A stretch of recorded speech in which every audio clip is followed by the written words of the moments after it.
evening. We have strapped in for the evening. I hope you're all doing well. It is what's the date today? The 29th of December, 2025. We're almost at the end of the year.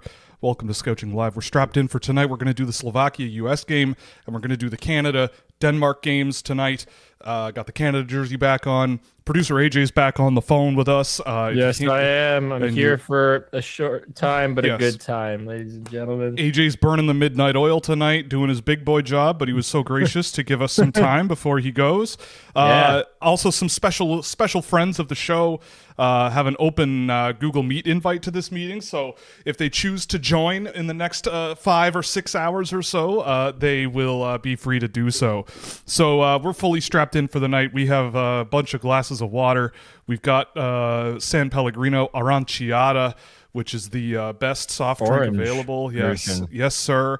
It is quite an evening already. I mean, this Finland-Czechia game, as you can see from the scoreboard, is 1-1 going into overtime. AJ, you said you've been watching this game. Not much. Just started when... right when it counted. Yep. I started in preparation for this stream. Right. I've been more focused on fantasy football because I am, once again, a champion of fantasy sports. Yay me. I'm the best, the greatest of all time, undisputed. The GOAT. And so now I can take my attention off destroying everybody else's dreams and wallets to watch some World Juniors. Yeah. Well, so AJ's, if you need fantasy football advice, apparently, he's the guy to go to, once again. There's better resources than me, but I'm learning. It's that rabbit's foot. Well, anyway, I mean, this Finland-Czechia game has been pretty wild. Foot? I've never had a rabbit's foot. What are you talking about? No, you are one. You are one. You I are am like, one. You eh? are a rabbit's foot. Okay. That's what it is. Okay, fair enough. But anyway, I am quick like the hare. You're nice and light on your feet. Yes, I am. Little light boy. Anyway, it's been a hell of a game. I wish we went live about 5 minutes earlier, but I've been rushing around, eating my dinner, throwing laundry in the dryer. Yeah, what the hell is this? I know. The stream's late. I know. Someone actually got in the comments of the last one we did and was like, couldn't be bothered to stream this game either. And it's like, man, I can't do every day. I'm tired. I'm old, man. I can't do this. And you're going to get two... We're doing one today impromptu. That's cool. Hey, That's cool that somebody is that upset that you're not doing the game. Yes. I Honestly, I appreciate you for saying that because that means there's still a demand. Yeah, there's a demand. There is a demand. Singular. But yeah, this game has been nuts. I mean, it started out all Czechia because of a major penalty to VT Väisänen. And that was a pretty greasy penalty, just nice cross check to the throat of Tomáš Politín. But anyway, I mean, it has been a hell of a game. I mean, the shots on goal obviously heavily favored the Czechs for a while, but this is the Finns, man. You can't ever count them out of any game ever. There's just no... there's just no doubting them ever. And I mean, the Czechs have played really, really well in this game.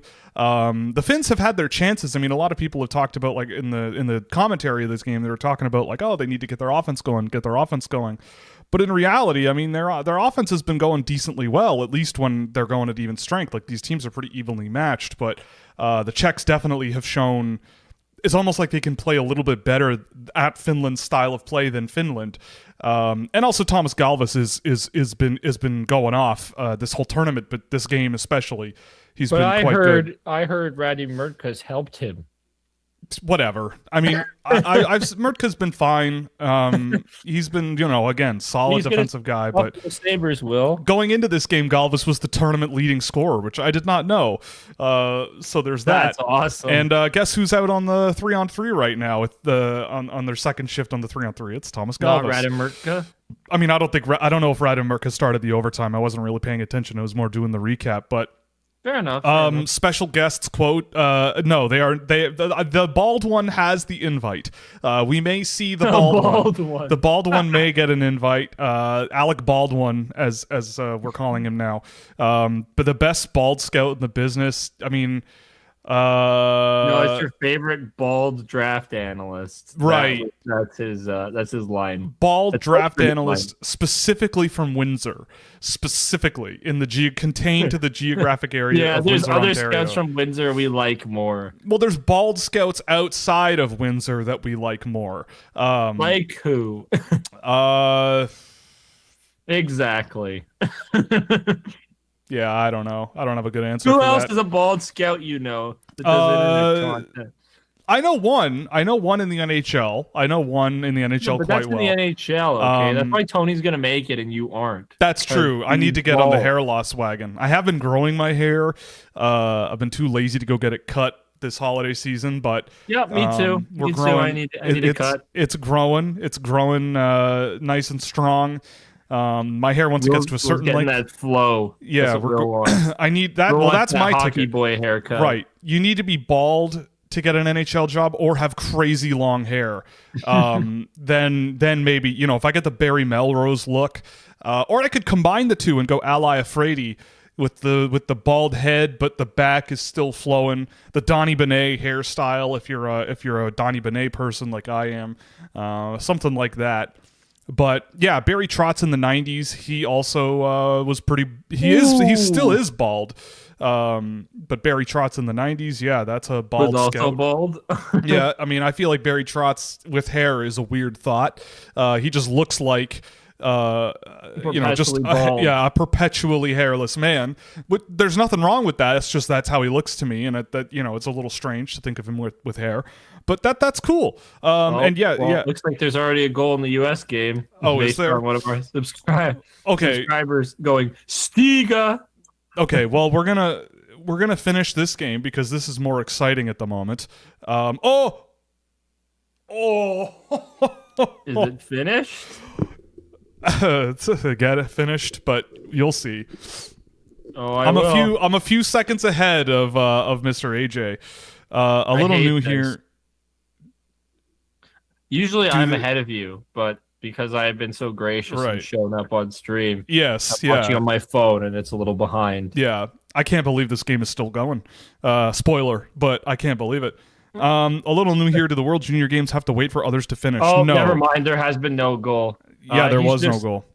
He's just uphill.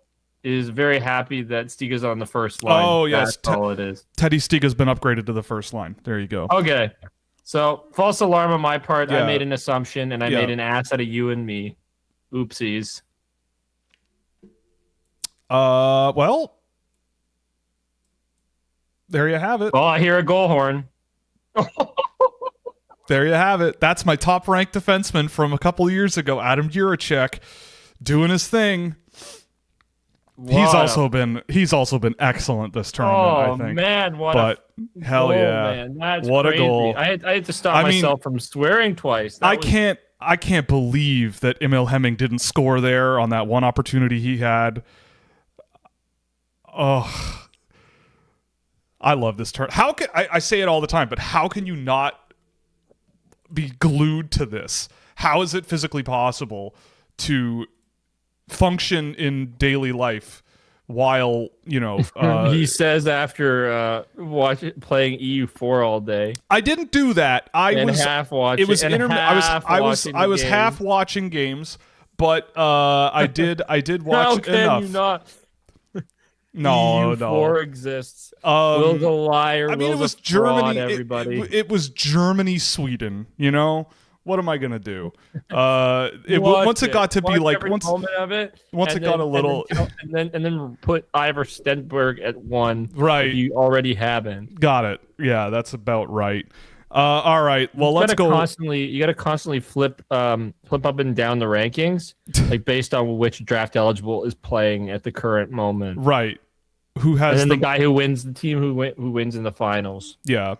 That's the best guy. And but Ivar Stenberg didn't score a goal today, so he sucks. He's going down. He's tumbling down the list for sure. But Adam Juracek, poor Finnish dude, getting upset. Adam Juracek, man. I'm telling you, this is why I don't sell my stocks.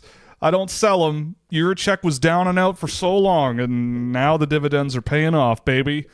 what a tournament he's had, and overtime winner. You can't lose money if you sell. It's true. Well, it's not a loss until you sell, unless the company goes to zero, and Eurocheck hasn't done that yet, so here we go. Why does Finland suck at hockey came through the chat. I mean, they don't. I think that's mean and unfair. Yeah, I think it's rude. Rude to the country of Finland. Suomi. The great country of Finland. Why is they still... You can switch it. I switched it. Oh, there we go. Anyway, what were we saying? Oh, right. Why does Finland suck at hockey? Yeah, the offensiveness of that statement to the country of Finland, a country almost the size of population size of the Greater Toronto Area. I love that our resident Finn in our chat is getting upset. Yeah, we have a Finn in the chat. Why couldn't he do? Why couldn't he do this? Bull poopy versus Canada. Why couldn't he do this? It's not very fun to watch my team lose like this. Well, now I get to make fun of Ebro for once in my life instead of him making fun of me for supporting the Toronto City Leafs. Yeah, well, anyway, we've toggled over officially to Slovakia, USA. We are about 5-6 minutes into the game. Mm-hmm. It's 0-0, which means this game is over. Call it, Are we just gonna F around the entire time? What do you mean? Is this what we're doing? What else do you want to do? No, I'm perfectly cool with it. We did get a question. Favorite multiplayer EU4 nations. Multiplayer. That's tough. I will say, if I was gonna play if I was gonna play against other people, I'm going Muscovy, just because I'm away from everybody. Right. But I don't know. I wouldn't say that it would change from my actual favorite nation. I am a big Venice guy. Venice is my favorite nation because, like all Italians, and Mussolini included, I want to restore the Roman Empire. Right. This is not literally, okay? Maybe at one point when I was 13 and delusional, but not literally anymore. But I enjoy living out that fantasy in EU4, and I love doing it with Venice because you make a boatload of cash, and it's awesome. For the background on this, last show we brought up the topic of playing EU4 because it was my summer addiction. And after discussing it with myself and others, I did buy the subscription pass again for a few months and installed all the DLC after that show. And I have since started a campaign. I started actually as Frankfurt, which was really fun. It's been really fun. I've been pissing off the entire continent of Europe constantly. Coalition after coalition. You were a free city, though. Yes, it's true. But forcing vassalization over and over and over again, and then slowly blobbing out after, becoming Westphalia was fun. Sick. We're about 100 years in, and I've currently strangely enough, in the game that I'm playing, Austria completely collapsed. They went to war with France and completely got wiped out, and France also became heirs to the Spanish and Aragonese thrones. Oh my goodness. Which is insane. Luckily, I'm allied with them. But in any case, France has been, the Frankfurt run has been a lot of fun. And I'm currently working my way up to eventually get to the Germany thing. But slowly but surely, everyone's sort of teamed up, and it's really been frustrating. But we're getting there one little bit at a time. And also the response, we did do a multiplayer game after the stream ended, and then AJ's power went out.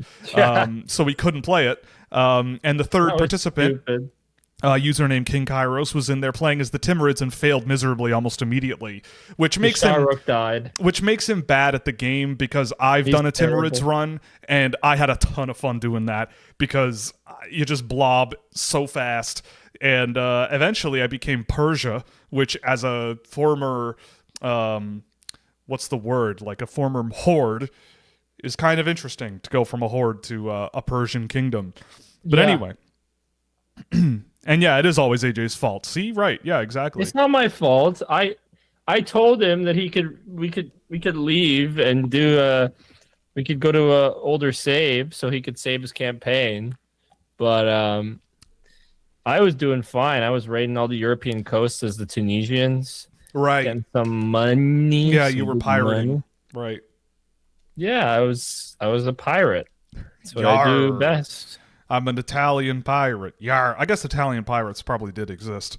There were Roman pirates. There were Roman. Yes, true. Yeah, I mean, in those days, the line between pirate and military was probably think quite about low. It. During the reign, like during the Second Triumvirate, Sextus Pompey took over Sicily, and like that was the breadbasket of Italy, and and blockaded Rome.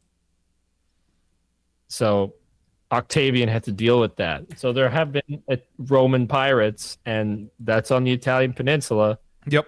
Italy's close to Calabria, so and that's where half of my family is from on my dad's side. Makes sense.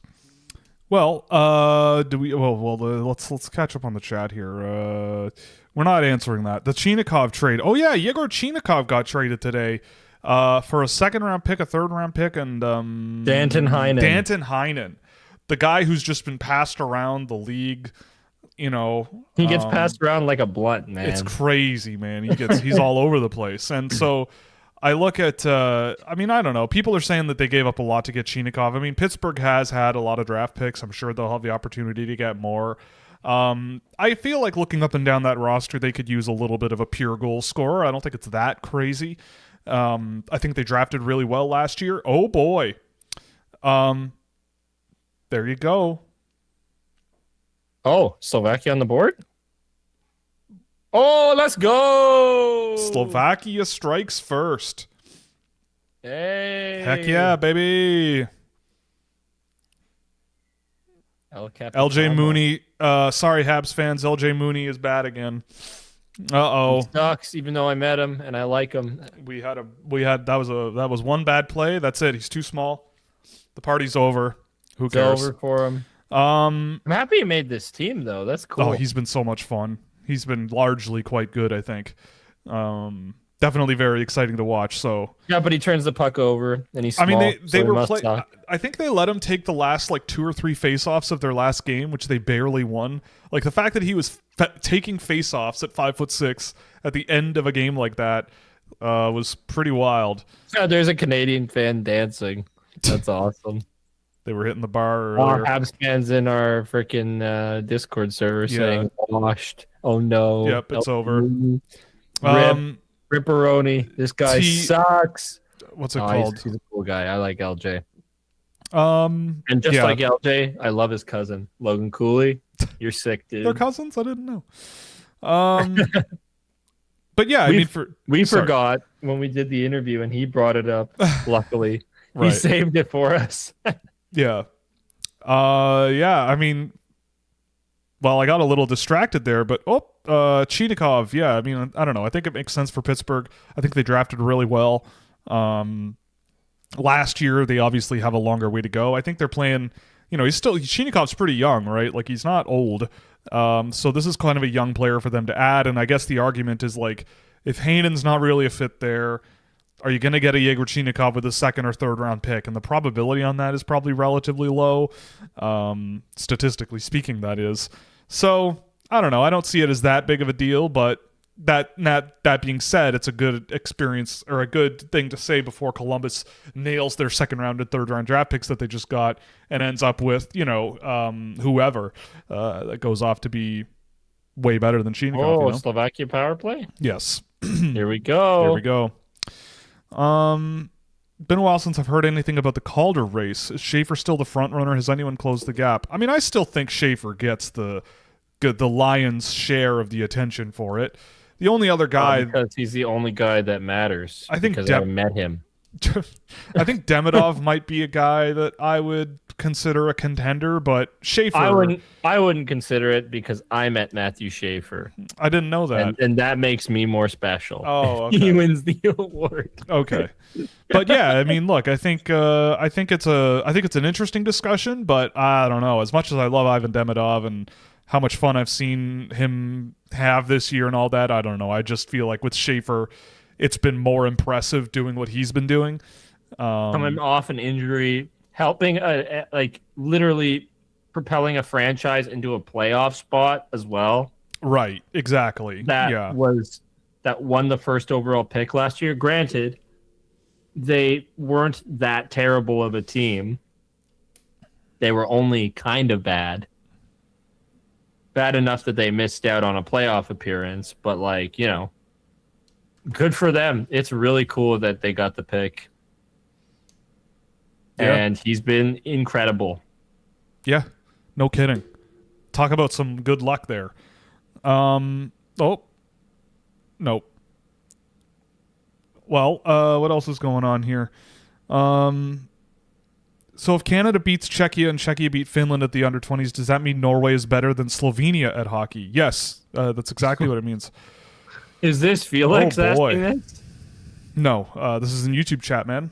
But Norway is better than everybody at hockey. They're just if they were here, they'd be winning. If they were here, they'd win the whole thing. But that's 2-0 Slovakia. Oh, well, Horenko scores again. Too bad that they all don't count because I think all of his goals have been on the power play. But that kid can really rip it, man. He can really shoot. I do really like Thomas Horenko, to be clear. Yeah, but he sucks. He's only scoring on the power play, Will. I know. You can't like him if he only scores on the power play. It's true. It goes against our code of conduct. Same thing for Alphonse Frey. He scores all his points on the power play at this tournament. Well, then he's big poopy. He sucks too. No? Yeah, it's too bad. He's a real shame. He's a stinky poo-poo head that you cannot like. Yeah. It's not okay. Yeah, we don't, it makes me look dumb, so I don't agree with it. It's not real. It's a lie. What are you living a lie? We're living a lie. I'm living a lie. What? I'm just thinking of the Eric Andre version of that. I don't even remember what stupid bit it's from, but anytime Eric Andre says anything, I just laugh. Oh yeah, not myself. He has a way with words, It's hard to articulate, but he's got a way with words. Bird Up is one of my favorite running comedian Time gags. For some ranch. Time for some ranch. Do you think we should legalize ranch? Legalize ranch. Oh my god. Oh boy. Free the Richard. Do you remember Free the Richard? Sorry, Teddy Stiga sucks too. Oh no. No. Oh no. Teddy Stiga, why didn't you score? We had such a good run. No. Choke artist, least clutch player ever. Even though he scored a golden goal. Gold medal winning goal on one hand, missing the net on a breakaway. Oh well. Yep. Stiga's washed. It's true. He sucks. Yeah. I think this question is also asked half facetiously, but what do I think of Thomas Galvis? There's a reason he's been on my rankings 3 years in a row in the top 60 at the worst. Because he's really, really fun and really, really solid. And I feel like if he were 2 inches taller, he would have been drafted 2 years ago, but he isn't. Or if he happened to be Canadian. Or if he was Canadian, yeah. If he was Canadian, he might have been a draft pick, yeah. Maybe. Still just blows my mind that no one even bothered to take a flyer on him just to see what would happen, but I don't know. I think someone also asked if this is the last straw before a team actually drafts him. I'm not holding my breath, man. Look, Galvis has been really, really good at this tournament, but, you still see some of the reasons why NHL teams are a little scared of him. Pat Verbeek was there. So yes. He got to see him. I don't think he's a Pat Verbeek-style player, to be honest. I know he's not, and that's why I'm saying it. Yeah. Pat Verbeek will have seen him in person, and will still say no. Yeah. I think he's going to be... I just think you still see that he's not, an elite-level skater, and he can be a guy who skates himself into trouble a little bit, and the bar for a guy like that in the NHL is extremely, extremely high. And I feel like if teams go,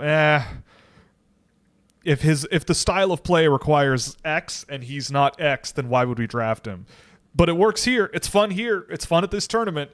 But that being said, I may disagree. And here, I don't know. I think he's been really, really good. On soft kids, that's all it is. Yeah, that's all it is now. On soft kids, exactly. Adam Guracek or Alphonse Frey? Probably Frey, honestly. Frey. Wow. Well, I mean, they both were ranked very close on my final lists, right? Guracek was 8 or 9, and I think Frey was 12 or 11, something like that. Fair enough. And I think with Frey, like, look, I think Guracek, I mean, I'd like to have both, and many teams could have had both. But I look at Guracek and I see such a good defensive player, a guy who moves the puck really, really well. He just does a lot of things really, really well, and he's just a good minute-munching guy who has some good skill as well. Alphonse Frey, though, like the skating ability, his playmaking ability in this tournament has been ridiculously good, like better than I remember. They keep showing the Teddy Stiga miss. Well, of course they do. Punishing us for liking him. How far the mighty have fallen, going from a gold medal winning goal to this. The mighty little guys. They took away his stool. Yeah, they took. Yeah. Yeah, they did. Now he looks really small. Yeah. But yeah, I mean, I like both Guracek and Frey, but if you had to really twist my arm, I think Frey's upside is a little higher, but Guracek's sort of overall game is never really good. Yeah, they'll never play him. Yeah, so it's too bad. It's Guracek. Yeah. As an American, I'm all right with Slovakia winning as long as Svirček and Shrenko score all the goals and Pradel gets a shutout. Fair enough. I mean, well, you already got one of your wishes. Shrenko's got a goal. Svirček, I don't know. Watching Svirček this tournament, he's been himself for sure. He's been the guy I always remember, but just getting the points on the board just hasn't happened yet. Which has been, so he does suck. Yes.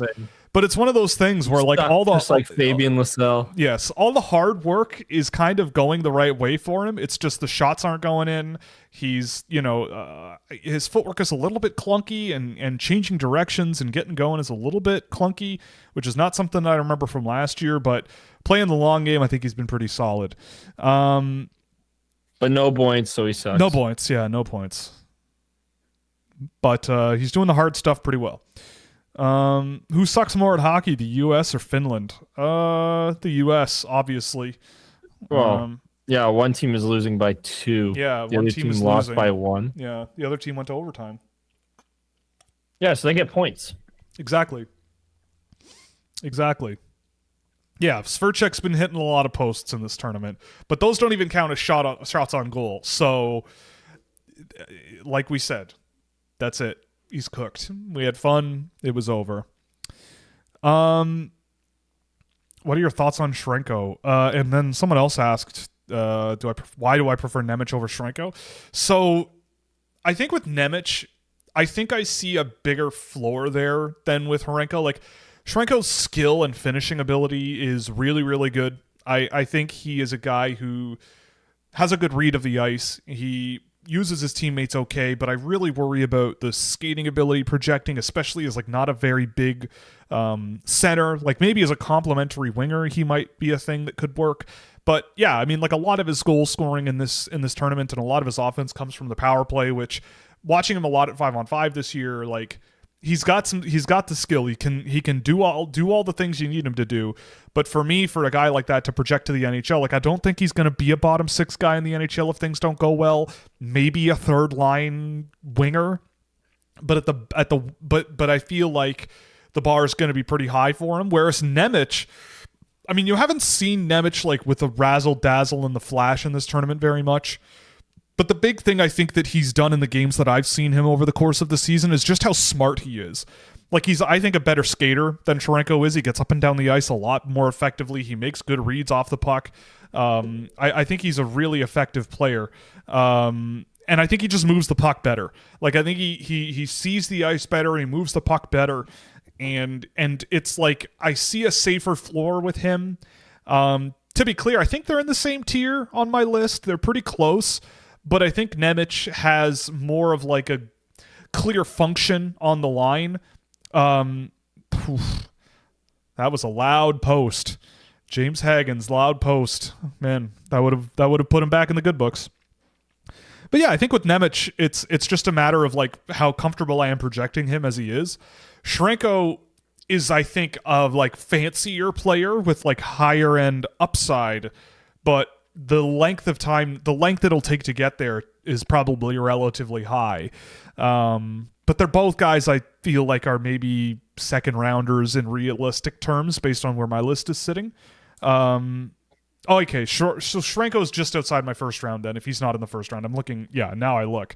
But yeah, I think there's a safety in Nemec's projection relative to Shrenko, even if Shrenko's more fun to watch. In the NHL, will Frondell struggle with the pace of play when it comes to trying to actually push pace of play like Nick Robertson with size or something similar? Well, I think the thing with Frondell, I've said this about him forever, right?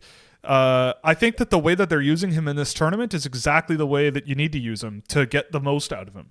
Like, you could use him as a center, right? Like, you could use him as a center, and I feel like you're going to get the guy that comes to mind for me is like a Dalibor Dvorsky type center who's big and heavy with a really heavy shot, which is exactly what Dvorsky was at this age.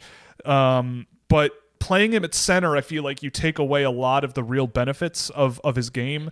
Like, I would say Frondell being a really good physical power winger that can finish, and you put him on the power play and he can smash pucks into the net. Like, I think that that's a great usage of his abilities. That being said, like, his center abilities are fine. Like, if he were to... but I feel like he projects more as like a third line center that you also can deploy as a weapon on the power play. But as a winger, you could put him anywhere, really. Like, you could put him first line if you need a boost there, a second line if you want a really good second line. So I don't think it'll be a matter of like, will he struggle or won't he? I think there are going to be certain... I think there's going to be certain areas where he'll look more comfortable depending on the situation he's put in. That's kind of where I come down on him. Like, a really good player, but I think I know what I would do with him if I were Chicago. But, look, if you want him to be a really good center up the middle and maybe down a little bit your lineup and you're okay with that, I could also see that working as well. But I know what I would do with him. And Sweden is doing that with him, and he's been pretty good. By pretty good, I mean really good. Frondell's been really good. I'm underselling. Wow, thanks for stating the obvious, Will. I know, right?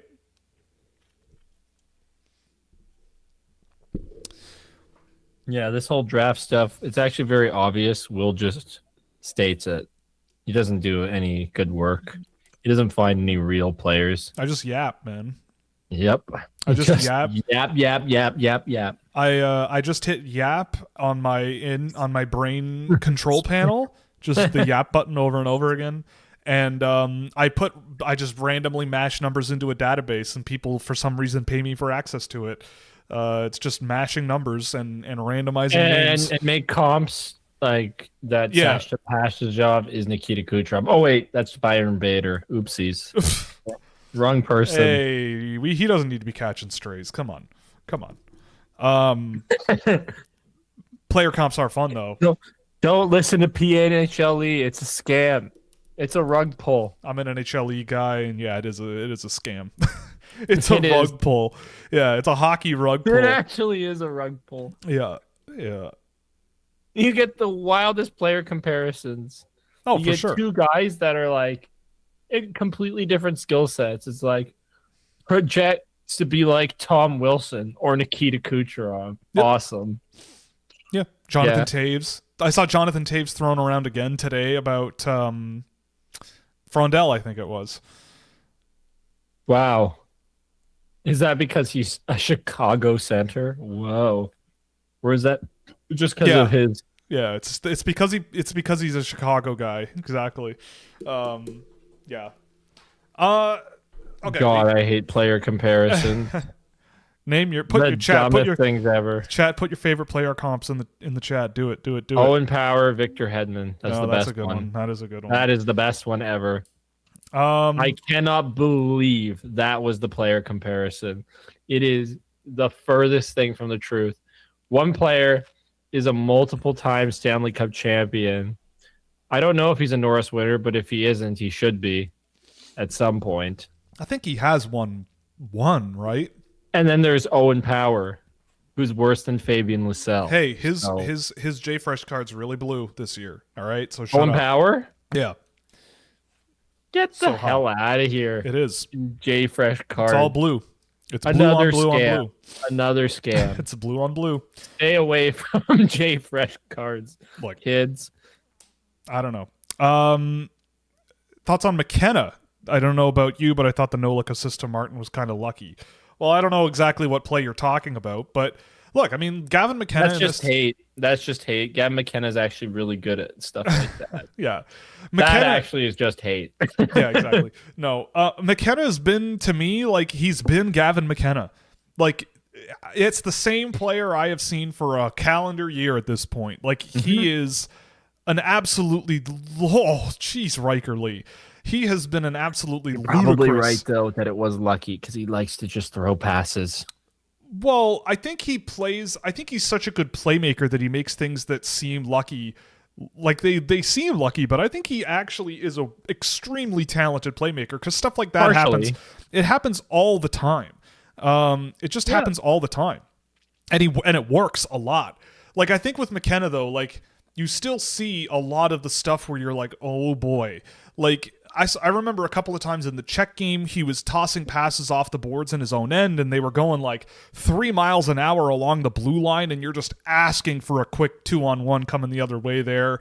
It's those little crafty one-touch little passes that they need to be perfect or else. And like, that's the kind of thing where you kind of go, oh, that's a little questionable. Like, I don't think you're going to get... Like, I saw someone say, like, oh, he threw a hit. He stripped the puck off a guy. There, he's doing more off the puck. And it's like, whoa, I mean... Once. Yeah, like, we're talking, like... Where's the effort and intensity in a whole period, man? Yeah, like, to me... Looking holistically as opposed to, oh, there's one event that you can point to and go, wow, he really did something. Like, is he putting himself in the best position to get in that, or was it kind of like a convenient thing where he just ended up being in the right spot? You know, he's not a guy that chases the play down when it's not on his stick necessarily, you know? Yeah. Like, tries to get at guys and win battles. Yeah. He's a guy that is very flashy, and it's cool, and when it works, it's awesome. But it's like going to a gourmet restaurant, or maybe not going to a gourmet restaurant, but it's like you're paying for the flash. Sure. He's like packaged very nicely on the highlights. But it's fun to watch that. Yeah. I didn't realize my score bug wasn't working there. Oh, because I minimized it. I am a fool. Yeah, but I don't know. Look, dumb. I think looking at this, like, again, I always try to caution, like, he had 2 power play assists, I think, both in that Latvia game. Like, if you put him out on the power play, he's automatic. Like, you're going to get scored on probably, which is fine. That's great. But to me, watching him consistently, my thoughts on him in this tournament, especially for a guy coming down a level in play, like, he's been kind of what I expected. And I still feel the same way. Like, even Ivar Stenberg has not scored a ton, but you still see some of the things in this tournament that makes him such a high-level player. He's just not... I don't think he's ever going to be the guy on your team. Like, I don't think McKenna is going to be, in a sense, the guy either, right? Like, he'll be a very, very, very, very, very, very useful offensive player, as will Ivar Stenberg. But, you know, I feel like with one, you see he's not getting the finishing results. He's not getting the points. But you still kind of see the ingredients going on there. I'd be very cautious to say that this has been a bad tournament from him. And with McKenna, it's been McKenna. Like, it's the same as I've always felt. There's a group at the top of this draft. McKenna is one of them. Stenberg is another. They are all interchangeable at the moment, of depending on what you like, depending on what you value, depending on the vibes you feel from the person. You could go a number of different directions. So... like, I don't know. And the comment there that he's, like, a little more fluid, I don't know about, like, he was with Penn State. That's the thing. That's been the improvement since last year, is his skating seems to be a little better, generating speed a little bit quicker, and all of that stuff. I think he does a pretty good job, or he's taken a good step in that direction as well. But yeah, I mean, that's, yeah, I don't know. I think, what was I responding to? Yeah. Yeah. What is it about McKenna, like being lucky on a goal? Yeah, well, sort of. That's the original comment, but in any case, he's a good player. He's just been overhyped, and there's a lot more growth that we'd like to see. You might not necessarily see it because guys tend to just be who they are at some level. He has his style of play, and he has what he's comfortable with, and he has what he's extraordinarily good at. You know, like this whole business, this whole art, so to speak, whatever you want to call it. It's not like boiled down to who is good. This player is good, or this player is not good, or this player is this or this. Like, people talk about it in such like broad, simplistic terms, but you know, it's not so easy as like I think the idea of this player is for sure the first overall pick, you've automatically put yourself at a disadvantage, in my opinion. Like, I feel like you should constantly be looking for reasons to choose a different player over another one. And so the only way to do that is to like really explore a player's game, really see what they bring to the game and what they don't, and how it comes out in the wash, right? And just don't be so locked in on the idea of this guy needs to go number one. I don't think any year in the draft. I don't think any player. I don't like, think even Connor McDavid at the start of the year, like, and I don't mean that he was the wrong choice, but always be flexible about what you could be convinced to do when evaluating players, or like what player is better than another. Because when you're inflexible on something just based on consensus, you're setting yourself up for failure. Well, and like, I think the other thing is, again, we talk about this all the time, but there's multiple ways to be good at this sport. It's so much is and about fit matters too. Like, environment's such a big thing. So much comes down to who you play with a lot of the time. If you like, the game is 5 guys on the ice. If you have one weak link, it makes life way more difficult. You know, like if you have someone not pulling their weight on the line, it can make everyone else look worse, right? We also, like, if anybody's played fantasy sports at all too, like, you have to go through a draft process of players you already watch and see on a regular basis. Yeah. Right? And the guys who end up like being some of the biggest busts, like, it's environmental problems. Like, maybe it's not a talent thing, it's just they don't get played enough. Or in the case of, if I'm going to bring up a football reference, Justin Jefferson this year, who was like going in the first round as a wide receiver, had a shaky quarterback situation. Like, the environment is so important on how players are going to perform. Like, I don't know. I didn't do any fantasy hockey drafts this year, so I can't really like speak to who were the guys that were going too high and busted. But like, everything's environment based. Yep. Yeah, for sure. I think the thing, you know, so I think what another thing I'm trying to say before we move on is, like, I go into every draft class assuming that anybody could be the first overall pick. Like, I don't think in my years of doing this that in my gut, I don't think there's a single year where someone completely indisputably is number one. Maybe Connor Bedard, like that year. But we talked about it early in the year. We were not sold on him at number one early in the year. No, I mean, I have the video, I have the message, I saved it. The message I sent to an NHL scout being like, is Zach Benson better at actually playing hockey than Connor Bedard? And like, you watch Zach Benson in the NHL at 18, 19 years old, and you see the value he brings, but he just doesn't have the flash and the finish and that incredible shot that Bedard has. And really, he's a winger, right? Like, that's so. Anyway, doesn't have the pure talent of a Connor Bedard. Like, the point I'm trying to make is, like, there are things you kind of have to set aside and start from like a fundamental baseline of like what a player brings to the game and what they may not. And in the case of a Gavin McKenna, like, I think that if you are very serious about this, you have to have the discussion in your head of like, if I, let's say, have a kid who can score 90 points or 95 points on an NHL team on a first line, and a bunch of them, if I have a Jonathan Huberdeau on my team, because I feel like that's the type of player he kind of reminds me of. If I have a Jonathan Huberdeau on my team, how valuable is that?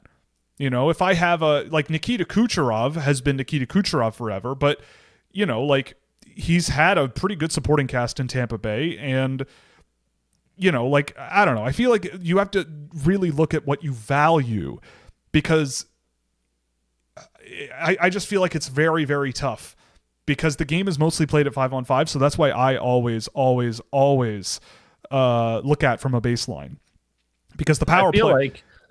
I feel like Gavin McKenna would be a Jonathan Huberdeau type player. Well, that's what I'm thinking. For fantasy purposes too. Like, there's a guy who's going to be, you're going to want to rank, like, if he gets into a good situation, let's say he goes to a team, and this is just completely hypothetical. Let's just say he takes over. Okay, let's just say he goes to the Edmonton Oilers just because they have so much freaking talent, all right? Like, at forward. He's going to score 130 points with, like, Leon Draisaitl and freaking Connor McDavid, okay? Like, he's going to put up an insane amount of points. He goes to the Buffalo Sabres. We're talking maybe 50. You know, maybe 60. Well, the Sabres have won, 9 straight now, so I don't care. They're the Buffalo Sabres. They can be ahead of the Leafs in the standings, but they are not ahead of the Leafs as an organization. Well, which is hard to say. We'll see about that. Maybe this team is kind of they're really crapping their pants. Yeah, I mean, look, I don't know. I feel like, and maybe I'm crazy, but I feel like if you are looking, like, people are saying that Latvia against Canada, it's like not an honorable almost win because all they did was collapse the middle of the ice and clog the middle of the ice in the defensive zone. Who cares? But to me, it's like, okay, F you for thinking that way. If you're, number one, disrespect, but also two, like, that to me is cope because you couldn't beat the snot out of them. But, like, on the other side of the equation, it's like, if there is a player out there who is indisputably the number 1 overall draft pick in this year's draft class, like, far and away, no discussion even remotely necessary, you should be able to go out against the Latvian junior team, half of which play like BCHL hockey, and find a way to do stuff. And especially at 5-on-5. And Canada lost that game at 5-on-5. Like, both of their points, or both of their goals, came on the power play. They somehow managed to score 0 goals at 5-on-5. And if you have an elite level playmaker with, say, elite level physical players like Brady Martin, like that line of Hage, Martin, and McKenna at 5-on-5, finding no way to score a goal against the Latvians, I'm not saying, like, one game you toss it all out, but it is pretty crazy. It is pretty crazy that they found a way to not beat that goaltender. That team, man, like, they should be winning games way more than they do. Well, I think not like by more points than they do. It's like they're their own obstacle. So they're thinking, right? You know, like the play style is just such an obstacle for itself for this team to succeed to an extent. You know, like, right. Let's get some mobile guys on these teams. I think they do, but the thing is, like, I think for the defense. But they do, though. They have, like, Reed and Perek and that's fair. like, they have a bunch of that. It's just I think into it. Here's the big thing with the Canadians, right? That I've noticed in this tournament, and it's the case all the time with this group, because fundamentally in the Canadian Hockey League, there is this balance of talent problem where guys like Zane Perek, for example, they don't have a whole lot of experience dealing with serious, intense, high energy forechecks. That's fair. They are used to having a lot of time and a lot of space and a lot of freedom and, you know, a lot of just sort of rope to play around with. And other teams must know that in this tournament. And they look at that and they go, we need to, if we forecheck them and we get them hemmed in their own end, they don't know what to do. they end up dumping it out. They end up, but when you watch a guy, like one of the things I urge people to look at a guy like an Alphonse Frey. One of the things he does so well that I love, and it's a big reason I loved him, you watch him on his retrievals. He finds a way to escape a forechecking layer all the time. Whether it's spinning off that pressure, working below the goal line and just using the boards to his advantage, chipping the puck around the boards at the right time, baiting in pressure and chipping it around the boards to a winger who's in the right spot. Like, there's an ability to sort of be calm and handle high energy forechecks that I think makes a huge difference. And if you look at Toronto, look at the Maple Leafs, you've been doing this. If you can't move the puck out of your own zone, it almost doesn't matter how good your forwards are. You're kind of at the whim of the opponent not hemming you in your own end. Like you kind of wait for things to roll your way and then you're in the driver's seat.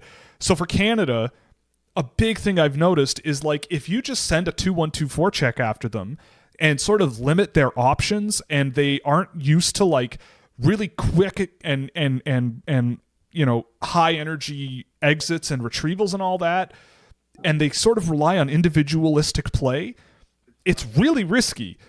So then again, they play Latvia and they outshoot them and everything, and actually I don't think they did. I think that the shots in that game were relatively close. But anyway, the point is you look at the Canadian roster, and I don't think it's a matter of them being too slow or not skilled enough or not physical enough or anything like that. It's a matter of dealing with how your opponent is playing you, because I feel like Canada is full of guys that are used to being in the driver's seat. And that's I don't know. I'm not a high-level hockey player. I didn't play AAA hockey. But if you have been an elite-level hockey player in a world where there are 60 GTHL teams and 60 CHL teams, and the level of talent between the top and the bottom is really vast, and then all of a sudden you're in a situation where it's the best kids around the world are playing against me, and they also want to rip my head off because they know that we're the favored team, how do you handle that, right? And that's a very different equation than what I think they're used to. So, look, I still think that Canada is a favorite in this tournament. I think that this is just the situation that they always find themselves in, but they're good enough to figure it out. They're getting the goaltending. I think they're generating their chances. But watching some of these other teams in this tournament, I don't know. I think there's a really high level of competition throughout this entire tournament almost. We'll see what happens with Denmark tonight.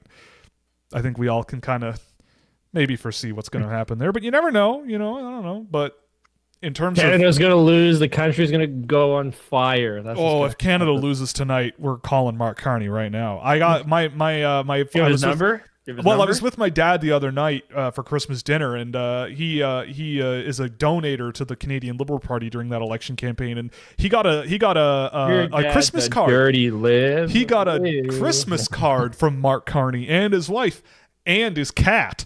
He put his cat on his Christmas card. So okay, I officially hate him. Yeah, there you go. You don't put a cat on a Christmas card. So all we do is Dog, get the return. Sure. All cat, we do, get out of here. All we do is get the return address on that envelope and send a letter saying "time to panic" or something on it. Meltdown mode. And he'll understand because he's a hockey guy. 5. Yeah, we'll get it because he's a hockey guy. Yeah, didn't you try to end the debates quicker so we could all watch hockey? Yeah, I think he did. Something like that. Yeah. See, this is the funniest thing about Canada to me. We are the very elite at hockey, all right? It's kind of unquestionable that Canada is still the most talented hockey nation. But the way we think is so limiting, it feels like sometimes. We just feel like, we're Canadian, we're the best at this, Yeah. And there's no desire for innovation. It's just, we're the best, and we're going to sit atop our pedestal and look down at you and wag our fingers. That's what it feels like to me a little bit. Yeah. That's not very Canadian of you. That's why you don't win. You don't have soul and heart.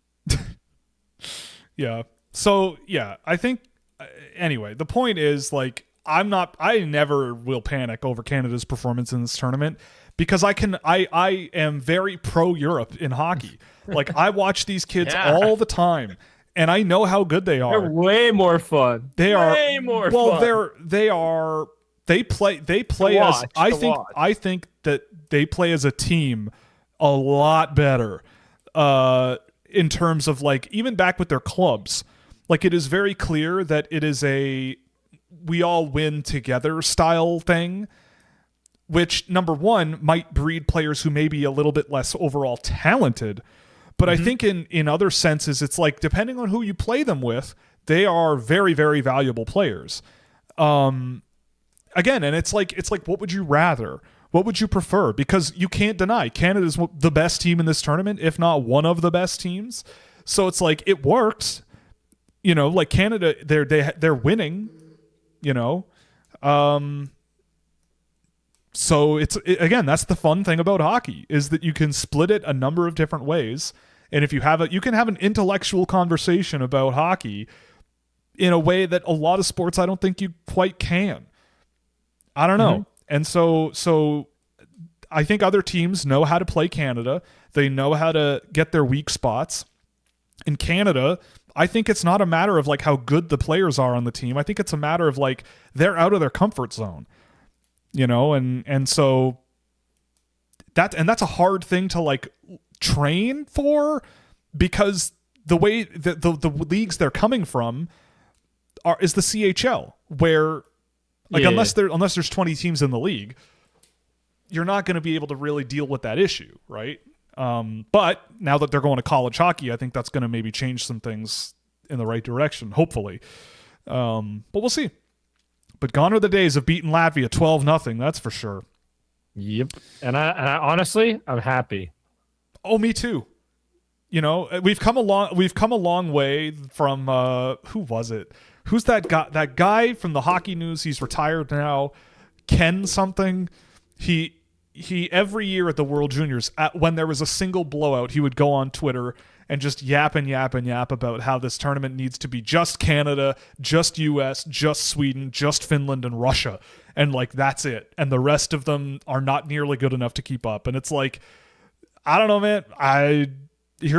Look at us now, right? 5 or so years later, that debate being had every year. Now, look, Slovakia is up 2-0 against the US. Latvia almost beat Canada again for a second year in a row. And the Czechs popped 5 on Canada, you know? Anyway. What did you think of Malcolm Spence? Good all-around player, like high floor, good physical dude who plays a simple but effective and projectable game that can get the job done, even if it isn't like the fanciest looking thing in the world. Good forechecker. But I look at this roster and I don't know who I would take off. Oh! Well, there you go. Yes, Ken Campbell. That's who it was. Yes, Ken Campbell. What a nice little goal. Yep, AJ Spellacy, baby. Representing the namesake good. Yeah. Best name in the world, but stop naming your kids that. There's too many AJs now. When I was a kid, there was only one AJ. It was me. And then I got older, and then everybody was named AJ. It's not cool. This is why point shots are bad and dumb. No point shots allowed, Luka Radovojevich. Never, ever take point shots. I barely know any people that are named after my brother like that. Like my family actually has like all unique names. What a tip. Do you want me to explore this tirade, or do you want me to... Wait, what? What tirade? All about me going on about my family's names. Because, like, everybody in my family, like my brother, my father, my mother, and I have fairly unique names.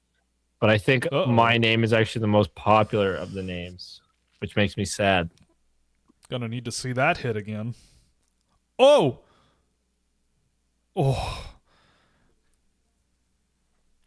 Teddy Stiga breakaway factory, but can't complete on any of them.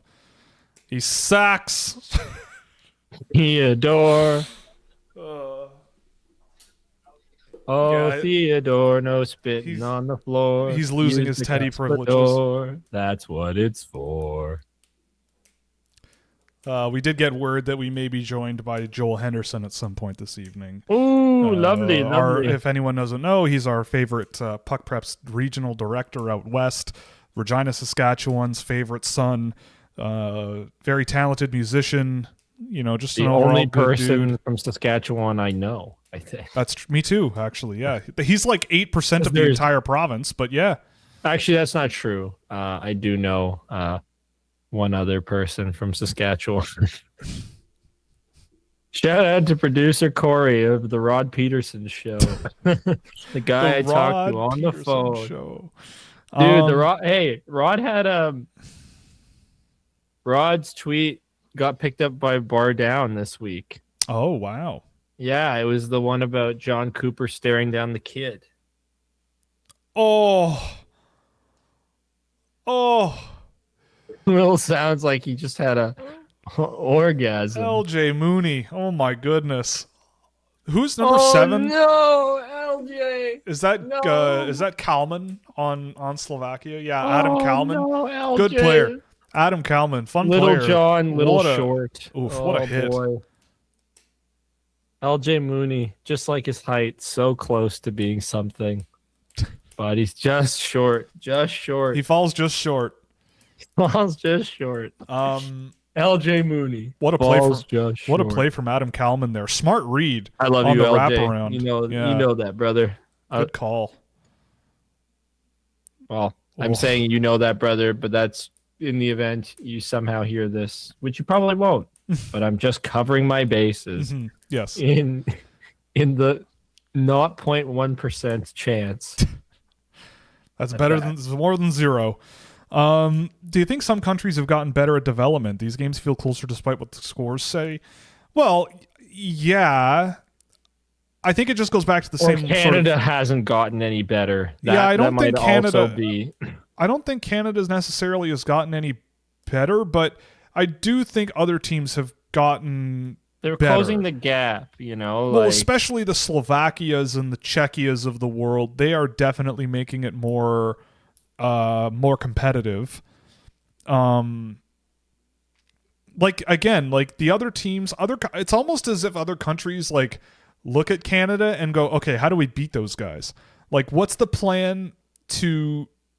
It's like an arms race almost, where Canada for a long time was way up here, and it's the U.S. 10, 15 years ago with USA Hockey started looking at Canada going, well, if we go speedy and skilled and high-end pace of play, we can beat Canada. And they did a few times. But the other thing is I feel like it's a lot more niche in the United States to care about hockey. So the people that care about hockey, really care about hockey and get it. Right. I think... Maybe I'm crazy in saying that because I just every fan base has their idiots. Yes.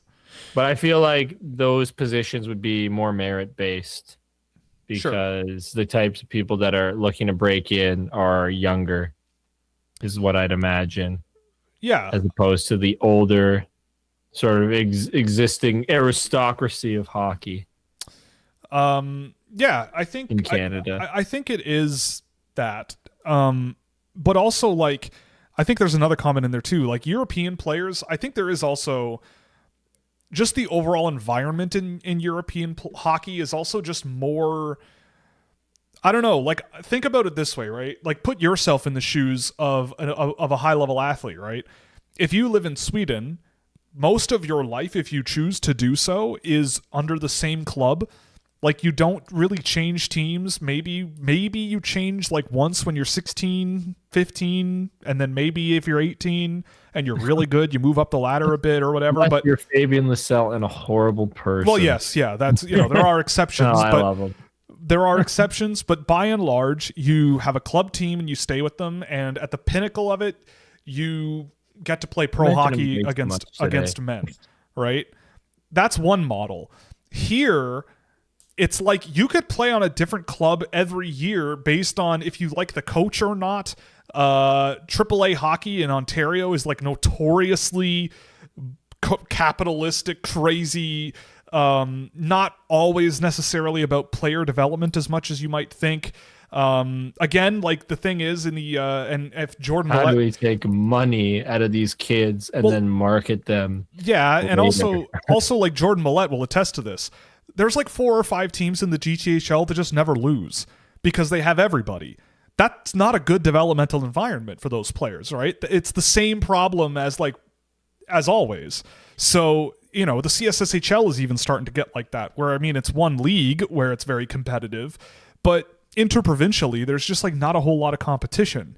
So now you're looking at, I think in Ontario, you see a lot of those issues sort of percolating, where then you go to the CHL, where not only is the CHL, a 20-team league just for kids in Ontario, where there's crazy amounts of travel. You're on a brand new team with kids you've never ever met before, new coach, new everything. You're forced to move out of your house when you're 15 or 16 years old. In Europe, you don't have that. You might play pro hockey when you're 17 in your hometown, which seems pretty sweet today. That seems like a pretty nice idea. Make some decent. Can you imagine like club teams, like these crazy like club teams in the GTHL? Yeah, it would be nuts. Like you just play for your local neighborhood. Yeah, it would be wild. I mean, I feel like back in the day, play like for the Glen Agar Princess Margaret's team. Yeah, exactly. Like, and then I think in Europe as well. Shout out my neighborhood. in Europe as well, you've got like look at the Slovaks, right? The Slovaks play, their under 18 team plays men's hockey. Like that's the league they play in. That's sick. And they get destroyed. Like if you go look at the stats on that team, like Michael Pardell was there last year, their goaltender in this game. I think he faced 49 shots a game, 48 shots a game. They routinely lose, and it's the second division of Slovak pro hockey. But it's not necessarily about winning there. It's about this is what real hockey players play like. These guys are playing for a paycheck. They're playing to put food on the table. So the best way to learn how to play the game is by losing against guys who are in a situation that eventually, ideally, you are going to be in one day. Losing against guys who play hockey like I play Settlers of Catan. Exactly. Ruthlessly and belligerently. Yeah. I am such an ass when I played that game. Yeah, pretty much. But yeah, I mean, I have bullied Will. I have bullied him. Yeah, I've been bullied. Oblivion. Nothing new.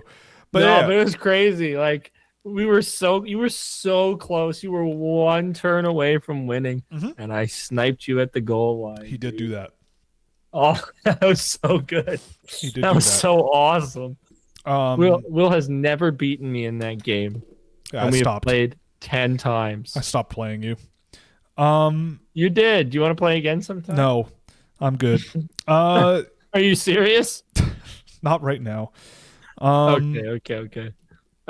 It can't be the end of our time playing Catan. I think the last time we played Catan, I was like 23. I'm still on my cooldown. Yeah, it's an under 18 team in a men's league. 3 years, man. It's been 2 years. It's not a very high level league, but it is a men's league that they play in. Yeah. So that's good. So it's one option, and again, I think that also in Sweden and Finland, you have the option of having guys play pro hockey if they're ready for it, right? And if they're not ready for it, they can go down to play under 18. Like they have a lot more flexibility. And in Canada, you don't have that. Welcome to the North Bay Battalion. You're going to be here for 4 years, right? Welcome to our city. Oh, that was a gross shot. No way. That was gross. A defenseman. Short-handed goal from a defenseman. Let's go. Teddy Stiga, boy. You suck. Yeah, Stiga lost it. That's Teddy Stinka. That's what he is. Yep. Yeah, that would be like the NTDP playing in the East Coast Hockey League. Yeah, pretty much. You know, Teddy Stinka. To me, he's a smelly boy. Not good, bro. I would be very curious what that would look like. The NTDP against in the ECHL, or the Canadian having a national under 18 team that played in the ECHL or something. I don't know. Team would get. They would get shellacked. But they would get destroyed, man. But because how would they pick the best guys too? Like, it is so tough to pick the best guys across such a vast landmass that. Well, that's the other thing too, is Canada is a population of 40 million people spread over the second largest landmass of any nation on the planet. Yeah, so like that would be such a hard task. You're at a structural disadvantage. maybe you do 3 teams. Maybe you do like a WHL team, an OHL, like I don't mean it like that. I mean like a Western region, like using the same sort of regions in order to facilitate this. So you'd have like an Ontario team, a Western Canada team, and a Quebec Maritime team. Yeah. Yeah, I don't know. It's a tough spot, but I don't know. Like, yeah, the thing is with Canada, I say it in my write-up for this tournament every single year. It almost doesn't matter who they bring because they're always going to be good. The problems are always going to be the same problems, or the question marks, I should say, are going to be the same question marks no matter what. And it's like other teams. How do you handle other teams that are going to play their hardest against you? You know? And that's a hard thing when you aren't always that tested, So anyway, the whole conversation tonight so far revolves around similar things of like understanding what players bring to the game and what they're not comfortable with. For example, on that play that led to the 3-1 goal, Teddy Stiga, I love you so much, but he's not the type of guy to barrel through 3 guys. even against the Slovakian team, he is not that. And someone in the chat in the Discord server just said that. He's not that guy. Chip and chase, he is a forechecker. He is a, playmaker. He's an energy guy. He's an energy. Malka said it. Yeah, of course. But he's an energy guy. The up the middle of the ice, carry through 3 guys. Not many guys can do that. And unfortunately, I don't think Stiga is one of those. McDavid. Yeah, no. Connor McDavid can do it. And that's honestly, Nathan McKenna can do it. It is not a slight when we say that. Well, no. All right? Because walking through 3 guys is a ridiculous... Inadvisable. Often inadvisable. Task. I don't know. It happens. But, now you're down 3-1. Not ideal. Go Canada. Yeah, we'll see. We'll see what happens tonight with the Canadians. Who knows? Oh God, I just realized I gotta go to work tonight. I'm gonna have so many emails. I have not been at work in 8 days. Wow. Well, yeah. Oh, and we got it. We got a game. We got a game. Undrafted Brendan. Was Brendan McMorrow drafted last year? I don't think he was. Brendan McMorrow. But I always liked Brendan McMorrow. Yeah, he was. Okay, so the Kings drafted him 7th round. Wow. The Kings have a lot of guys at this tournament. They have a bunch of goalies and nice. But there goes McMorrow, man.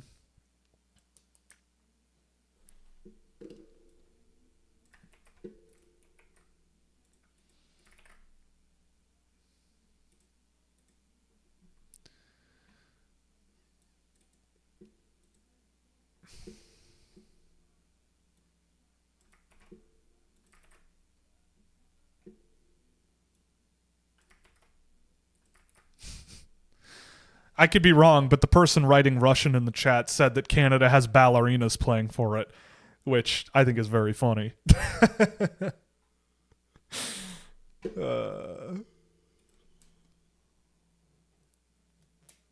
There might be something lost in translation there, but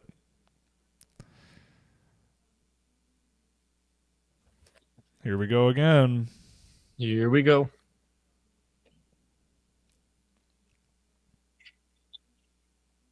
Did I miss anything? I went to get snacks. Nope. Not really. Oh. Oh boy.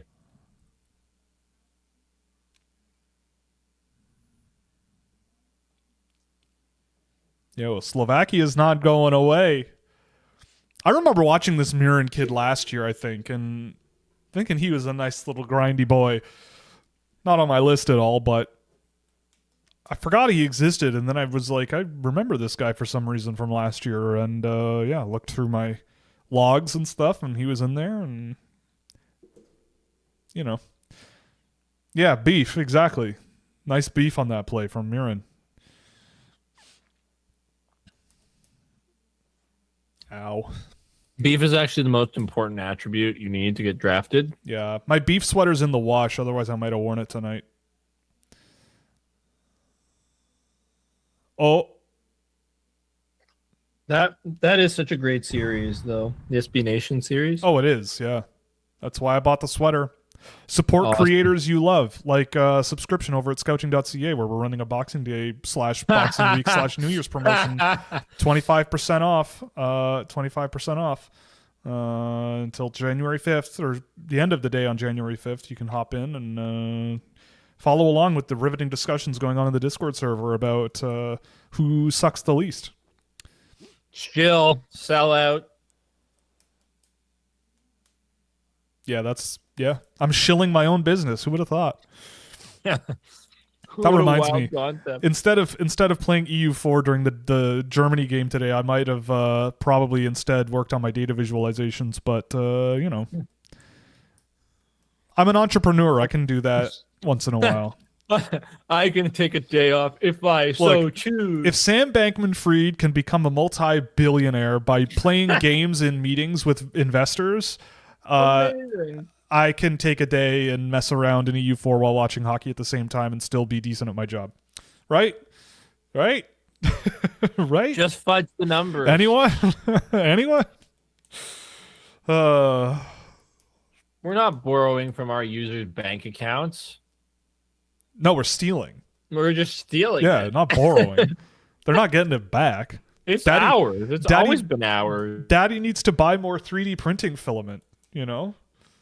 I printed New Year's goggles today. You want to see them? Go for it. Let's speculate on highly risky investments because we can't pay our creditors back. Yeah, exactly. So we're going to take more and more money out of our investors' bank accounts. I wish I had the and take more and more risk in order to facilitate this. Just leverage. Oh wait, it didn't work. Leverage forever and ever. But yeah, these are. I thought I would print something just about as obnoxious as I could possibly find that still felt a little bit on brand. And this is what came up. I mean, I haven't seen.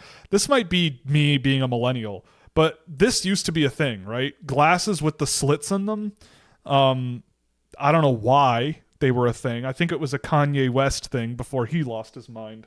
But there was a time where you saw these at parties all the time when I was a young adult. And it didn't age particularly well. But here I am, rejuvenating the trend, 10 years later, maybe 15. Yes, you're rejuvenating while Kanye's hating on the Jews. Right. I've been liking cider. Did you ever expect him to be at this time? Did you ever expect him to be at this type of level? Oh boy. Do we have a tie game? We'll see, but I don't think so. Oh my goodness. Maybe. How do you not love this tournament? How do you not this needs to be because the teams are way worse than Canada, man. The teams are way worse than them. Canada wins every year. Oh, that might have gone in. That might have gone in. My free bird. Oh, I don't know how the riff goes. That's not a goal. I don't think that went in. That defenseman, I think, saved his life. Was that Kalman again? Oh, yeah, no goal. Oh, damn. Yeah, that didn't go in. I was just saying because I wanted to sing the song. Yeah. I mean, it is the best goal song in the whole tournament, right? Oh, it's not even close. Yeah, it's not even close. The Slovak one's pretty good too, but the U.S. one is... Yeah, Kalman saves 2 goals. God, I love Riker Lee. Watching Riker Lee is so much fun. Or as he's known in our Discord server, Riker Yee. Riker Yee-ha. Oh my God! Speak of the devil! Oh my goodness! Whew! Riker Lee, man. Ooh. What a guy. What a guy. Must be nice to have good prospects in Nashville. Must be nice. Oh my God, what a shot. Too bad it was on the power play, so it doesn't count. But my God, Riker, yeehaw. Ping. Oh my God. In and out. That's a crazy shot. Someone did the exact same thing today. Was it today or yesterday? I think it was Lars Steiner. I think Lars Steiner scored a goal. What that a was almost goated identical tournament. It's so good, Dude, man. It's the best. Like, and I don't I never use the word goated because I think it's it's a very lame term. Lame overused term. But that's how excited I am about this tournament that I'm willing to set aside my personal feelings about the term. It's just this tournament's so undeniable. I'm so like the quarterfinals. We may have to stream like all day on the quarterfinals because they're gonna be crazy. I'll wake up and join you. Oh my God. You know what? Honestly, if I were at this game, I'd be chanting USA. What will the Sweden USA game be? 9-8? Yeah, probably something like that. It'd be sick. Like, again, too, like I said this before many, many times, but so much of this power play so much of this tournament comes down to 2 things: goaltending and power plays. That's it. Like 5-on-5, a lot of these teams are extremely close, but the individual talent really shines either in net with their goaltenders or on the power play with their skaters. And wow. I mean, just man, these kids are really good at hockey, that's for sure. Yeah, shout out to Steiner's equipment manager father. Yeah, that's true. That's true. Steiner.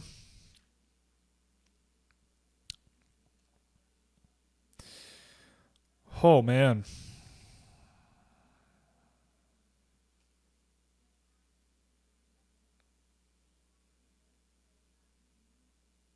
Well, there's Teddy Stiga doing what he does, you know, getting in on that forecheck. Are you still Noah Ostlund believers? Of course. I'm never getting off the Ostlund wagon. We're just not Buffalo Sabre believers, that's all. Your player's fine, your team is not. Oh. Easy. LJ Mooney.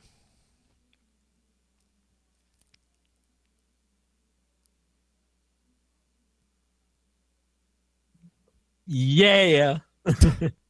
Yeah. Yeah, Scott Steiner, exactly. Scott Steiner? Yeah, legend.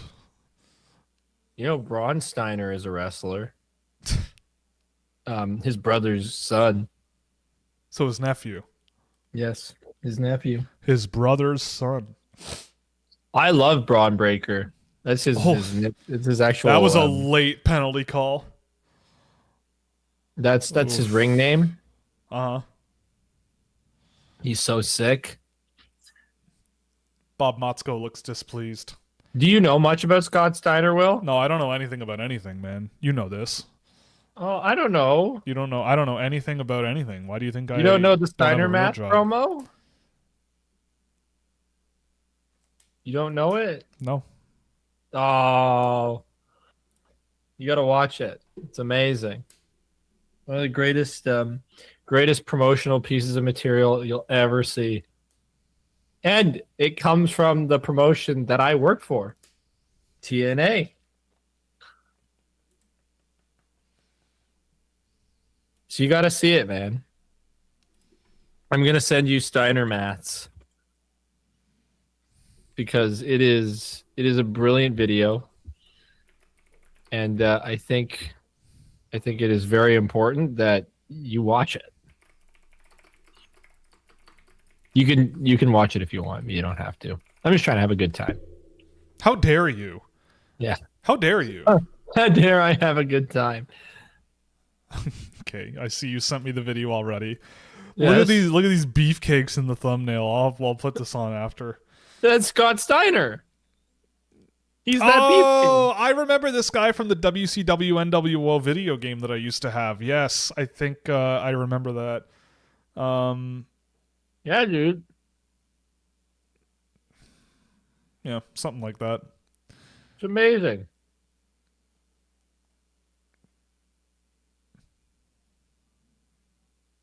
Nemitz skates it in. Radivojevic. Back to Radivojevic. Sverchik. Yeah, that was a bit of a dive, eh? I don't know about that. I don't know about that as a penalty call, but my jaw hurts. That was a little sketchy overall. Sverchik. Ugh.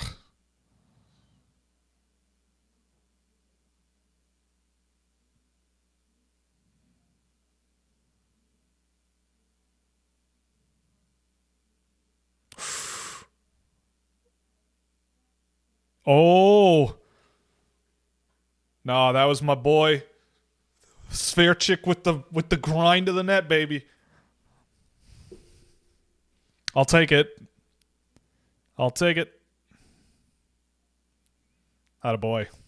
And Red Wings fans everywhere just put him up on their draft boards of how awesome their prospects are. Bit of a gift, that power play, but yeah, I mean, that's also why you don't hit guys into your own goaltender. Yeah, don't shove a guy into your own goaltender when the puck is loose in front. Whatever. That's a big component of playing hockey, not being stupid. Yeah, it's true. Too bad they're all stupid. This Slovak goal song also rocks pretty hard. Yeah, American fans in the chat are probably a little confused, especially the Red Wings fan here. I don't know how to feel. Tell me how to feel. A guy that I like that the Red Wings drafted scored a very important goal, but I'm also not. I'm also who American. Cares? You're not. Whatever. You're not gonna. What are you gonna do? End up with a lower seeding? Big deal. You're not going in the relegation game. It's fine. Oh boy. This is get yourself good for when you actually go up against the big boys. Okay, well, now we've got Americans in the chat cheering for Slovakia, which is just wrong. It's just plain wrong. Do what you want. It's a free country. For now. For the time being. Riker Yee, baby. My God. What a game. What a game. My goodness.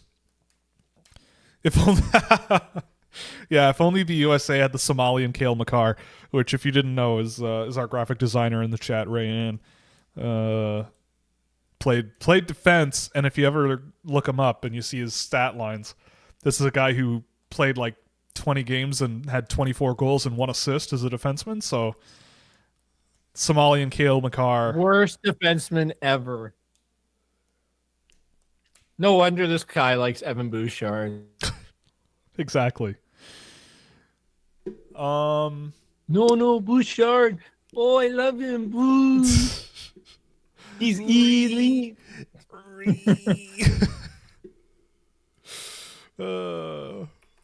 If you don't like him, you're a smooth brain orangutan. Yeah, those are his words, I believe. Yes. Lobotomized troglodyte. Right, lobotomized troglodyte is what he said. Yeah, I love him. Rand's one of my favorite. we have a lot of fun with Rand. On Earth.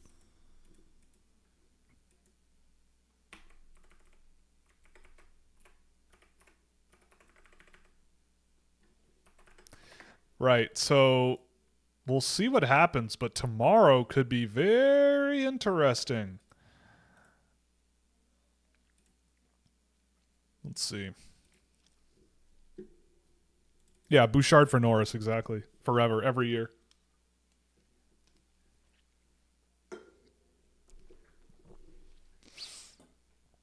Oh, man. Oh, man. No. Rayan is actually one of the coolest people on earth. I will speak his praises. Well, don't. This guy is making university, like Canadian university hockey, look cool with his edits. Let's I mean, the tires can be pumped, but let's not push that bicycle pump too hard. Why don't you want to pump his tires? Because he's a good kid. He knows what he's doing. I know. I'm just being a curmudgeonly old man.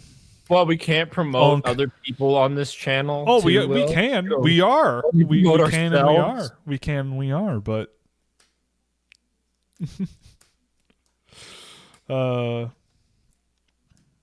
try to have fun around here. Yeah. And Rayan's fun. So more Rayan. That's true. What I say. Fun.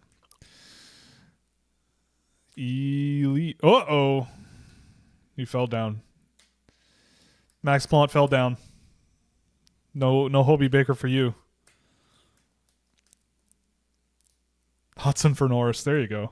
Oof. Close one. Close one. Do you think Chipotle supplies them with their meals? Because I hope they don't. That would be awesome. I'm pretty sure every single time I would go play for the U.S. if that were the case. Every time I've eaten Chipotle, I feel like it's made me feel sick. What? Yeah, pretty sure. Weak stomach. Probably. Well, just can't deal with spice. Well, he's got a white. Whoa! Let's pump the brakes on that. That is not true at all. I am a big fan of the burritos. I'm a big fan of the burritos. And I like them spicy. The burritos, yeah. Oh, you do? Yes, yeah, I do. Maybe that's why you poop your pants. Okay, let's calm down with the potty mouth here. All right, this is an adult show for adults. None of this pee-pee poo-poo humor. None of this. None of this. No more of this. No more pee-pee poo-poo fun. Nope. Not gonna happen. But those are my favorite two words. Pee pee and poo poo. Yeah. How can they not be your favorite words? Because I'm 35 years old. Yeah, but they're so stupid. They're so goofy sounding words. Is that Riker Lee again? Oh my god. Who does he think he is? He's the pee-pee poo-poo man. That's who he is. What's more likely on a 2-on-1? Will and AJ scoring or Ray Bro stopping it? Will and AJ scoring. Because Ray Bro is not good defensively. Here's what I would do. I would just tell you to give me the puck and you just do your Rocket League strategy. Just go right after him and start mauling him. And then I'll just do whatever I want. I don't care to get any I don't want to get good or skilled at Rocket League. It is a game that I purely troll in. Holy. Was that Horenko again? Oh my god. Wait, is that his first at Oh no, it's not his first. No, he hit the post. Well, it's because he can't score a real goal. Yeah, that's true. He can't score a real goal that counts. Physically incapable. It's really too bad, eh? Maybe he'd go first overall if he could score a real goal. Here's something else that's nuts. Slovakia has 16 guys that can come back next year. That's awesome. Most of their team is eligible to come back next year. That is nuts. It's awesome. That's actually so cool. You know?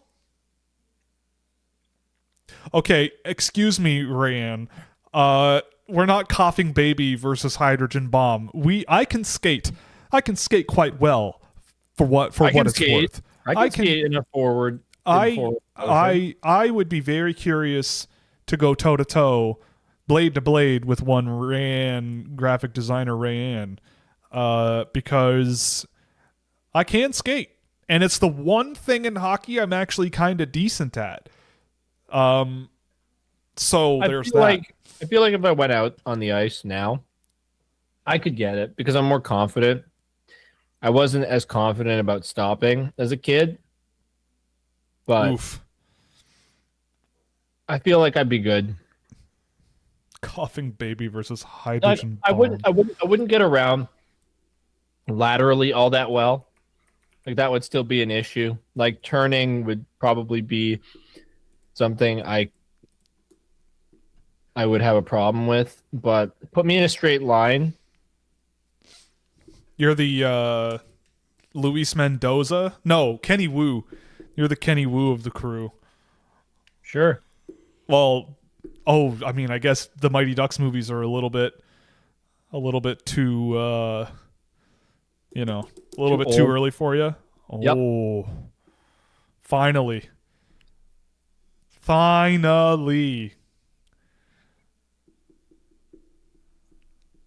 Wow. What an outrageous game this has been. Yeah. It's the best hockey in the calendar year.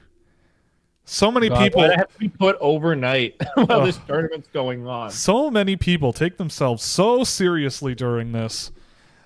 I'm just sitting back and taking little notes and having a blast.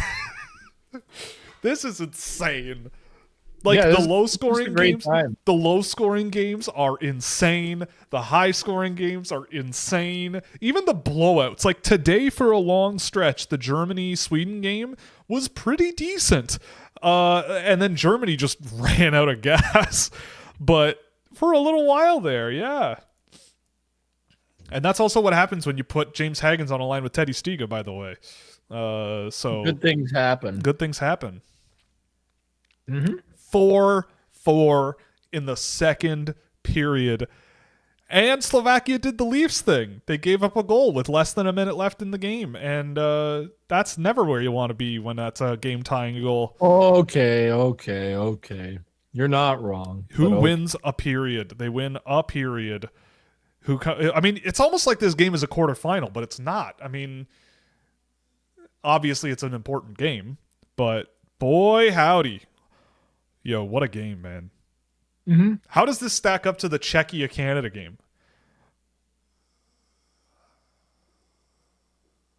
I don't know. I think the Canada game might have been a little bit better, but this is still... I think the Canada game was better. Yeah, this is still just nuts.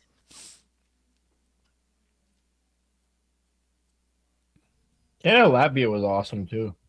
It was, yeah. We weren't streaming for that one, but that game was really crazy. I don't feel like there's been that many terrible games. No, I don't think so either. Even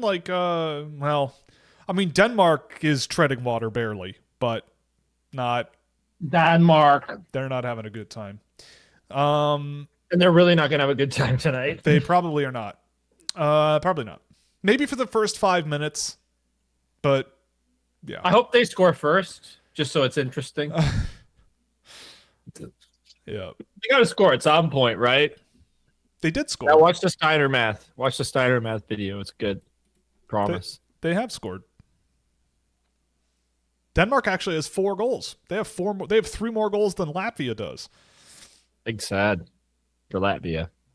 Latvia's only goal has come against Canada. What's more likely, AJ learning to skate backwards or Sabres Canucks Stanley Cup final? Me learning to skate backwards. Yep, skating backwards. Team USA fan here. Get out. Are you go home? We don't want you. Yeah, go to your house. Even if you're home, go home. Are you having a great time keeping up with the IHF juniors? Yeah, dude, this is great. Like, I don't recognize your username, so welcome to the show. But this is great. Welcome. It's amazing. Even though we told you to we get just told you out to of get our out, country. but we're just having a laugh. We're having a goof. We're having a gaggle of laughs. But yeah, wait, does the thumbnail say Blowout City or something?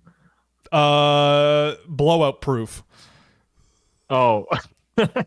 Okay. I went to a lot of baby showers in December, all right? So I've seen the word blowout a lot of times. So it's stuck in my head and I can't get it out. It's one of my favorite Why words. would a baby shower induce or like bring up the word blowout? Oh, you're so young. Oh. What? A blowout. Why would it do this? Because a blowout. Is this an age thing or is this I'm just stupid? It's a you don't know parents thing. Okay. A blowout is when a baby in diapers goes to do the business and it blows out of the containment vessel. Oh, what? So gross. So you'll see the words on it. Hey, we've all done it. All right, nobody's innocent here. Nope, I have not done it. But not to my knowledge. It is a marketing term on boxes of containment vessels for babies that say that they are blowout proof. 99% blowout proof. Gross. Yeah. So that is so gross. So that's all. Now all I can think about when I hear the word blowout is that usage of it. So, See, Will finds pee-pee and poo-poo funny too. I have a pen that says pee-pee poo-poo on it. Pee-pee poo-poo pen? Is that what it says? Yeah, it's the pee-pee poo-poo pen. I got this at a movie screening of the Pee-pee Poo-Poo Man. Which was it's amazing. Which was an excellent documentary made by one of the strangest people I've ever met. But it was really great. You know what else is strange? I don't know. That you haven't watched the Steiner math promo. You got to watch it. I don't want to. I don't want to right now. I don't want to. That's terrible. I want to do a review in depth of the Pee-pee Poo-Poo Man because that is terrible. That's terrible. It's a documentary. It's a legitimate film. No, I don't care. It's a legitimate. I was just saying it's terrible that you don't want to watch Steiner math because it's really. It's so stupid, Will. It is so stupid. I've seen plenty of stupid in my day. Yeah, well, you haven't seen this stupid. Okay, fine. Good. I've convinced put it you. on. We'll put it Yep. on. I'll put it on. It's amazing. Ray, shut up. I see you. I see that. Scott Steiner, it's going to be a three-way for the TNA heavyweight title at Sacrifice between you, Kurt Angle, and Samoa Joe. Now, before you get there, you have an important step tonight as you and X Division. This woman doing the interview of these people looks completely out of place in this video, by the way. I know. Champion She also looks extremely 2006, like super 2006. Yeah, because this is when take on this the is unlikely around. duo of Kurt Angle and Samoa Joe. You know, they say all men are created equal, but you look at me and you look at Small Joe, and you can see that statement is not true. See, normally if you go one-on-one with another wrestler, you got a 50-50 chance of winning. But I'm a genetic freak, and I'm not normal. So you got a 25% at best at beating me. And then you add Kurt Angle to the mix, your chances of winning drastically go down. See, the three-way at Sacrifice, you got a 33 and a third chance of winning. But I got a 66 and 2/3 chance of winning because Kurt Angle knows he can't beat me, and he's not even going to try. So, Samoa Joe, you take your 33 and a third chance minus my 25% chance, and you got an 8 and a third chance of winning at Sacrifice. But then you take my 75% chance of winning if we used to go one-on-one and then add 66 and 2/3%. I got 141 and 2/3 chance of winning at Sacrifice. See, Joe, the numbers don't. There's still 50 seconds left in this? Holy smokes. Lie, and they spell disaster for you at Sacrifice. See, but I'm going to break it down for all you ladies. I'll break it down even more. I was literally just going to say this. Ray, you spoke. This is what goes on in my brain all day long. This is my job. Okay, so dumb. There's still another. I mean, it's kind of brilliant. He's doing a lot of math on the fly here. Even the host is like giving looks like, what is even happening? Would you rather be with me or would you rather be with Joe?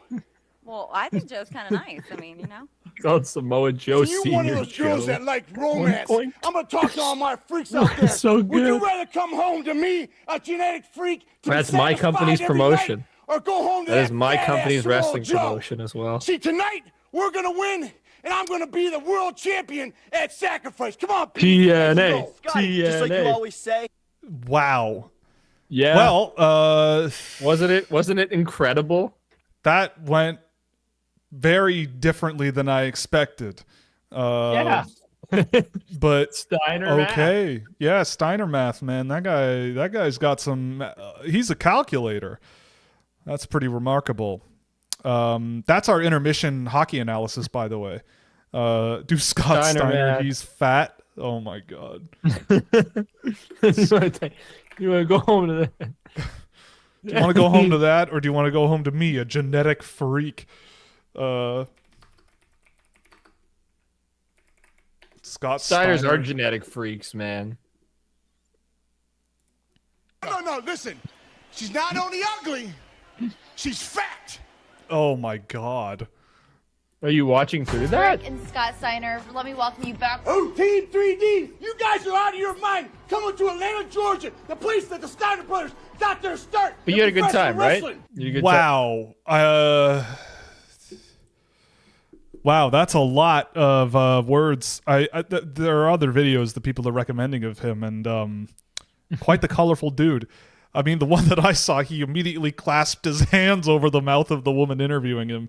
That's awesome. That was a little aggressive that I wasn't expecting. I love like out of place moments in today's society. You know, like that shit just makes me laugh because I just think, wow, imagine what eruption this would cause if it was aired today.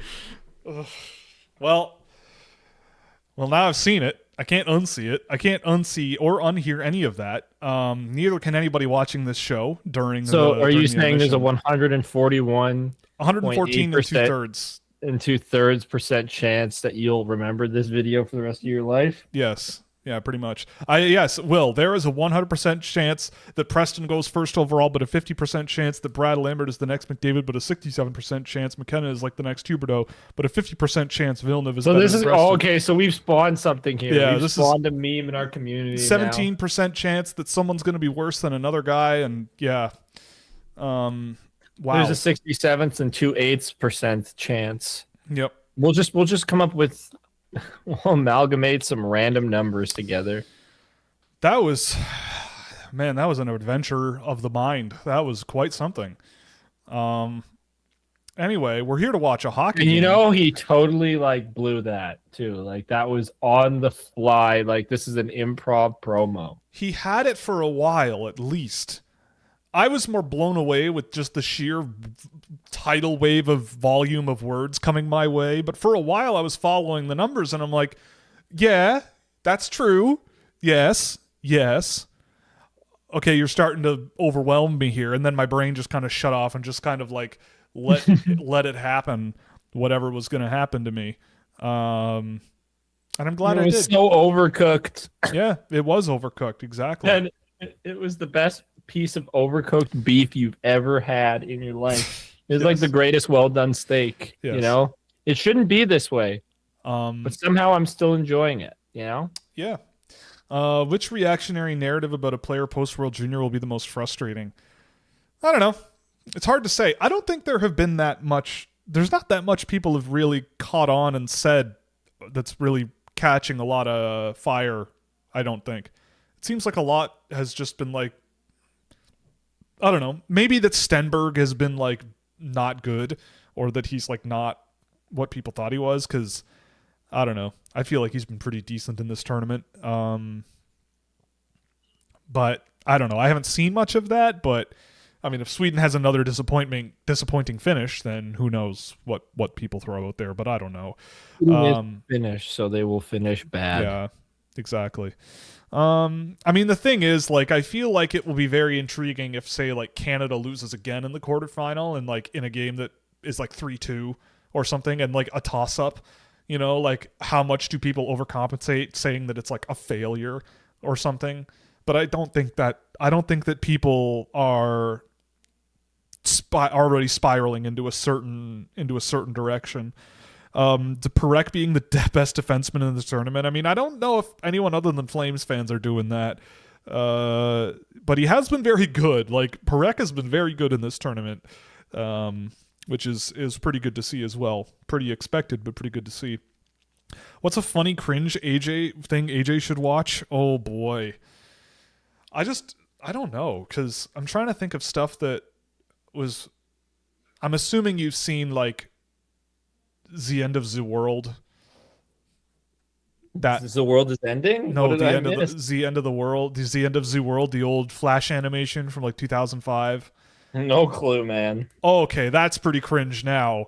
People think 6-7 is dumb. Someone asked what a funny cringe thing you should watch is.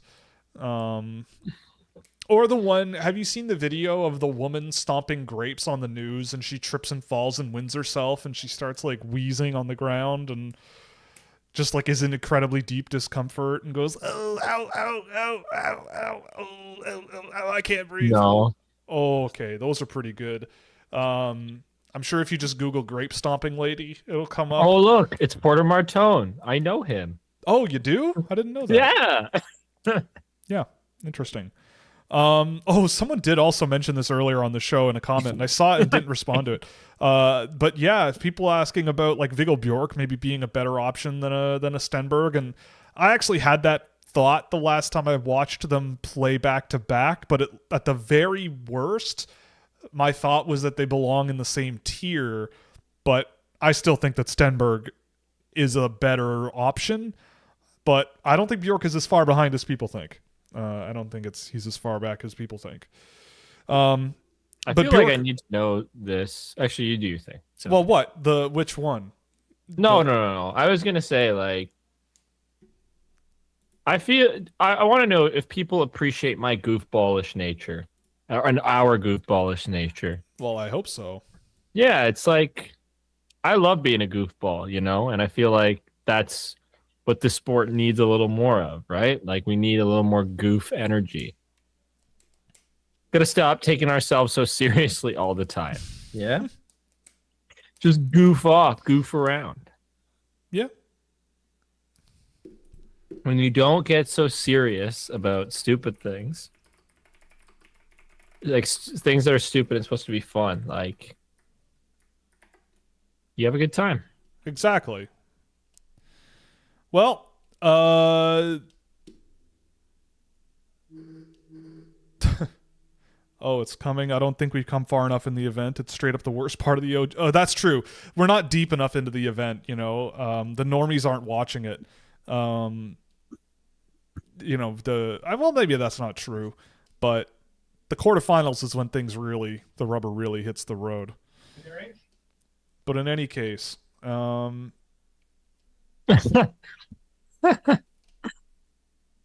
was reading Rayanne's comment. I didn't realize it was from Rayanne. Yes. Yep.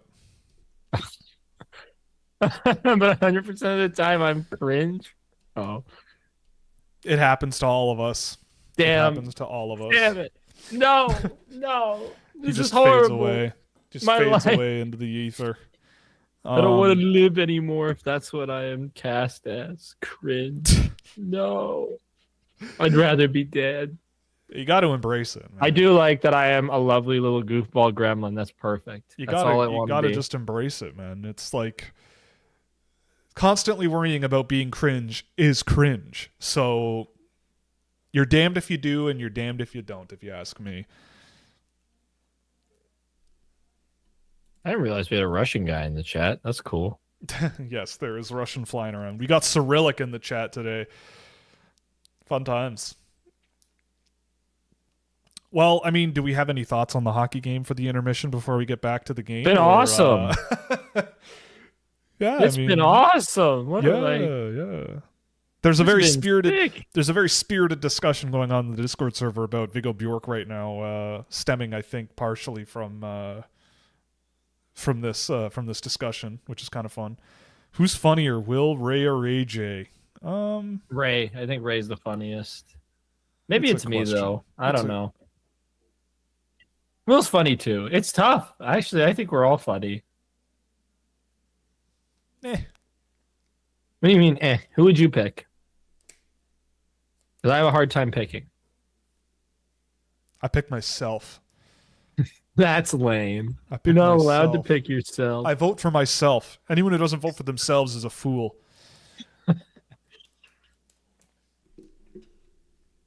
Wow, Rayan, you bastard. Okay, I think Rayan's the funniest. When I hear it, I think of Randall from Recess. That's ridiculous. That's not nice. I'm no snitch. I ain't no snitch. This is bullcrap. Don't cast me this way, man.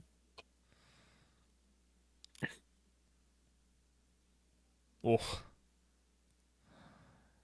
I didn't realize that McMorrow set up Spellacy on that goal. I didn't realize that. I'm not. That was on the break on the 2-on-1 thing where he flipped the pass out in front. He got. Well, clearly he should have gone in the first round. Yeah. LA Kings gem. LA Kings steal. Hashtag steal gem. That's what a snitch would say. Yeah. Yeah. You're lucky you're still here, man. You know, all the crap you say to me. If I was really a snitch, I would have got you removed, okay? Totally unbiased Steelhead fan. But no, I let you exist in your attempts to undermine my message and belittle me, all right? And we have a goal. From James Haggins. That's one James Haggins 2 goals in a row, right? James Haggins is so good, man. Boston Bruins selection. 7th overall. So James annoying. Haggins. Yeah, Haggins has 2 goals in a row. Could you imagine if they actually played him with my boy? How awesome that would be. I think you might be dreaming. I know I'm dreaming, but could you imagine? Yes, I can't imagine. I am Wouldn't imagining. It be awesome? It would be. It would be awesome. Speaking of awesome, this hockey game, man, keeps getting better. Keeps getting better. Ooh. Teddy almost did something cool. But Teddy's not allowed to be cool. And he did something cool immediately after. That's my son. That's your son. That's my son. My child. My Theodore. Baby cheese man. Oh, Theodore, no spitting on the floor. Yes, I also agree. Justavar Karlsson's been quite good for Sweden as well. Again, like, people keep yelling at me that he's not good, but he cracked the team and he's looking pretty good on the team. His name is too long, so we don't care. That's true. Like, that's the problem. Shorten your name, dude. Well, he is going by Justavara. He's got just Justavara on his jersey at this tournament, so I don't know if that counts. Fair. Oof. That's fair. Not a great play there, 22. Oh, my God. And then he knocks it into gives it away below the goal line, then knocks it into the audience. Who was that? Adam Gollier. Uh-oh. We're cooked. 2-2, you're trash. Gollier's going to the basement. He's not getting fed for a couple of days. Crummy giveaway. Tosses it into the stands.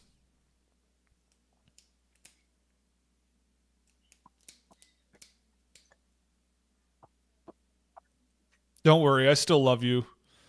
My free bird. That's what I think's coming.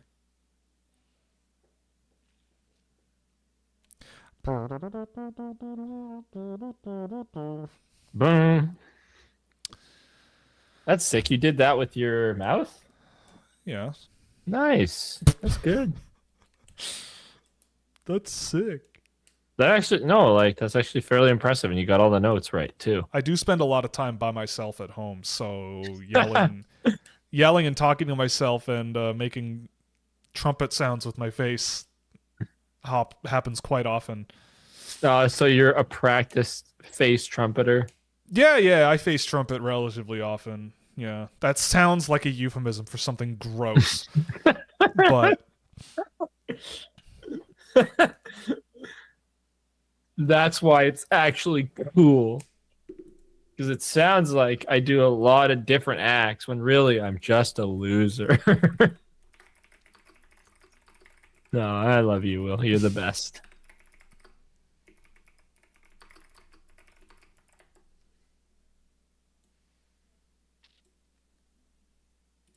oh my god. Luke Osborne. Shout out Luke Osborne. Shout out Sam McGilligan for putting me onto Luke Osborne years ago after U16. Oh boy.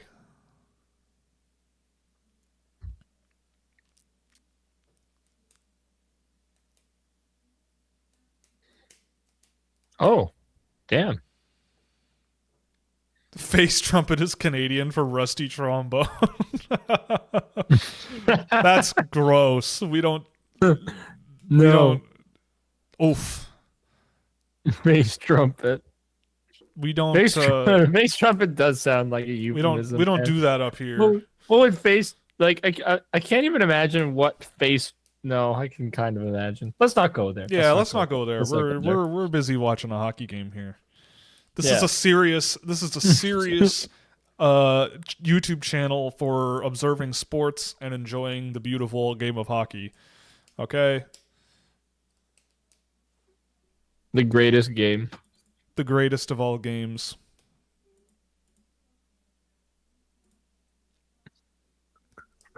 I can't get over when I hear AJ. I think of Randall from Recess.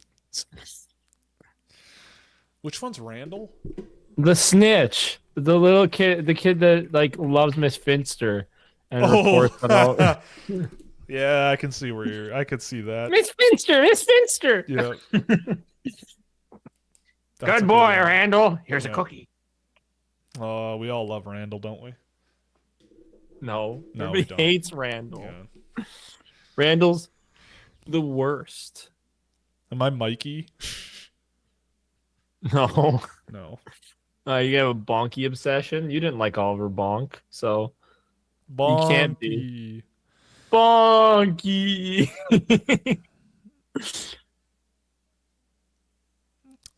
Do you think there's something of value to take from Schmitz's performance relative to Liga when he's on a team that just bunkers down from the inside of a hobbit hole and throws grenades 5 times a day? Yeah. That's amazing.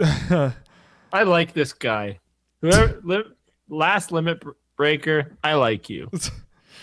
I mean, I don't know. I think I'm doing what Donald Trump does in his interviews when he gets a question he likes. Oh, you're such an intelligent person. You're so great. Yeah. What a great question. What a great question. Who are you with? Who are you with? Oh, great people. Wonderful people. Oh, who are you with? The Daily Stormer? Oh, wow. Great publication. Excellent publication. CNN terrible though. But yeah, I mean, I think with Smits, I mean, he's playing a ton for Latvia. I think he has been up and down in this tournament. I mean, the role he's asking him to perform is immense. But I do think that, I think that his experience in Liga on the team that he is on certainly primes him to be in a game like they were in against Canada, where someone said the shot attempts were like 85 to 38 or something like that. Like they blocked like 20-something shots. You know, pretty wild.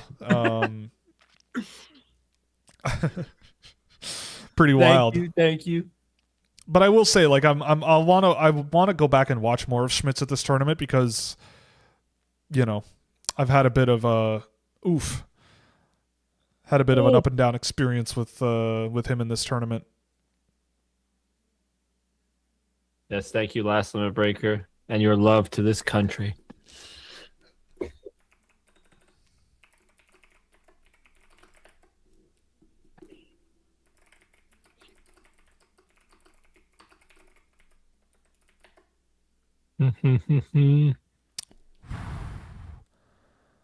Oh.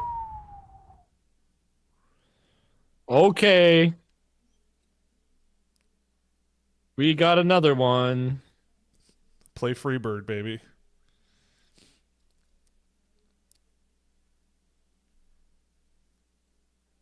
This tournament's so awesome. It's so much fun. I'm gonna be so mad on my way to work, not being able to watch.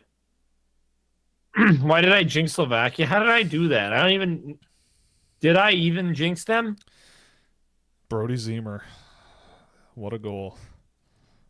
Or a setup, I should say. Setting up that goal. What a pass. That's going to be the highlight of his career because he's in Buffalo, yeah? Yeah. Yeah. Sorry, dude. That's what Will Zellers does. This is as good as it gets, brother. Get to the net, score goals. Get to the net. As good as it gets. My free bird. Hell yeah. Will Zellers to the moon. Exactly. Oh. Why is it under review?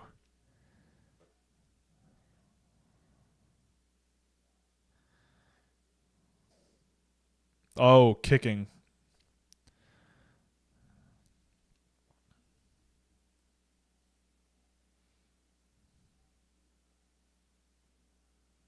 No, I don't think that's a kick. I don't know about that. I don't think that's a kick. I haven't seen it yet. Oh, I don't know. I wouldn't say it is distinct.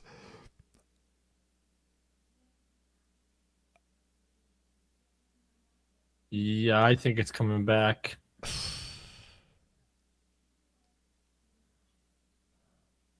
Yeah, I don't think that's a goal. Yeah. Maybe though. Actually, I don't know. Yeah, it is. They just announced it. Yeah. I don't think they called it a goal. It has to be indisputable. I don't think he kicked it. Yeah, I don't think he kicked it. No, I saw because I saw his I saw his skate move after because right. That's kind of the ricochet feel. Like you the kick. Yeah, no. Yeah, he I think he turned and deflected it. And I think the change of angle was the puck hitting his skate. Yeah, no, that's a goal. It's a goal. It's a goal. But Slovakia didn't challenge, right? They just looked at it. They reviewed it. Yeah. I think it was from upstairs. Yeah, that's fair. Whatever. Yeah. Uh-oh. Uh-oh.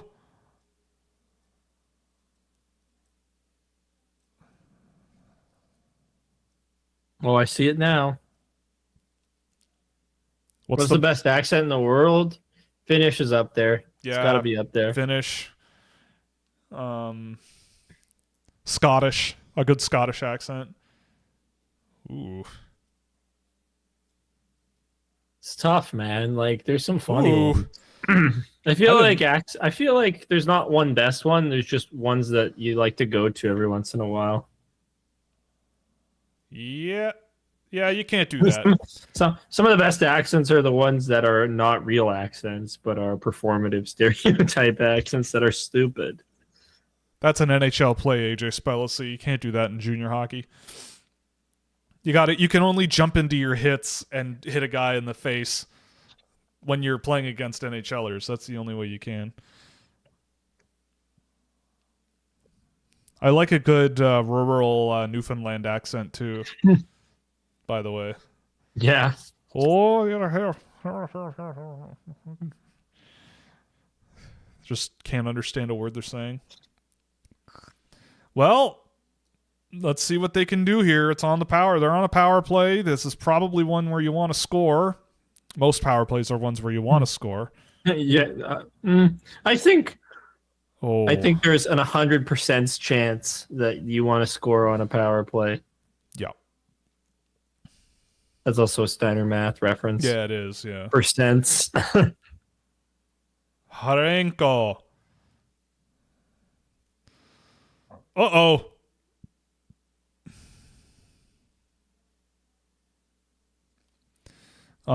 What's the word you find is hardest to pronounce? I don't know. I forget. It's that bad, eh? You can't even remember. There was a word that There was a word that I came across like this week that I wasn't pronouncing. I will say the word because, the more I look at it, the less I understand it. You ever looked at a word and been like, why is that spelled that way? Why? Yeah, because it just looks weird. It doesn't look right. What? Uh-oh, sphere check. Oh. Damn. What be causing that problem for you, Will?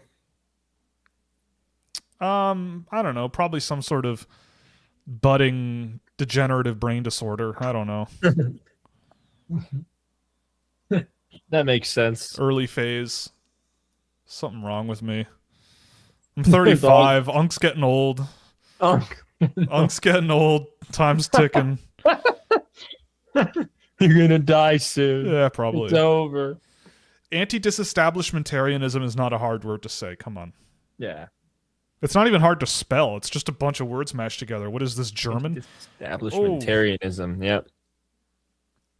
I mean, I have to think about it before I say it, to be fair, but I mean, it's also like not a good word because there's multiple prefixes. Like there shouldn't be words in the English language with two prefixes, right? I don't think so. Like anti-disestablishment, you know, too many prefixes. Words only need one. Can I hear you guys say Matthias Scharnquist? I think it's Scharnquist. Matthias Scharnquist. Oh, floxinoxahilipilification. Yes, I remember that one from grade 6. Yes. Floxinoxahilipilification. Okay, but those words you don't need to bring up because they're too complicated. Right. I do remember looking up the longest word in the English language, and I believe it's a disease that you get from inhaling too much volcanic ash. Something like that. Oh. Damn. This game ain't over, man. This game ain't over at all. Yes. When I have dementia in the future, Brad Lambert is too good at hockey, and the Winnipeg Blue Bombers should use him at point guard. Yes, that's exactly it.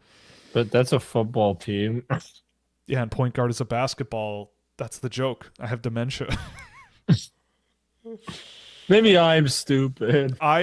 Speaking of which, my TikTok algorithm has decided that I'm gonna rewatch all of the Chicago Bulls Michael Jordan documentary in clips this week. That's just the movie and series it's selected for me. So that's just what I've been watching, and I need to rewatch that again. And it also, all of a sudden, has served me clips from the movie, is it Eternity? With Miles Teller and Elizabeth Olsen, where they die and go to the afterlife, and she's been married twice and meets her first ex-husband in the afterlife, and she has to pick between the ex-husband who died in the war and the husband she spent 65 years with and had kids with. And all of a sudden, I'm getting clips from that movie. Did not know that I asked for that. But I'm seeing it 30 seconds at a time, which is kind of good, I guess. The is pretty good, but the is a bit off, but pretty good otherwise. Yeah, Schornquist. The way you stop talking about dementia, you said. Yeah, exactly. Yeah. I feel like the more you talk about dementia, the more likely it is you lose get dementia. Brain cell. Yeah, there you go. It's like the more you look at the sun, the more likely it is you go blind, you know? It's a losing battle. Oh my god. What is your favorite location that you can't pronounce? For me, it's Longfair Gwillig Hin Gullen Gunnar Gillen Palin Tin and Slilly Gogorth. Yeah, I remember that. The hell? Yeah, I saw that. I saw that weather report with the guy who speaks fluent the Welsh name of that place fluently. I have no clue. Clanfair. What my favorite destination would be like that, because more fireworks. I don't know. I just don't know what that would be for me. I say every. I only like places that are that I can pronounce. You know. The premise of that movie seems dumb. The afterlife has scarcity. I mean, I don't think that's the point of the movie, but I mean, I'm only watching it 30 seconds at a time, so I don't know. But you know, it's kind of like any sort of science fiction fantasy, any topic. Like if you want to create a world that is not, it is a fantastical version of reality that is not real, I don't think. Then you're probably going to have some holes in the story. You're going to be able to go, well, what about this? What about this? This doesn't make sense because of this, right? I don't know. If it's a good story, then it's a good story. But I also have seen about 6 minutes of the movie in total because it's in my algorithm. I don't know. And yes, I do lose the most brain cells when I talk to AJ about hockey. It's true, yes. Monday nights 8 p.m. Eastern and Thursday afternoons 2 p.m. Come see me slowly grow old. What the hell?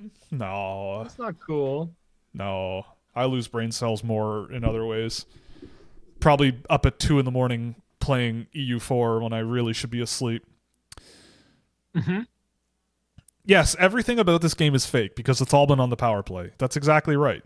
The best team is going to lose. That's all. If your team wins, no best it's team. Not real. It's always on the power play. It's who can score the most power play goals in this tournament, you know?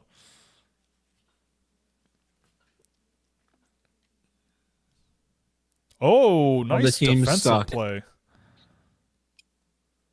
Straka.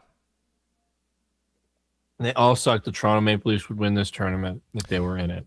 I also have to shout out the staff at the arena because they are playing some 2000s era pop punk bangers during this game. I've heard like Simple Plan, Good Charlotte, Yellow Simple Card. Plan. I've been to a Simple Plan concert. Who is playing Yellow Card in the year of our Lord 2025? I'm for it, but boy, that's a throwback to 2001. I saw them in Gananoque when I was a kid. Gananoque. And Pierre threw me a water bottle. Whoa. The lead singer, yeah. Gananoque. Wild. Yeah, man. Because my grandparents live in Kingston.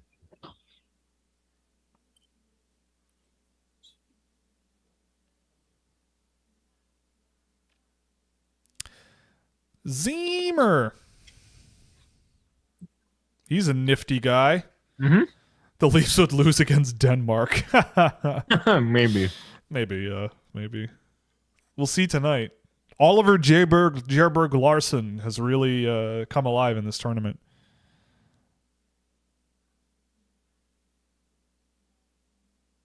Uh-oh, Chase Reed brought in an offside. He's cooked.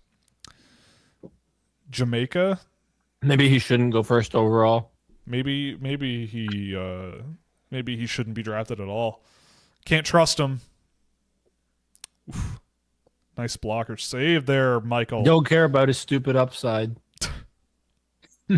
Yeah, who cares about potential when you go offside one time? It's unbelievable. Just the worst. Worst player, terrible person. Oh, they're playing Turbulence in the game. So if there's ever a time to put these on, that isn't a New Year's Eve. It's Shutter Shades. It's during the song Turbulence by Lil Jon and Steve Aoki. You're playing a Lil Jon song for Lil Jon Mooney. Exactly. Now we're talking. Come on, Haggins. Lil Jon Mooney time, baby. It is. It's always Little John Mooney time. Well, actually, he's not on the ice, so it's not his moment. Lame. EJ Emery. I forgot he was on the team. EJ. Yeah, RIP 2025. Yeah, from 2025 till 2025, we had a good run, eh? I watched the Big Fat Quiz Show of the Year last night, which is the annual tradition in our household around this time of year. It was very funny. Really good cast this year, too. I mean, the usual suspects were there, but like Nick Muhammad was on the show. He was really funny. A little bit of a fish out of water, which was kind of fun. I forgot. Oh, Michael Svirchek is cooked. He hit the post on an open net. Oh, no. Trash player. That's a do they score moment. Oh, my God. Trash player. On an overrated team.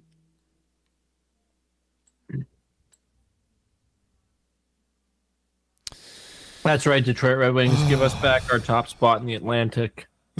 You should be where we are. Just because of that one play. Mm-hmm. Off the frickin' post. Unbelievable.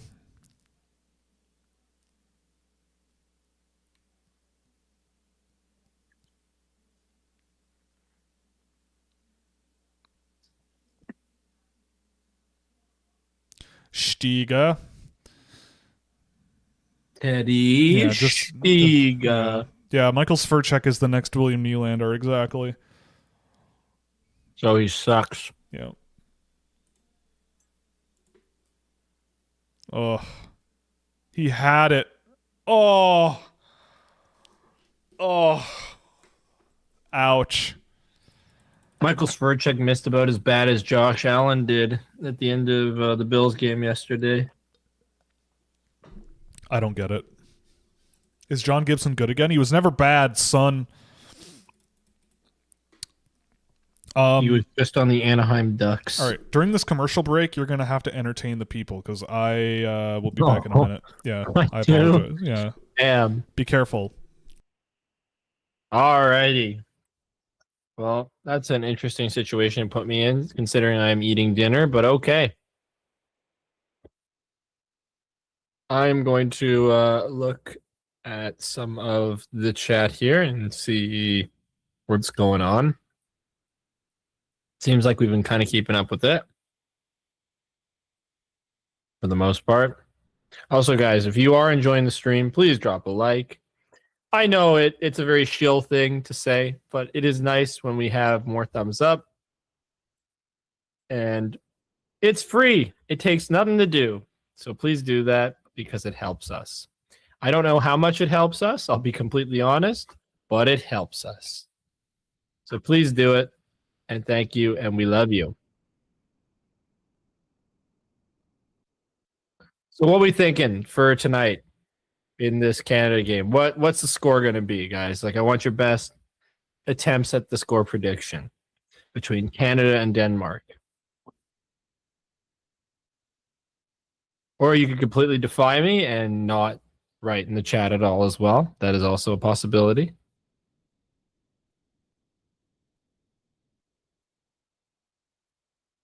Now, also that Will's gone, it's time for me to install a temporary dictatorial government. So if anybody says anything mean about the Toronto Maple Leafs or William Nylander, you are getting banned and you are never coming back. Oh, fantastic. Fantastic.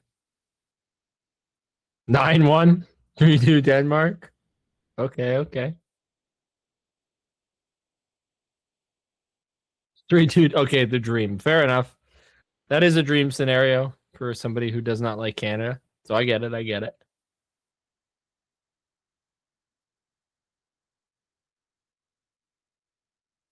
Oh, Will's really been gone for a while. He's really leaving me here out on my own, but that's okay.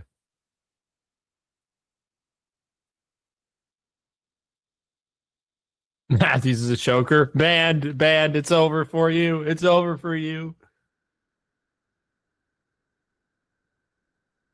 Cincinnatus of the podcast now. Yes, I am.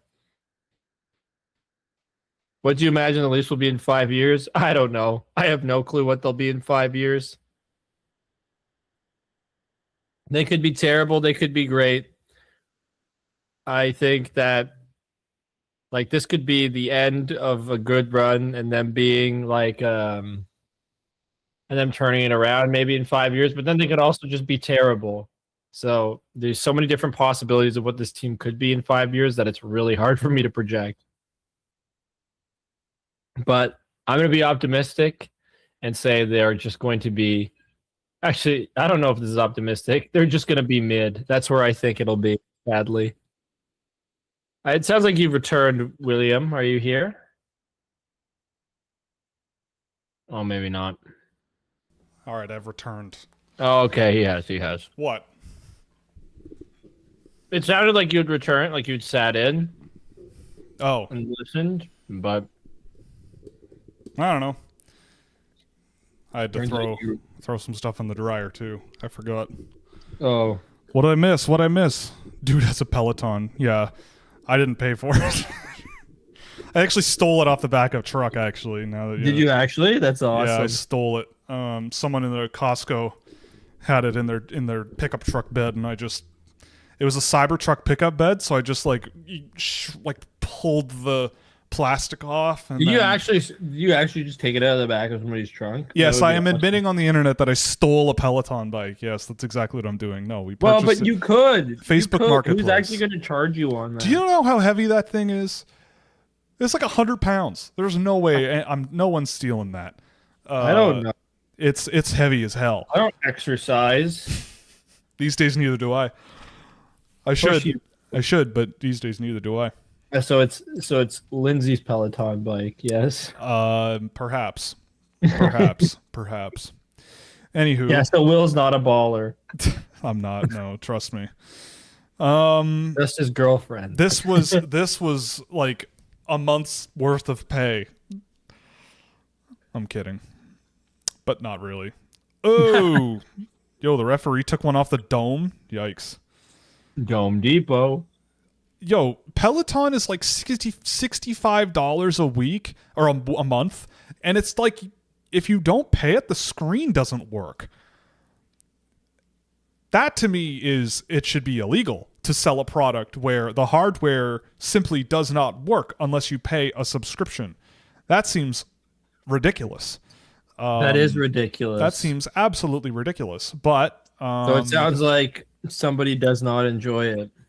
Well, I think it's just horse's ass. That's what I think. I think it's just a horse's ass that they can do that. But it is. You know, whatever. We've downgraded our subscription because of it. We don't like it. But oh well. Imagine buying EU4 and having to pay for it every month. I know, right?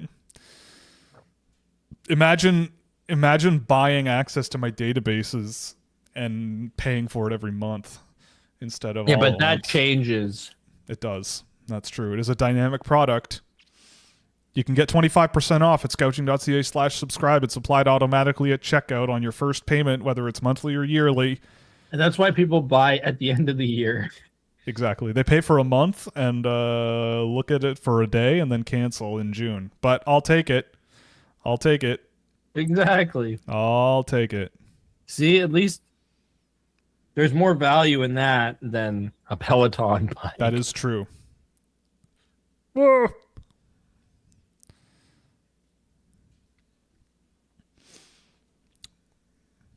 got to join a cult when you get a Peloton bike. Couldn't you just spin the bike 90 degrees and watch something on your monitor instead? Yeah. But I feel like it would be very strange. I mean, the bike is just very heavy. So I feel like it would be very strange to have the bike pointed at the back of my head while doing a show. It feels like someone would be watching me, but anyway. Yeah, or buy merch. Yeah, Ray designs our merch. You can buy our merch at scouchware.com. Nobody likes our merch. Nobody likes our merch. Terrible. Even though it's awesome. It says a guy on it. You could be a guy if you wanted. You could get stickers that look like me for your laptop. You could put me on your computer for your university lectures. A guy? Yeah, I think so. That's sick. I think it is. Yeah, something like that. That's so stupid. That is so stupid, and I love it. So is the Canada game on now? Is it? Oh, what time does it start?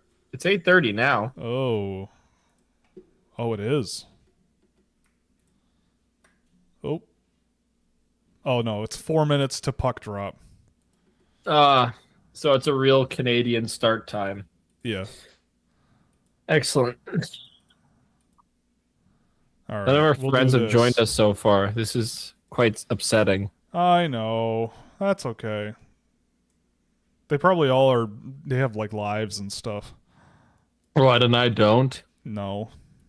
What are you talking about, Will? I'm only going on an overnight schedule for 11 days from that, like starting tonight. Correct. So it's I have a life, okay? It's just not a fun one. 3 minutes and 23 seconds to puck drop. The Canadians, man, it kills me, the walk they have to do to get to the rink. That's just awesome. It's good times, good fun. Is there gold on my jersey? Yes, there is. All right. Go me. It's like I won gold medal. It's like I won a gold medal too. I'll be right back, Will. Bye. All right, AJ's gone. Now we can have fun. What's going on? What's our favorite pizza topping? What's your favorite what was your favorite stock of 2025 to bet your life savings and house equity line of credit on? What's your favorite brand of gas station? Like if you had to choose a gas station to put in your yard, which one would it be? What about convenience stores? Like what about if you had a convenience store in your yard, what would be in it to be maximum convenient in your life? Yeah, Ocugen. We got an Ocugen vote in here. That's pretty wild. I feel like attendance would be higher at the tournament if America didn't put the tournament on a channel that at 30% of cable packages cover. Absolutely right. I think this is a tournament where if you build it, they will come. If you give people the opportunity and you sell it because it's awesome, people will watch it. You skate across the women's college rink and walk a minute to the men's rink. It's not that bad. No, I'm not saying it's bad. It's just funny. Like I don't know. It's funny. It's like how the Minnesota Wild have to take an elevator. It's a good time. Pineapple or pizza, yeah or yay or nay? I mean, I am pro pineapple on pizza. I know AJ's not here to scream at me about it, but I believe that if you make a food that is good, it doesn't matter where it comes from. I don't care. And I think pineapple on certain kinds of pizza are good. I don't eat it every time I get pizza. Usually I'm just a classic pepperoni guy. Simple, but effective. At least good, like a good pepperoni pizza. There's a place around here that does a really good one. But no, in general, I am a believer in like what you like. And if it tastes good, you like it. Because culture changes all the time. What is acceptable to some is always unacceptable to some others. And eventually, nobody cares. So that's the way she goes. The walk they had to make. Have you seen a video? I think I did. Yeah, it's a pretty good walk. It's a good one. Yeah, Circle K is not great. Yeah, we have Circle K's now in Canada, and they are not incredible. Honestly, like the good convenience stores in my experience in Canada are the locally owned ones, just the mom and pops. There's one down the road from here. The lady who runs it is great. She's always so nice. She's so polite when she says you can't pay for your $4 Nerds gummies with a Visa card. Sorry. Like, it does it way nicer than I just did.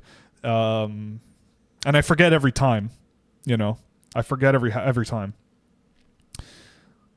And I know also with my convenience store experience, I don't trust any that actually like make food, like 7-Eleven. The Canada game started, like 7-Eleven with the hot dogs rolling around. I don't trust that. Nor should anybody. I don't think anybody does, but, if the food needs to be packaged and sealed and made by a third party, in my opinion. Ever have garlic fingers? Oh, all the time. Well, not all the time, I should say. I do make garlic bread at home somewhat often when we do like stews or pasta dishes and stuff. We make our own garlic bread at home. I love garlic. Garlic is one of my favorite foods. I'll eat garlic till the cows come home. I'll eat garlic. Sure your breath will stink. I'll eat garlic. I'll eat so much garlic that the cows will never come home. They will stay away forever because of how bad it stinks. My mom hates garlic breath. Oh, well, I mean, nobody likes garlic breath. I like garlic. That's the difference. I brought my puppy with me, so she's sitting currently. Hello, dog. You can't see her. Yeah, no. She can't hear you either. What else is going on here? Yes, the ice surface at MSG is on the 3rd floor. Yes, it is. So if you hear me saying in a high-pitched voice, because I am talking to my dog, I will try and... oh, hi, girly. Hi. Yeah, no.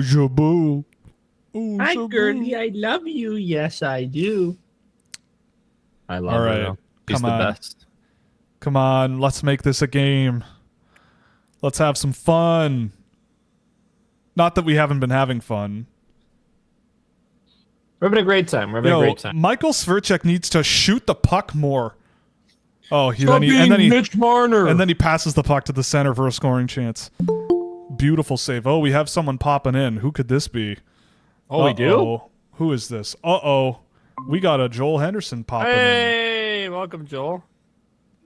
He's muted, but he will be here soon. We're joined by Puck Prep's Western hockey specialist, Joel Henderson, whenever he pipes up to watch this Canada game. Hello, sir. How are you today? Good. I am all right. Not so bad. Right. Not so bad? No? You ready to watch some Canadian World Junior hockey players play hockey and do sports? I suppose. How much do you think they're going to lose by? Oh, speaking of lose.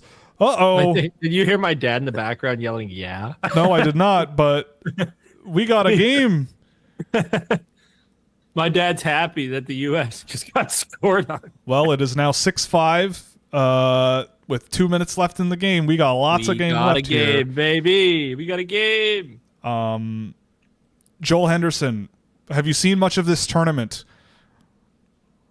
I did watch the game against Latvia. Oh yeah. Sadly, no. I guess those are your notes there. Those are your notes. I've got a few different, and then I watched one. I think I watched part of the prelim game against Sweden. Right. So I just kind of wanted to see how everyone was doing, what the attitude was. It's good. Who was going to step up? Yes. And then and then I entered into my Debbie Downer phase because everyone came to the tournament being like, "This is the greatest team Canada that's ever been." And my whole going into this tournament, I thought they're good. We'll see. Oh boy. I don't know. I'm a Debbie Downer. Aren't we all, eh? Eventually. It happens to all of us. Is it just being realistic, do you think? I looked at the team and I just thought, what are they going to do here? And then, I don't know. I have a couple of thoughts, but we'll see. We'll see if it kind of plays out throughout this game. Yeah, I guess what if about anything, you guys? How are you feeling feeling going into this game? Well, I mean, it's Canada. It's you the never World know. Juniors. I don't care. I'm just here to watch the ride. Well, you never know. Canada doing anything but blowing this team out of the water might be problematic. All due respect to the Danish team here, but I mean, they've scored 4 goals in this tournament, so you never know. But Canada is looking like they're going to score one, and they just did. Yep, there it is. I mean, you take a power play against Canada, and Gavin McKenna will score a goal on you. Canada. There you go. That's correct. Imagine taking a penalty on the Canadian national team. Unbelievable. Oh, we got an icing call in the American game. Oh, I didn't even look. The U.S. game isn't over yet? It's 6-5 with 45 seconds left. And they've got an offensive zone. Slovakia has an offensive zone face-off. What a pass from Michael Hage on that goal. Woo! It's too bad it doesn't count. It's on the power play. But, yeah, look, Gavin McKenna scoring on the power play, Joel. That's what he does. On a Danish goaltender who has 5 games of experience this year at the Danish men's level. Yeah, that's Gavin McKenna. Give him time and space. Yep. He does things. He does. Take away his time and space. He does less. Mm-hmm. How long have you been watching Gavin McKenna play hockey? How many years? Good Lord. I don't want to say. It's been 4? a long time. 5? 4 might be. Yeah. What year is it? Almost How old 2026. am That's always the I? first question. I think maybe it's almost 5. Almost 5 years watching him play. Interesting. That's yeah. Like I said, I know it's very commentator of me, but I love talking about the old teams and who were teammates and what happened and yada yada. You're very good at saying sentences fine. I'm pretty sure nobody in the universe has ever said before, which is great. That's one thing I love. So like about Ron you. McClane kind of vibes? Yeah, you're kind of Ron McClane-like, but way more interesting. Because Ron McClane is the least interesting person on television. No. Because he at least keeps you on your toes, I think. I think he keeps you on your toes, you know. You just go, wow, what an old-ass reference that nobody understands, man. Yeah. Thank you. I really appreciate it. You're really preaching to the audience that gets it. He'll make a reference to, for a reference to this tournament, I mean, when Gavin McKenna was, I don't even know, was he draft eligible then? I don't even know if he was, but he was playing U18 for Rink Kelowna, and his presence on that team forced Tija Ginla to the second power play. So Tija Ginla wasn't on his team's top power play. Gavin McKenna was. Don't you love the CSSHL? Oh no, was it? Yeah, it was, right? Yeah. Yeah. It always is the CSSHL. Yeah. It was him and Ryder Ritchie on the top power play, and then the Vaughn brothers, and then someone whom I can't remember. Right. So loaded. Pretty loaded. So Tej was not on that top unit. And now look at him. He's terrible. And now he's great. That game was awesome, by the way. Slovakia USA is Excellent over 6-5. Excellent hockey game. Good performance from both organizations, both nation states, as you are. What a game. And now we're off to Canada, Denmark. So I have that game on right now. I didn't have it. I couldn't find it for some reason. To the commenter who just posted, yes, Oscar Hemming did play a game. He's playing with Boston College now. He played 2 nights ago, I think. So Oscar Hemming finally found a place to play a hockey game. It only took like 3 months, but it worked. It happened. Oh, and I mean, it's been a while since I've been on your chat, but I do want to say specifically, hello, chat. Yes. Hello, everyone that's tuning in. Hi. Yes. How are you doing? A treasured member of the community, such that you are. You've got carte blanche, friend. What's hey, how about this one? Keaton Verhoff. You probably know a little bit about him. First game of the tournament. Are you surprised it took a little while for him to draw into the lineup, or? What? I heard the spiciness and all the things, but I mean, I don't know. Good player. Loves the game. Loves his mom. Loves his dad. You know. Yeah. The one thing I always talk about Keaton with, and I mentioned it with this, is that there aren't many people that have a better one-timer slap shot than Keaton Verhoff. So if they're looking for different units or different things or how to splash stuff around, throwing a one-timer on the one side is not too bad of a gift to add to one of your power play units. Sounds about right. Hendrich Jolson, I think I saw someone. Ray Bro asked me what caused me to become a Flames fan. I just saw that. Yeah. Nothing. I was in Calgary when they made their 2004 run. That's the real answer. Okay. I was in Calgary. I had not watched hockey in like 5 years at the time. And a mutual friend of mine got me to listen to games on the radio. Whoa. Back in 1947. So yeah, Joel is the real unk of the community. Joel's the old timer.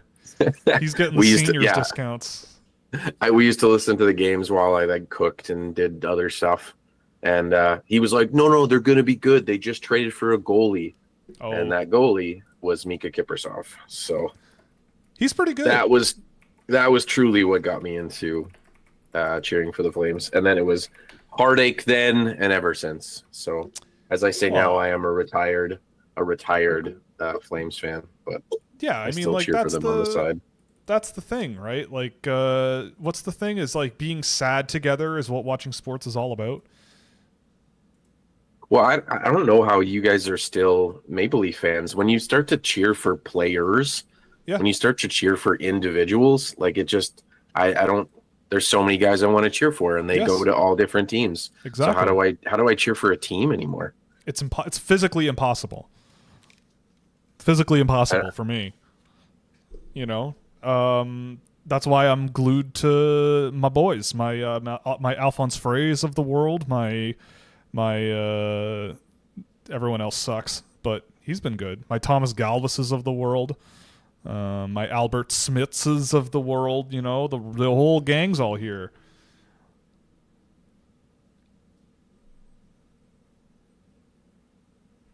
The Joel warned AJ for what was to come with Brad's living. I mentioned things to Will. Yeah, you did. Do you like Mark Stone? Yes or no? Was basically what you said to me. Do you like Mark Stone because Brad Treliving really likes Mark Stone? Is that what I said? Something along those lines. No, not Mark, his brother. Michael. Oh, sorry, Michael Stone. Yes, his brother Michael Stone. Not Mark Stone. Yes. Loves Michael Stone. Yeah, Mike. Yeah, Brad Treliving loves stay-at-home defenseman he can get for a fourth round pick at the deadline. That is what he loves. That bolsters your playoff hopes. That's what he thinks. And now they're going to go out and get Rasmus Andersson for everything they have left in the tank or something like that. And hey, they won. They got 3 of 4 points over the weekend, so they're fixed. All is well. Yeah, it's over. It's over. How was your holiday, sir? Was Santa good to you? What was Unc's holiday like?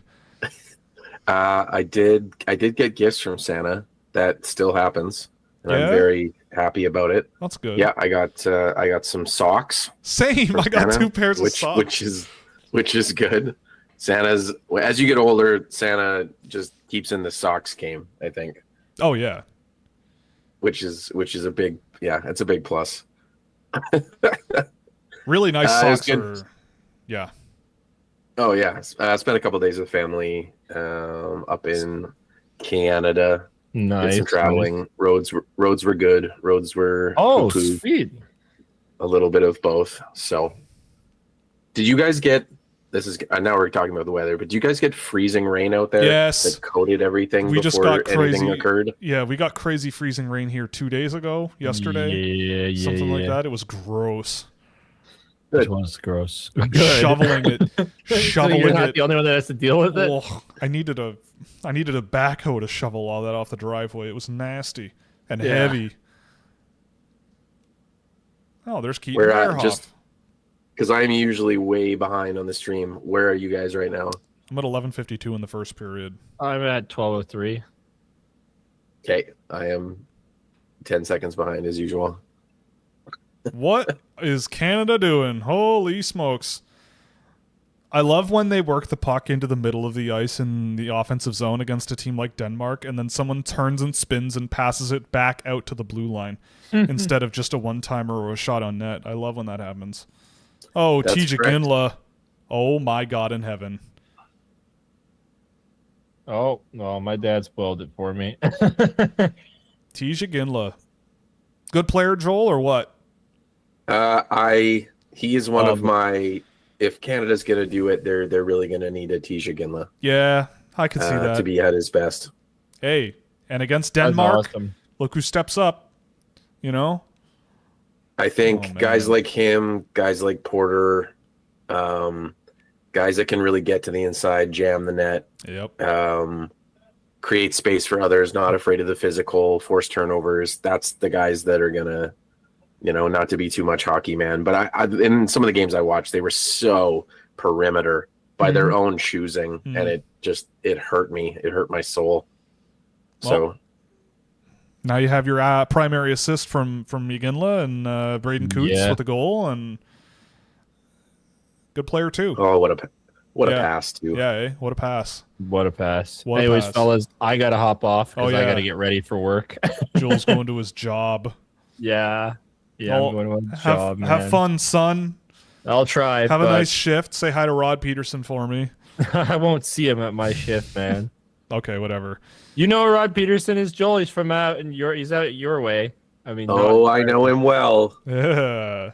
Yeah. Do you AJ's like Rod? best pals with him now. I'm not best pals with him, but I help run the show on television. He's gonna be your best man at the wedding. Yeah. Rod That's Peterson. good. There's they're always telling us that they're on the verge of canceling that show, but they find a way to keep going.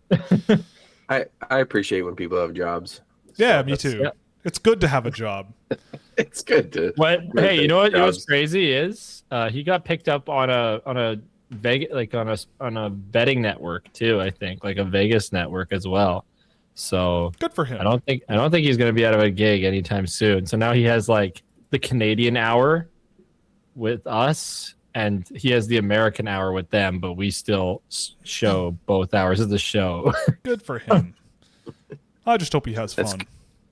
That's good. Yeah, I hope everyone has a good time and no one says anything really awful. Yeah, just like on this show. He says nothing. You know what's so funny about that show? He says nothing of substance ever, and they just sit around and go in circles the whole time. He had Sarah Palin on the show a couple of days ago. That's so sick. What I wouldn't give to interview. They were talking about. Was she talking about the Saskatchewan Roughriders or? No, she was talking about the New York Rangers. And because she was talking about the University of Alaska Nanooks. Yeah, it was sick. It was so funny. Sarah Palin was on our network, man. It's crazy. Anyways, awesome. Boys, I gotta go. Okay, bye. I'll see you guys. Have a great one. Well, now that he's gone, if he isn't gone, too bad. Oh, here we go. Oh boy, 3-0. Open it up. Hey, it's your boy Zane Parekh with a goal. It's poor guy lost his skate blade on Denmark. That's just lose your skate blade and go down 3-0 halfway in the first period. Oh boy. We're going to be joined by Jordan Millette, also of Puck Preps, in a few minutes, supposedly. He has not only got a job, but he also has children, so he probably has other things to do than whatever the hell it is that we're doing. But he will be joining us. Fellow Puck Preps employee, Ontario-focused individual who loves the sport as much as we do and loves the system within which he has to operate. So we're going to have some fun, I think. And sorry, because I'm 10 seconds behind. I'm just seeing the Denmark player continuously fall over. So. That's a lovely highlight. It's really too bad. I think it was Finland today. Was it? No, Finland yesterday. Oh my goodness. Michael Hage. Finland had more goals than Latvia had shots yesterday. Something like that. Yeah. Something like that. Yeah. Really too bad. Well, I was explaining hopefully people will appreciate this, but my girlfriend's she doesn't really watch hockey at all, and so I was quite mad that Canada won in overtime. She said, "What are you mad about? They won the game, right?" And I said, "Yes." And she goes, "Then what are you upset about?" I went, "I don't." And then when Finland won, I went, "That's what I'm upset about." Right. Finland won in the way they did. I was like, She's like, "So were they supposed to win?" I said, "Yes." And I don't know. Didn't get it. Didn't understand. They just don't get it. Sometimes people just don't get it. Not a proverbial they, but she's not a hockey fan. So right, yeah. The normies don't understand. They're so precious. No, yeah, they're so precious. You don't get it. We're supposed to win by a lot. Yeah, we're so tainted. Yeah, we're so tainted and spoiled and broken here in Canada. Oh well. What can you do? That's a good question. What can you do? What can you do? I can't do anything. I was, as I was watching the Latvia game, there was so much chat about who was here, who should have been here, all the things, all the team, and I don't know. This is one year where I just look at the roster and I go, I don't know. Yeah. You have everything you need. I know. So Like, who are you gonna? What's the problem with this group of players outside of anything that they just sort of make up themselves? Yeah. You got too much skill. You got too many guys that can play down the middle. You got too much beef. You got too much beef. I don't know about that. You got need more undrafted guys. I think we need to bring back the. Was it Andrew Gibson who played a whole bunch last year? Who were the defensemen that played a ton for the team last year? I know Andrew Gibson played a ton. Jordan Millette loves Andrew Gibson. When he shows up, we'll be able to bring that up. But I don't know. But to me, for me, this is just fun. Like, I think about this Canadian group, and I think about watching them watching Parekh play at different tournaments throughout the years. How he got left off last year when he's been the way that so it's fun to think about. I'm already dreaming about what their defense is going to be like next year, the year after, right? Because so many of these kids are Westies, so there's going to be a year where it's like, oh, what's the top four? It's Ryan Lynn, it's Verhoff, it's Carroll's, it's Daxon, it's anyone that is out west. We just saw, I don't know if you noticed it, but we just saw and DuPont. We just saw Ethan McKenzie pinch up in the offensive zone and send a slot pass across to Keaton Verhoff. That's where we're at as a Canadian team in this game. Both defensemen going to the net and trying a backdoor slot pass. That's where we're at. Ethan McKenzie, by the way. Who's that? He's a slow burn. No kidding. He's a slow burn. Honestly, don't know. Can't tell you much. I don't know why he is here. He does things.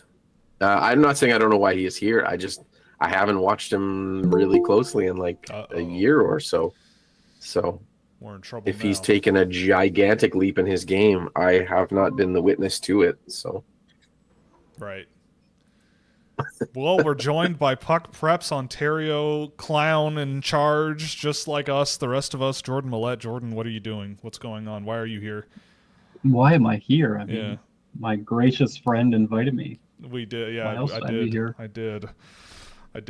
Well, thoughts on Canada's 3-0 half period performance so far, or are you just joining the show both on TV and in this room?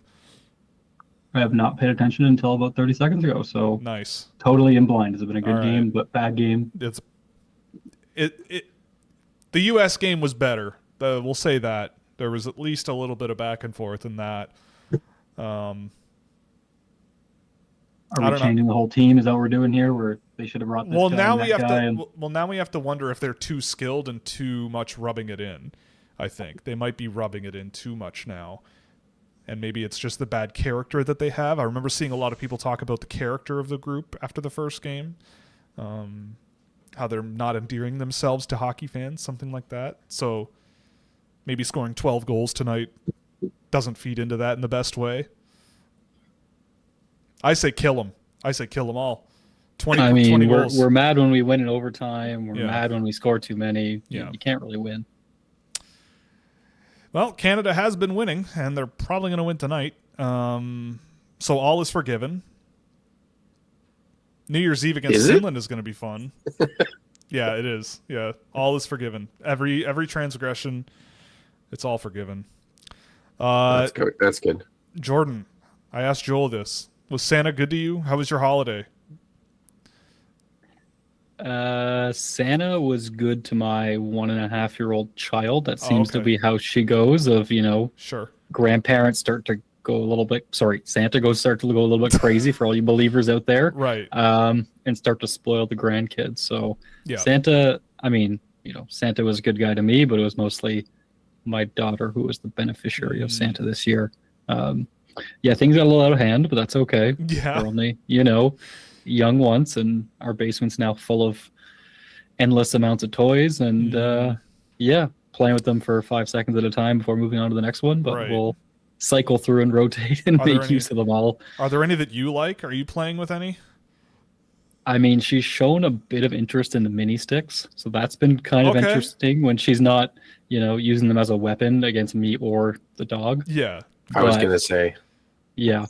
Occasional use of weapons, but that's, baby steps. Yeah, literally. But I mean, maybe that's how you make it pro. You just turn into a thug and put it in, grain it in early. Exactly, yeah. The PWHL needs a bit of a ringer. They need a bit of a heel, so to speak, perhaps. And maybe your daughter's destined for greatness in that role. I don't know. But that's good, 1.5. That's getting going early. I definitely wasn't playing with mini sticks when I was 1.5. My parents, I got books for Christmas when I was 1.5, so I don't know. That explains a lot. Yeah, it does. Yeah. Here I am. Well, now what do we do? It's 3-0. I just watched Aitchison take the puck to 2 feet from the net and then miss the net. Yes, he did do that. Jordan, you love Keishan Aitchison. What are your thoughts on his performance as a hockey player, whether or not in this tournament or not? You know Aitchison more than I do. You're the expert. That's probably true. Yeah, I've seen he's before my time. Like the 07s, 08s, yeah. Right. The 06s are a blur. Yeah, you're an 07s guy. Right. So we had our conversations about him. I think we were on the same page last year. I don't spend a ton of time watching the OHL, but I do take a peek every now and then at players, see how they're doing. And yeah, I don't have anything to add other than what you've probably ranted about endlessly last season. Probably, yeah. And this is boy howdy. Poor Denmark, man. This just isn't. This isn't their year. This just ain't it. Yeah, probably not. They don't have a Nikolai Ehlers, I don't think, or a Jonas Rondbjerg, if you will. I don't think they have any of those. The years they had Ehlers and Bjorkstrand. Oh yeah, both was very fun. Those were the years. Oh. Damn. Well, we almost had one. The only drafted player on the team. I was gonna say, who's the best player on Denmark? The guy that got drafted last year, Mads Kongsbach Kluvo. Who took him? Florida, because he's mean and pretty big and throws hits, and he's fine, but I don't think he's good enough to save this sinking ship here. Oh my goodness! Just takes one. Well, 3 at least. At least, yeah. Wow. Yeah, the Slovakia USA game was much more exciting. I believe it was 4-4 after 2 periods, something like that. It ended 6-5 in a nail biter. This one's a bit of a. Ugh. I did retweet Riker Lee's goal because endlessly he's amazing to me. Oh, dude! And forever will cheer for him. That goal was disgusting. That was just. There's been a couple of goals like that where it's like you blink and you literally miss it, and that was just another one to put on the pile. Any Riker Leers in the chat? Oh yeah, for sure. Any Riker Leers? We talked a lot about Riker Yeehaw quite a lot. Boy, Gavin McKenna loves to do that. Slip the puck around and then use your hands to curl it around the defenseman type pass. He loves to do that. I'm not anti-Buffalo, sir, in the chat. I am. AJ's the anti-Buffalo one. I like Buffalo. I've been there a few times. It's fun. I don't wish for their demise. It is something. They've won like 1 billion straight games, so I don't see what the problem is. I'm not the one sassing them on this show. I don't know if the other 2 guys in here are doing that, but I mean, the Bills are cool, but the city as a whole, not so cool. But that's okay. Interesting. I find the plywood in the windows charming, personally. Anyway, I do like Buffalo. It's a fine place. I've never had the privilege. Really? Even on your musical travels, you've never swung through Buffalo? Buffalo's one that is evaded Buffalo has eluded me. Oh, interesting. I still remember a number of years ago making a list of like 20 cities around the U.S. that I would want to go see that I haven't seen, and Buffalo was on it. Wasn't on the list. Oh, it wasn't on the list. Oh, okay. No. Okay. No, I remember a colleague of ours was very upset that I didn't want to go to Buffalo and or Boston. Right. Yeah. He's like, you want to go to Juneau, Alaska instead of Boston? I said, yes. Yes, I do. Yeah, Juneau, Alaska. I've been to Juneau, Alaska. It's a pretty cool city. You know, it's pretty nice. It's better or worse than Buffalo. Well, define better. What is better? What is worse? Better or worse than Zane Perek? Is like, Juneau, Alaska, better or worse? I don't know how many Chipotles there are in Juneau, Alaska, but Buffalo sure has a lot of them. I bet you there's tons of Subways in Juneau. If you really like having trout sandwiches and... I bet you can still get a meatball sub. Oh, God. I'm forbidden from eating meatball subs. Sounds like there's a story there. Yeah, my volunteer hours in high school, I volunteered to referee and score a lacrosse tournament at the University of Toronto, and I had a meatball sub for lunch. And let's just say I had to go home. And you know the title of this stream, if the Danes are blowout proof, in the thumbnail, I was almost not blowout proof that day because of that meatball sub. But we made it. It was a bad day though. Bad time. So ever since, I've never eaten a meatball sub. You're missing out. You gotta live a little. Live on the edge a little? Yeah. Live on the edge of a blowout. Doesn't matter. I've never had a meatball sub in my life, but I bet they're good. I bet you should still keep eating them. Nah. I think I'm good. Speaking of meatball sub, remember, Jordan, when we put Michael Hage in our top 10 players in North America and the internet like rioted? Correct, yes. Yeah. Yeah. I thought he was good. Probably had him too low. Probably had him too low at 9 or whatever we had him. He was probably behind like John Mustard or somebody silly at the time. Hey, John Mustard is a saint. I mean, you know. Shut your mouth, but yes. I'm sure I could go back in the Wayback Machine and find it, but Michael that's Hage. A lot of effort. He's been pretty good this tournament. Yeah, I mean, people were really mad about that one. It's a shame. He's too skilled, man. It's a shame. I think he was like not playing, or he was injured in his like first year with Chicago or something, and wasn't scoring. Well, he was injured, I think, to start the year, and then I've been getting a torrent of TikTok notifications from people watching the Michael Hage thing I put out on him like 2 years ago, and I said in that report that since January 1st he was scoring at if he played a full season, 107-point pace in the USHL on a team that was like dead last. And I think they made the playoffs pretty much because of him. So yeah, pretty good player. Pretty good. Not controversial. I mean, I think at the time it was a big projection because he had been hurt for a little bit when we were kind of changing stuff around but I thought I liked him. I found the top 10. Uh-oh. Don't. It's actually pretty good. Wait, before you say it, when was this published? When is this from?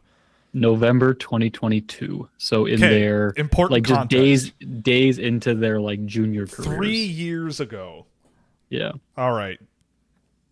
Macklin Celebrini. Whoa. Okay. That's fine. Iserman, Catton, Higgins. Okay. John Whipple. Oh boy. Good old Whips. Logan Hensler. Sam Dickinson. I will skip this one. Michael Hage and Henry Muse.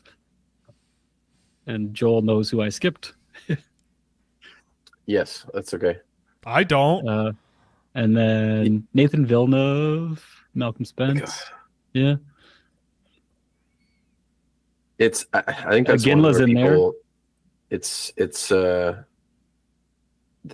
here's something that people will understand if they follow long enough is from like the ages of 14 through to 18, a lot changes. There are players who change their style. There's players that get terrible advice. There's players that go to a terrible program, get an injury, all sorts of so there's all sorts of players who were once top 20, top 30, whatever players, and they fall off the map. And some of them, I don't know, some of them stopped doing the things that made them successful. And I think John Whipple is one of them, sadly. He was amazing. Yes. And then he decided to be a stay-at-home exit pass defenseman. I remember that. I still don't know why, but never activated, never rushed the puck, never did any of those sorts of things anymore. So wish him all the best. I wish he would get a little curious and get in the play a lot more. He was very fun, very dominant for that Shattuck team. That is quite a miss from Gavin McKenna there. Wow. You got to laugh that one off too, man. Holy. Ooh. Oof. Speaking of, since I'm a little bit behind you guys, speaking of Michael Haid, that's quite the dingle dangle. Yes, it was. Have either of you watched? I mean, I know, Joel, you said you watched the Latvia game, but Jordan, have you seen much of Canada this tournament? Because someone asked about who, if we're surprised by the performance of this team or if they are as expected. I mean, I just saw the miss. Oh yeah, pretty big one, and that's to end the period too. I mean, I think this is kind of, par for the course of Canada lately. Like, I think the days of steamrolling everybody through the round robin and going perfect is kind of behind us. Like, I mean, yes, the Latvia overtime is like not ideal, but I think this is kind of what you expect. We're gonna do pretty good, but like the days of coming out of the round robin like 5-0-0 and 40 goals for and 3 against, I think are, well behind us now. Yeah. So I don't know. I'm not overly surprised. The Latvia game was kind of remarkable. But yeah, it is what it is. I don't know. I just don't think we're kind of going to steamroll anybody. No, that shouldn't be the expectation, I guess. If we do, great. If not, not the end of the world. Yeah. Like when you're the target, it makes it harder. Everybody wants to come for you, and it can be, I don't know. This is kind of what I expected. Like, Canada is a team that is built with guys who are used to being the big dogs, pretty much top to bottom. Like, they're all first-round picks, right? So, clearly, they've been in the crosshairs of everybody forever. So, when you throw over a bunch of BCHL guys who this is the biggest game they'll ever play, playing against Canada, it's not really a surprise to me that they kind of suffocate them a little bit and play them really tight. And, Canada should be a team that goes deep, I would think, but all it takes in this tournament is one game, one game where you get goalied or one game where someone plays you a little tight and next thing you know, you lose 2-0 or 2-1 in overtime or something like that, so. It is funny. It was Latvia 2 years in a row. Yes. That it was that, like that game last year was remarkable. Like it was in the flesh for that one. Oh, you saw it.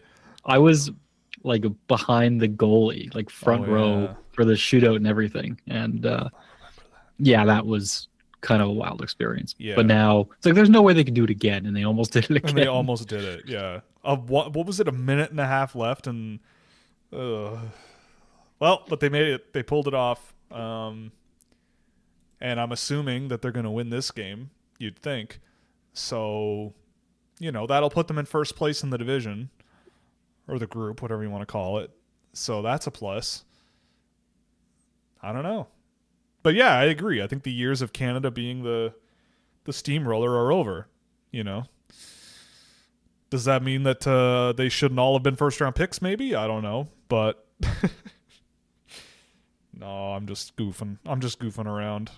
Which ones? Which ones? Actually, Will the goalies weren't first-round picks. Which team's prospects do you hate? Yeah, I hate anyone in the chat. Your favorite team? I hate all of them. That's it. Game over. It's over. Someone asked if we like Gabe Perreault. Are we Gabe Perreault fans here? Are we Gabe Perreault stans? Yeah. Depends on what you mean by like. Define. Did he go too high? Did he go too low? I don't know. Yeah, I don't know.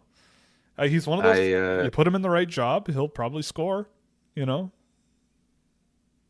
That's the thing. Is he does a job? He does that thing. He does the thing that he does at a very nice, acceptable rate, but he doesn't do other things. So, if you want him to do the thing you want him to do, he's good at that. Yeah. There's my talk on Gabe Perreault. Yep. He can. But the thing is you need guys that do a thing. You need guys. That's a good commandment for this job. You need guys who can do a thing. Sometimes you just, yep. Sometimes you need those guys. Sometimes other teams need those guys. So they trade for a Chinnikov or whoever that does a thing. That's true. Igor Chinnikov on the move. Now he's a Kyle Dubas nerd. Wild times. Will hates everyone, including his favorite team. Yeah, I hate everyone. It's just like I don't like any hockey player of any kind, even myself. I'm not even a fan of how I play the game. Well, that just means you're a hockey scout. Well, that's true. The longer you do this, everyone's bad or everyone's amazing. Yeah, that's true. You do a video room of your own tape. That's what you need to do. That's true. Just pick apart your footage. Yeah. It would go really badly.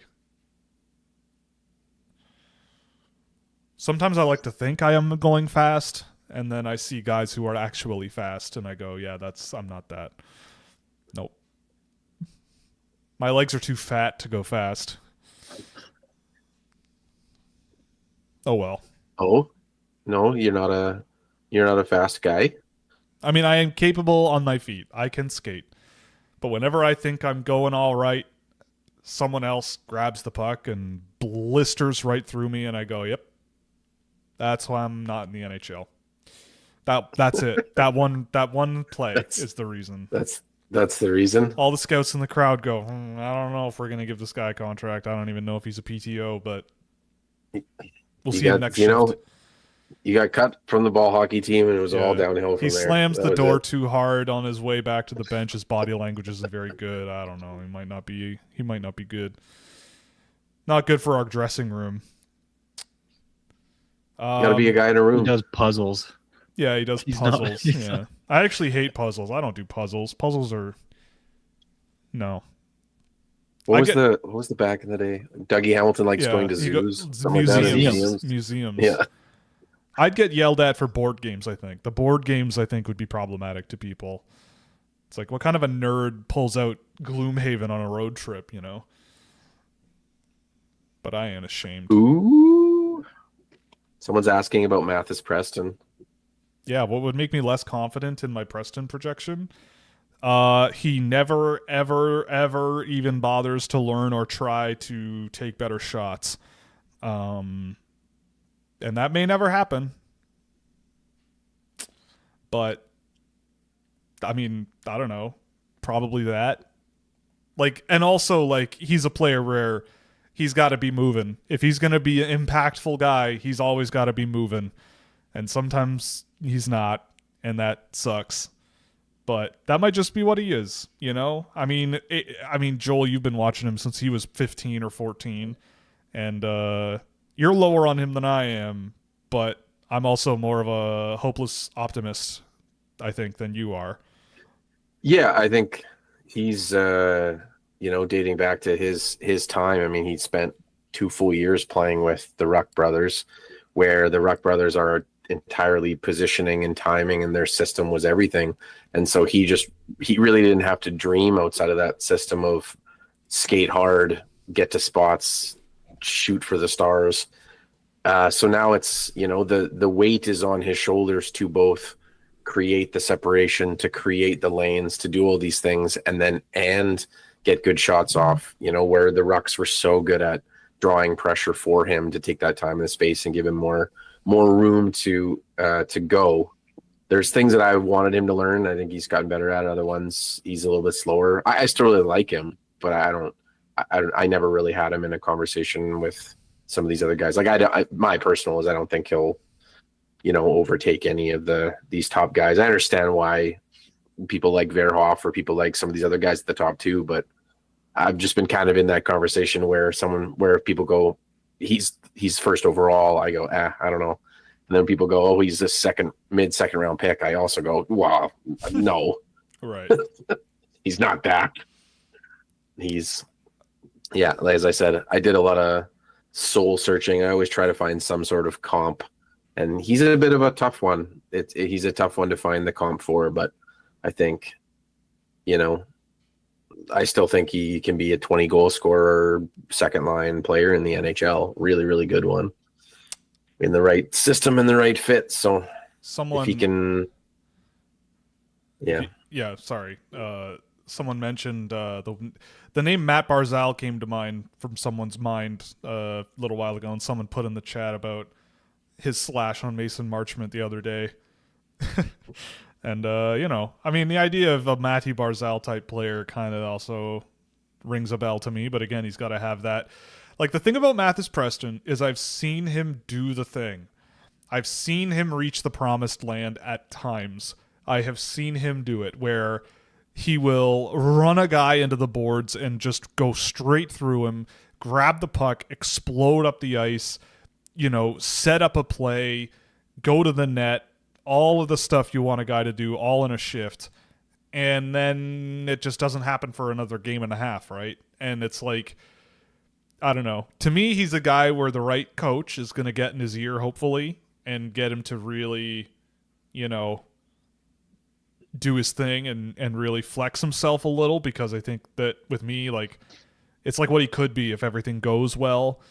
But yeah, there are problems in his game, but I think that you also look at anybody at the high end of this year's draft, like watching Verhoff tonight, you could even go and look at it and go, yeah, and he's a similar age to Verhoff, and you can look at his game and go, there are also problems there too. Like, there are issues that are quite problematic too that we can talk about. A lot of the guys at the top end of this draft, they're not perfect. They've all got flaws, but good player. Good player. Yeah, I remember. We talked in the summer and even before then about how, back then it was controversial to think that McKenna wasn't the runaway. But we just talked about how there was just going to be a group, like whether it's 5 or 6 or whatever, and then kind of another group after that.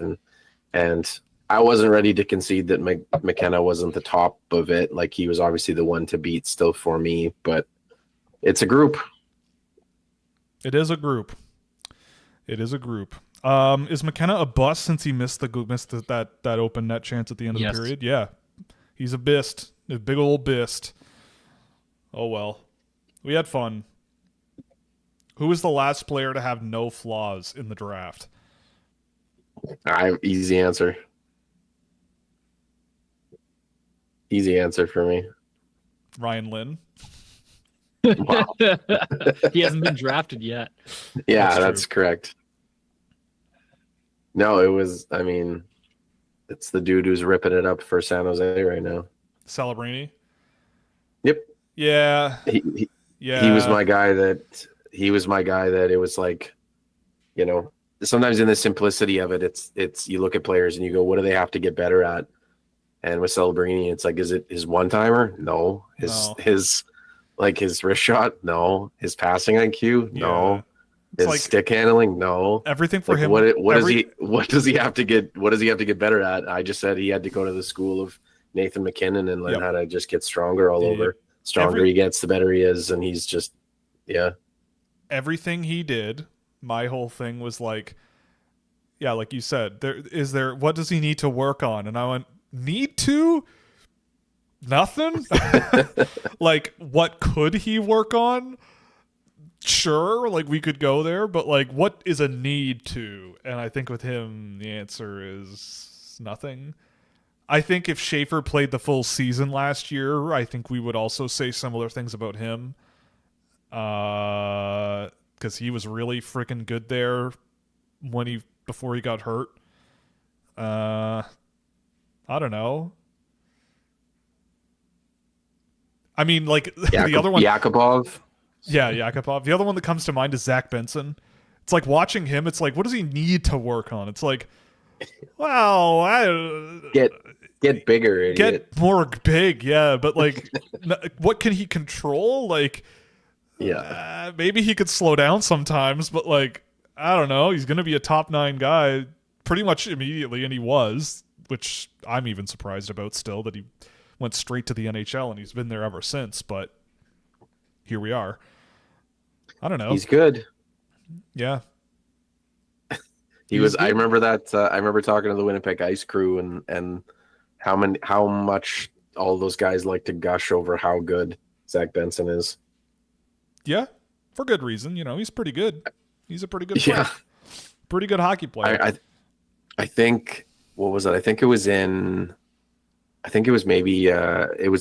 Zach Benson's draft eligible year, where because I knew the Krebs family through music, through the Peyton's sister. Right. And so met with them, and I think it was Peyton who just looked at me and was like, Zach Benson, hey? And I was like, yeah. Yeah. Like even he was like, he's pretty good. Yeah. He's on my team, he's pretty good. That Yeah. was at the time. So yeah. Those were real the days. recognizes real. Yeah.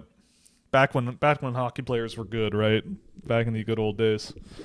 That's right. Any concerns about Michael Misa's play? I mean, no. I think he said he's hurt.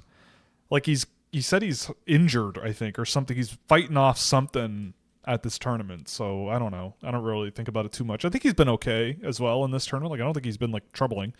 But if it is true that he's fighting something off, it would not only not surprise me, but I'm not super concerned. Good player. We like Michael Misa. Not flawless. He's cooked. Yep. Oh, Misa said he was healthy. All right, he's cooked. That is what people say. That's it. He's cooked. I could have sworn he said he wasn't feeling 100%. So he's a liar too? Maybe. Nobody in the history of hockey has ever said that they are healthy when they were injured. No, that has never happened, especially not in the last 365 days. Right, Joel? Good to go. 100%. Good to go. Oh, brother. Give me the check. Yeah. Yeah. What will put my name on an entry-level deal? I think talking about this and talking about Preston and these kind of guys, I always love the Team Canada camps and gatherings, because there are certain players who are high end and they need to play with other high end players to get their best, like their deficiency, whether it's the speed or whether it's something, you put them with better, it's dumb, but you put them with better players and they play better. And so I'm always fascinated with the players who you get them together with other Team Canada groups and all of a sudden you just see this electric side of them. And I do think Preston is in that category. Yeah. Yeah, I mean, I think if you're drafting, I don't know. I think at his best, the more I watch him, people might roll their eyes, but I still see him at his best like William Nylander. Would William Nylander, if the Toronto Maple Leafs didn't have Austin Matthews or Mitch Marner or whatever, would William Nylander be the guy that leads them to the promised land? No, I don't think so. But he's really, really, really good. And if you put him with some guys that can help him out, you're going to get whatever you want out of him, because, and it took Nylander some time to, he needed to bulk up a little bit. I remember the difference between him when he was 17 or 18 and when he was 19 or 20. I remember there was a video that the Toronto Marlies posted when he was there of him kicking a ball from the vomitorium of one of the sections, like one of the entrances that you go into, like the tunnels. And he kicked a ball from in there into a hoop that was in a different vomitorium on the other side of the rink or something like that. And the size of his legs, I went, oh, that's a guy who's definitely been working out and definitely bulked up quite a bit, and definitely something I think Mathis Preston might need to do himself over the next few years, because if he can't get around the ice very quickly, consistently, he might have problems. So that's, to answer the question, that would make me less confident, but no way to know if that's going to happen or not now. I don't think that highly of him. I know you don't. I think, and I think in the last little bit, I think for me, I think a great, if he exceeds the expectations, great. But I see a lot of like, what I saw with like Nino Niederreiter in certain ways. So I think, I'll take it. If he can become a consistent 20 goal scorer, stay healthy, be speed on the wings, top 6, I think Preston could potentially have a long NHL career ahead of him, which is great. Uh-oh. The one guy that is drafted.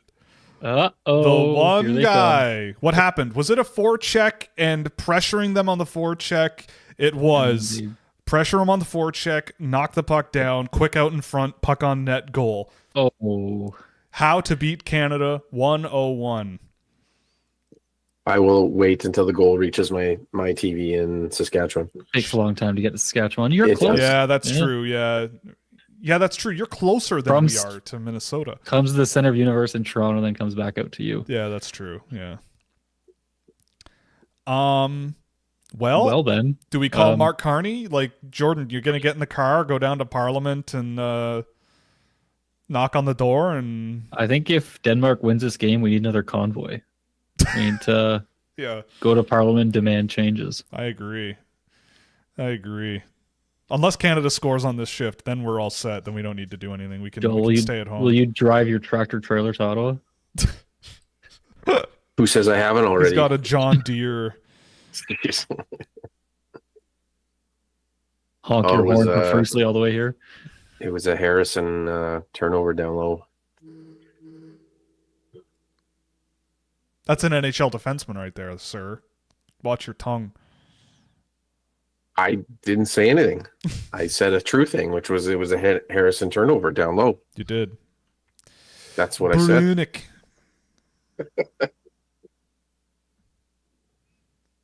Damn, yeah. Albert Scholden takes out Harrison Brunick. Whoop.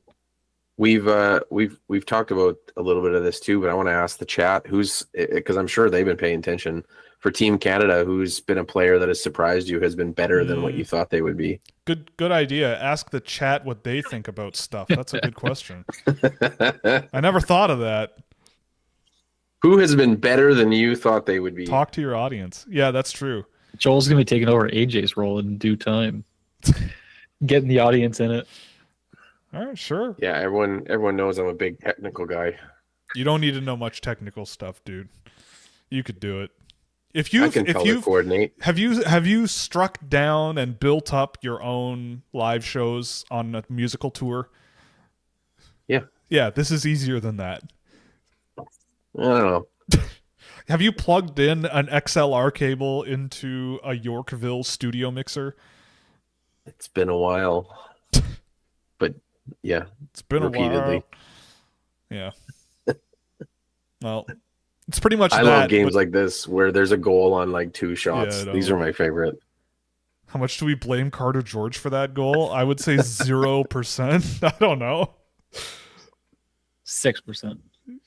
Okay, yeah, maybe not 0, but that's a pretty sloppy turnover. Uh-oh, here they come again. Gavin McKenna missing that puck, missing that goal at the end of the first period, cursed him. Denmark's going to come back.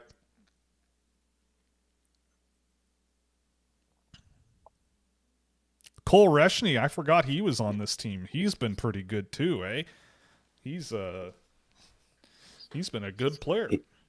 He got the first goal the other night. Yeah, he did. On a nice shot. Yes, it was. Oh, he does that. Does no one in your chat likes anybody on Team Canada? Is that what I'm getting from the lack of response? That goalie just made a couple of banger saves. No one's been good. No.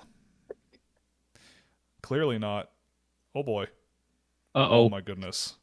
Uh-oh. Could you imagine? Oh, I mean, I'm going to be nitpicky here, but Keaton Verhoff just lost a board battle against the Danish junior team. Are you tracking that under? Yeah, on my new software tool, my laziness enabler. Oh. Oh, boy. Habs fan here. Danford's been pretty good. Fair enough. He's been all right. Oh, boy. Denmark took a penalty. We're cooked. Well, not we. That's the second time you've used we. Denmark is cooked. Here comes a 3-minute long delayed penalty possession.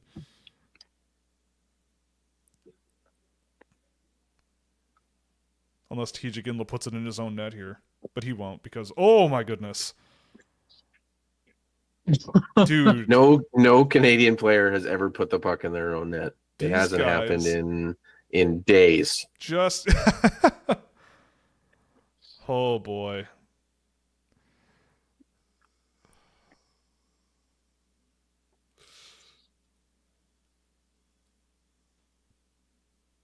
Oh my goodness. Oh my god. All right. Generally speaking, our defense hasn't been particularly good. Brunick is a mess. Oh. Yeah, I think the Danes did pray to their Nikolai Ehlers shrine in the dressing room between periods because, I mean, this penalty doesn't help them, you know. Gavin McKenna's going to score a goal or get an assist. That's just the way it's going to go. Is that a 4? No. No. Oh, is it? No. No.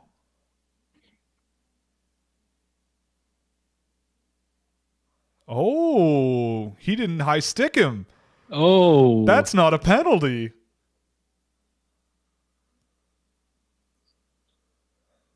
Oh boy, and it's a 4-minute. Yeah, they're going to review it. Wow. Yeah. Oh, they're going to take that one away.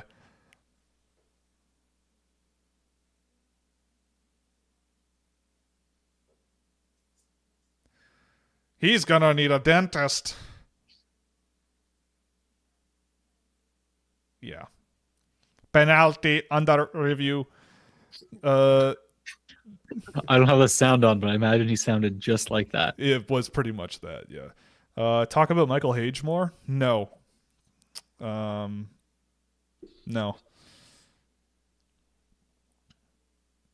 Hasn't Perek been pretty good? I haven't been paying that close attention, but Perek's he seems like he's been doing what he does. Yeah. And that's good. Doing his thing.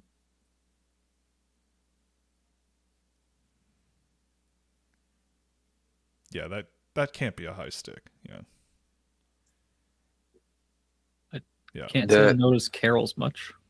I don't think they're playing him very much. The one thing I'll say about the one thing I was going to say about Michael Hage is that, especially like with kids going into their draft year, there's a question that I get sometimes from people. They just say like, what's their best attribute? Like, what's the best thing about them? And every time that I watched Michael play, I just thought he was so smart and aware on the ice. And anytime that is the first attribute that you can say about a person and not their skating or their shot or whatever, there are tiers of growth that can happen if they continue to get bigger, stronger, faster, which he did, especially after coming back from the injury. So the thing that you just like and appreciating him most is just he's smart. He's really aware of what he's doing and why he's doing it and what his options are. So good player. Good player. Is there a country you hope makes the World Juniors one day? Would love to see Team China. We'll take the mic for the next 3 hours. Thailand for sure. Mostly because their fans scream and shriek and yell constantly the entire game for 60 straight minutes, and I would love to see a Thai contingent of hockey fans flown out to a tournament and have Canadians absolutely lose their mind at the shrieking for 60 straight minutes of hockey, because that's exactly what they do. Oh, of course Gavin McKenna tries a frickin' Michigan against Denmark. Oh my god. How to solidify your draft status 101. He's good. He's good at the right things. Hit the highlight reels. Yep. If you could have done numbers on TikTok. I would have done so many numbers on TikTok. It's definitely still going to do numbers on TikTok, you know. Clip it and go, Gavin McKenna tried the Michigan bug-eyed emoji. Oh, and now Denmark actually takes a penalty. All right. Stop it. If I'm the coach, I'm like flipping Christ on these people. Raising hell.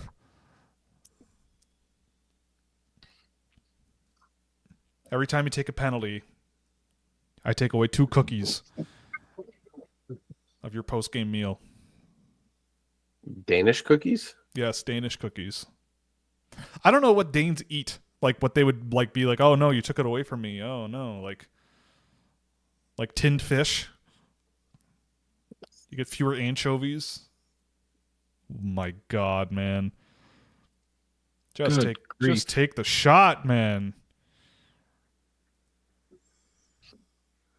Oh my goodness. What is happening? This is awesome. They're just bumpering it around. They're just doing whatever. Oh. I thought Luchenko was just going to yeet that in. Oh my God. This is the best power play I've ever seen in my life. We need clown music in in the background. It's not going to matter. They're going to score. Here it is. Yeah, that's a goal. Like, despite themselves, they're scoring at will, you know? Oh, boy. That was funny. How many power play goals is that tonight? 12. 12? Where's my scoreboard here? It is... Oh, okay. So at 5-on-5, they're still winning the game. 2-1. Got it.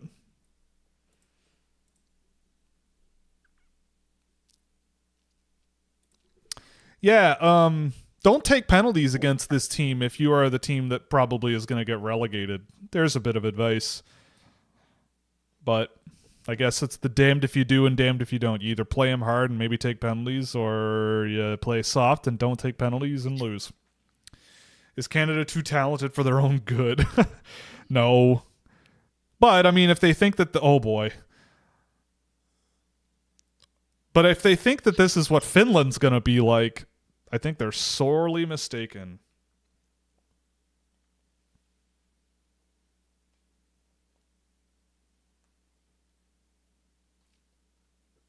Martone. No, Martin. Martined fish. Martined fish. I was thinking the same thing, but I wasn't going to say it. Of course you were thinking the same thing. Oh my God. Are you watching the TSN stream, by the way? Yes. This film trailer for Mercy is the best film trailer. This looks like the worst movie ever made. I get a Cavendish ad. Oh, really? Oh, I'm getting a Chris Pratt AI sci-fi slop movie that's like Minority Report, but like way dumber looking. I mean, I'm personally a very big fan of the movie Minority Report, but this movie with him looks like trash. He like invents a system of like AI crime investigation where he has access to everybody's cell phones and email accounts and social media and to access and plug into so they can solve crimes, and then he gets accused of his wife's murder and he has to use his own system to solve the case of his wife's murder and prove that he didn't do it, or else he gets executed immediately. Chris Pratt. Seems great. Oscar winner. I was going to say, is he going to win? Yep. Yeah. If he didn't win for Jurassic World Evolution or whatever, Jurassic World, he's going to get one for this one. God. I rewatched that one for some reason a couple months ago. What did they do to my beautiful boy? Is Canada too talented for their own good? Sometimes. They are sometimes too perimeter for their own good. Sometimes too pass-friendly for their own good. They're looking for the back door constantly. Oh, boy. You Christian. I was baptized. I was baptized as an Anglican, but I cannot say... I went to an Anglican high school, but I cannot say I am a practicing religious person.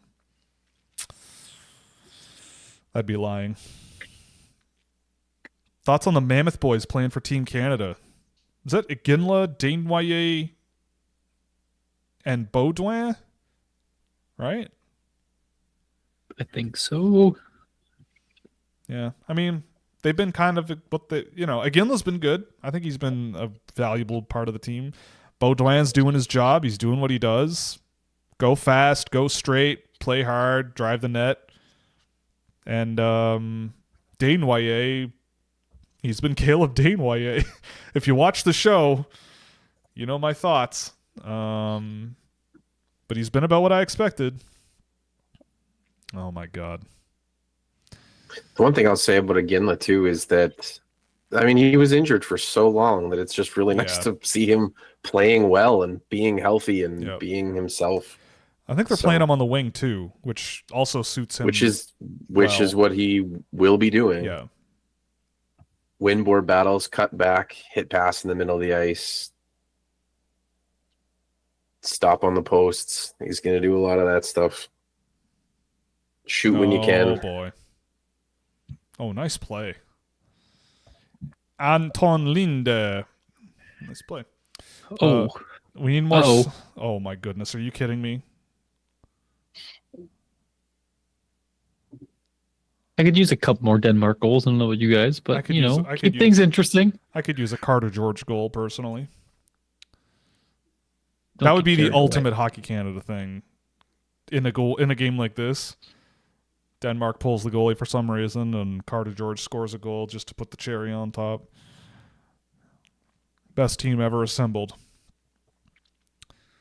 We need Is that more disrespectful than Ridley Grieg's slap shot?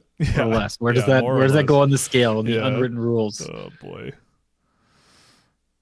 We need more so bad it's good movies. Ooh. This is my specialty. I don't know. I think it's correct. I think that's correct. We do need more so bad it's good movies. I've been kind of interested lately in the so bad it's bad. Like, no, that's not true. There's a lot of... I've been into Jean-Claude Van Damme movies lately. Because Jean-Claude Van Damme is like Timu Arnold Schwarzenegger. And it's awesome. His movies are really not good, but they're really good. I don't know. Time Cop rocked. Bloodsport was wild. Anyway. Yeah, I think there was a time, I want to say it must have been 2020. But there was periods of time where in Saskatchewan, the movie theaters were closed in Regina during pandemic, but they were open in Moose Jaw. So, you look at what movies are playing in Moose Jaw and you want to just lighten up the day, drive 45 minutes to Moose Jaw to watch, what is it? Kong versus... Oh, Skull Island. Godzilla. Oh yeah, Kong versus Godzilla. Yeah, that'll make you feel a little bit better about your day. Yeah, and then follow that up with, I think, what was it, the Mortal Kombat? Oh yeah, the first Mortal Kombat. Yep, they were so bad, but they were good. That's what you need sometimes. I watched the Minecraft movie a month ago, and that movie was so... I think that movie was so bad that it was good, but it was so bad that it was good that it was actually just good. Like, it was so... Like, it wasn't bad. It wasn't... I don't know. Do you know what I mean? Like, it wasn't so bad it's good. It was so bad that it was actually so good that it was good. So, highly recommend the Minecraft movie. Did Gavin McKenna pop that in the air? Interesting.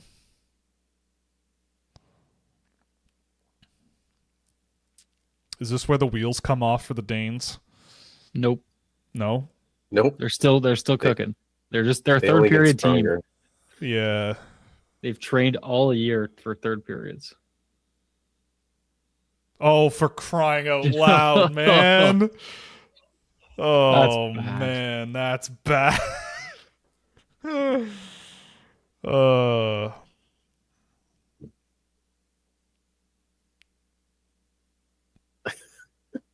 He's not playing tomorrow. No. Well, here comes the 5-1 goal. I think we can already sketch this one out. Aren't you guys glad you came on the show for this? I mean, the analysis is riveting. I just never know how far back I am still on the feed. Well, you guys keep saying things, and I'm like, oh, I'll see that in 10 seconds. Yeah, probably. Where are we at now? I'm at a commercial break. Yeah. Yeah. Okay. Fair enough.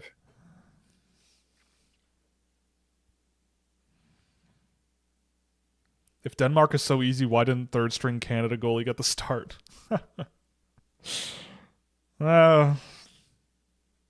Stay warm for Finland, I guess. I don't know.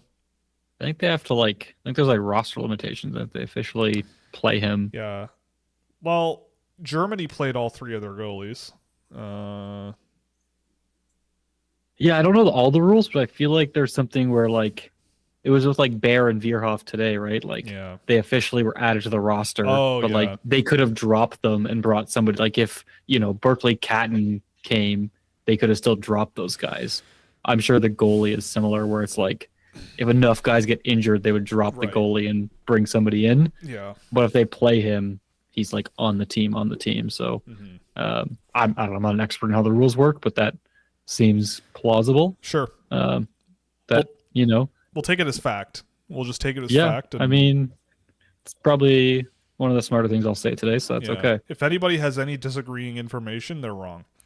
Even if it's if it's true, they're wrong.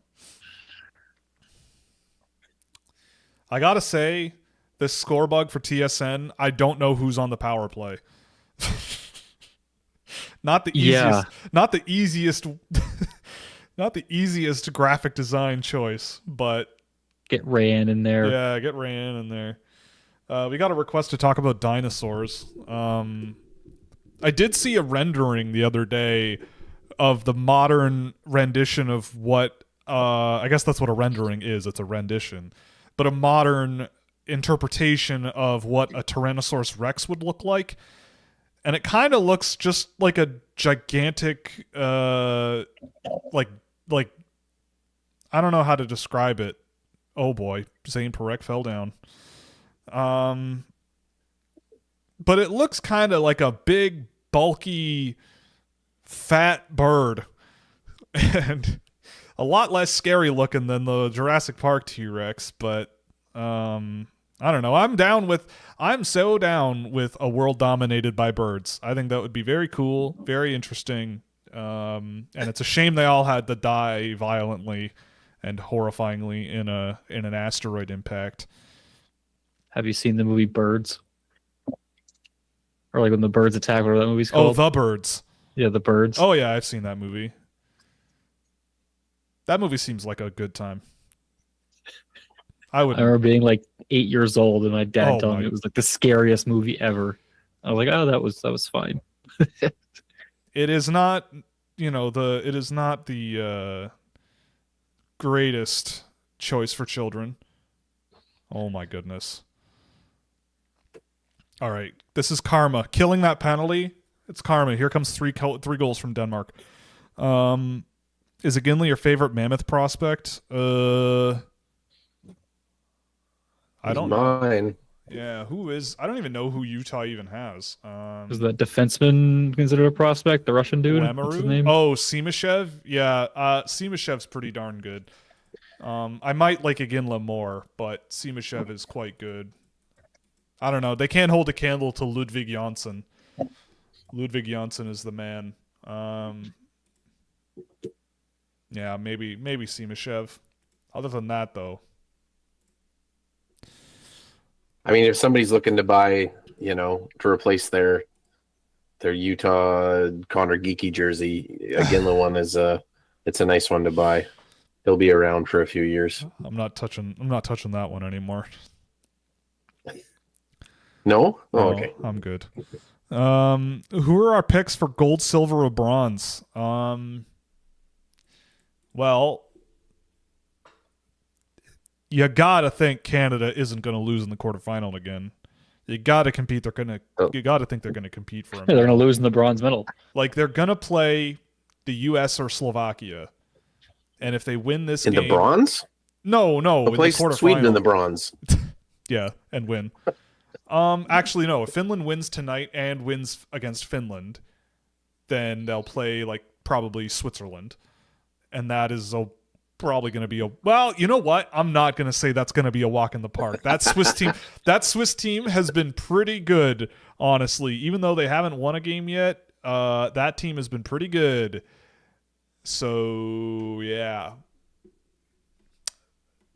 I mean, considering Slovakia almost took out the US today, I don't think it's a guarantee. USA gold, Sweden silver, Czechia bronze. I say Czech's gonna win. Whoa. Czech, Canada, Finland. Oh my goodness. If you say so. I don't know anything about like who will play who in the quarters and whatnot, but right. Oh, I haven't updated my standings properly here. How could I?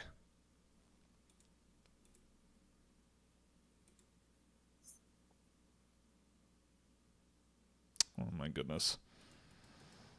Looks like there's more people tonight. Oh, actually, those are just seats. Yeah, those are just empty seats. Those are just empty seats. I was like, oh, those are some, it looks like some jerseys. No, just red, empty seats. It was really funny a few days ago. James Duthie was on the intermission, and he was like, it's usually you see so many Canadian fans coming to these tournaments when they're around the world. They usually travel so well, and it's so strange that all of a sudden, like, they stopped showing up. Yeah. Oh my God. Yo, draft this goalie. Draft this goaltender. Who is this? Patrick Tidgen. Where'd this guy come from? Patrick Tidgen. He's playing second division in Denmark and has no stats of any kind on his elite prospects page. You know what kind of a player you got to be to have absolutely no information about you over the course of 5 seasons on elite prospects? They're putting stats in there from like 12-year-olds now in there. They got brick tournament stats. This guy has nothing. Oh, he can stop a Ben Danford shot, so get him. Get him. Get him on there. First round pick, baby.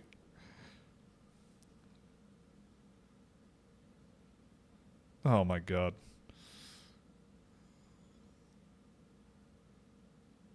Oh. They're trying, man. They're almost getting shots. They're trying. They're thinking about maybe possibly getting a shot. Yeah. They are trying. Oh. That was I know you guys didn't say it, but that was a really nice play from Misa, driving to the middle. Just such a beautiful setup play. No, he's a bust. Yeah. When do we get concerned about him? Oh boy. The farm boy himself. Almost. McKenna loves that long cross-ice pass off the boards, eh? Oh my God, he just scored. All right. All right, first overall. He's good again. He's good. I've seen enough. Don't need to watch him again. Yeah, you just knew this was coming. Oh boy. $10 says the Mammoth draft the tallest prospect in the draft. Yeah, probably. Although they drafted Iginla and Alexander Karmanov. Yeah, Alexander Karmanov being a Utah Mammoth is just kind of set in stone already. Yeah, I mean, yeah, that's just a darn good shot, and it counts. It's a 5-on-5. So there you go. Playing his way into first overall competition with this game, if you ask me. Well, I didn't. So. Yeah, people aren't here to listen to you. No. I just came on to bully you. That's okay. I'm used to it. You can't hurt my feelings. Gavin McKenna. He's Gavin McKenna, man. He's doing the Gavin McKenna thing. He is. He looked better against Nunavut 3 years ago. He had 12 points in that game. Maybe 13. Nunavut. Yeah, maybe 13. Yeah, I mean, he's having watched him, even watching a number of games in college this year. It's funny. It's like I just wanted to test my skills, do all these things, and the more I watch him, the more I go, he hasn't changed. No. He's doing exactly the same things, just hoping that it works more. Improv. Like he's getting a little bit more confident to get in a little bit closer, like instead of circling and cutting back. But really, he's just guys can do what he does and still be offensive producers at the next level. So it's just they're not the, these are guys that often also get tomatoes thrown at them. So. It's true. It's true. Yes, the give the puck to Caleb Dayton-Waye and he tries a ridiculous pass back post play. I've seen that before. Oh my goodness. Oh my god. Zane Parek's ability to look like he could not care less about playing hockey and lobbing a puck on net at 100 miles an hour is astounding to me. It's wild. It's just pings it right off the post as if it's nothing. Like, crazy. I'm trying to remember what level it was when I watched Parek where they used him as the 7th defenseman, and he just never did anything. And then as soon as they get a power play, all of a sudden this fresh Parek just comes off the bench, just really just wanting to drive wide and just fire those laser beams. Sounds about right. It was so awesome, and he got so many points on the power play. He's so good at it. Uh-huh. Klingberg, man. John Klingberg through and John through. Klingberg. He is John Klingberg. I remember. I was like, I just feel like he's Klingberg. Yeah. He might get 75 points in the NHL and have a good time. Just have a good time. Oh. Just have a good time. The one thing that I will always cheer for is I always love when players with a certain gift go to a team that badly needs that gift. And I think Parek to the Flames, it's been a while since they've had someone kind of on that level able to just kind of create on the power play. Yeah, I mean, from a prospect.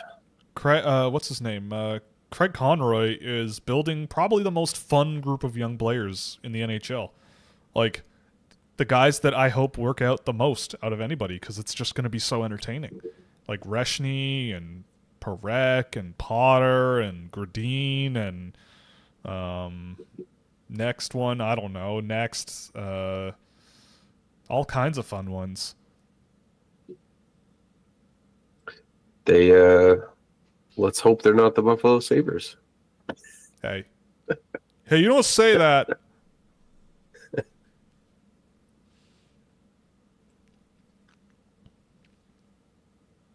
It can only go up from here. That's all I'll say. I mean, Colin Potter didn't make the U.S. national team this tournament, and Brendan McMorrow did, so I know where he stands. And McMorrow had 2 points today, and he was actually pretty good. I'm just being a hater, a sourpuss. What you do around here? Yeah. Makes me look dumb, so it's not real. It's fake news.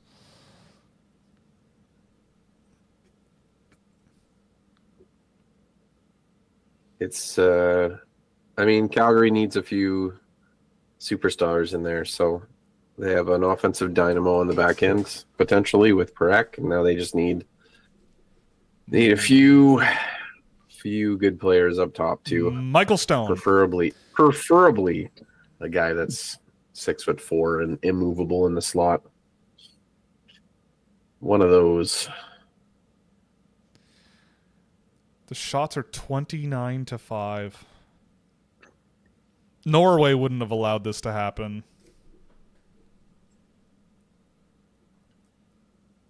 Norway would this have been allowed.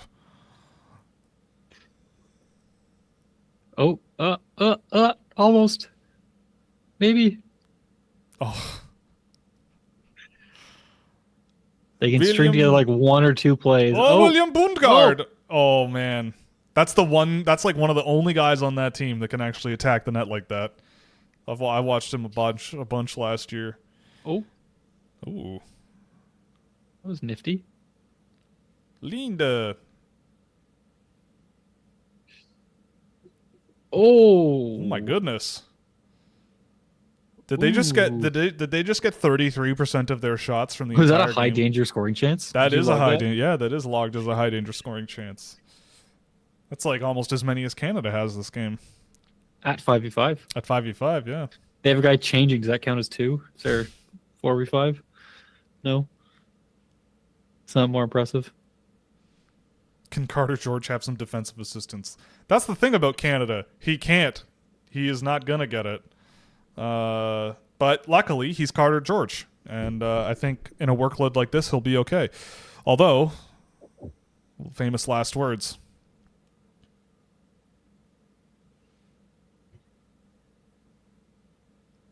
Bundgaard. It's just a fun name to say. And he's got the best first name in the world.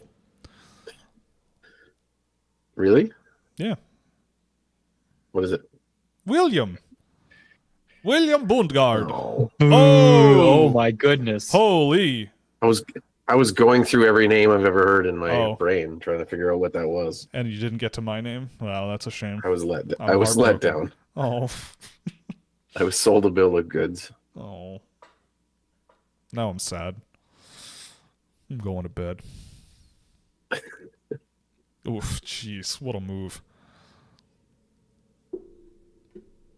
Any name that people call you a different name for short. Your name is William and people call you Bill. I mean, it's proof that William's not the best name.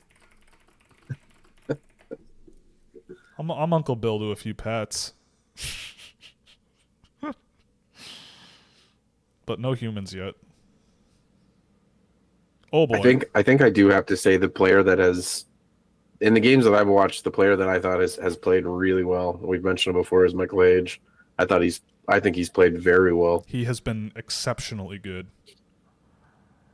He's the one that is making stuff happen while looking for line mates, while creating laterally, while drawing pressure. Yep.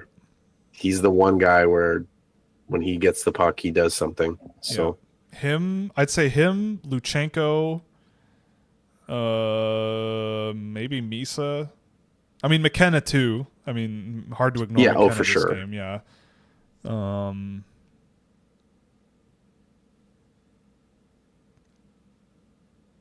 End of story. Period. How many people watch this tournament for the first time and think 29 is McKenna? Well, for at least a little bit, probably a few, a handful, you know. Does McKenna work for 29 with Penn State? No, right? No. I think it's just been Hage has been that good. Yeah, I know. Hage is that guy. Not on the team last year either.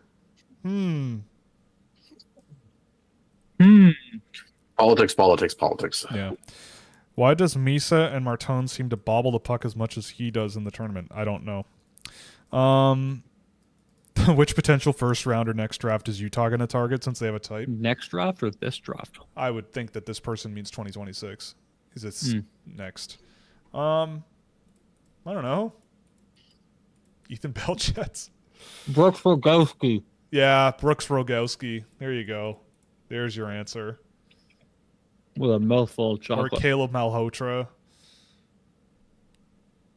Oliver Suvanto. Where are we imagining that Utah picks?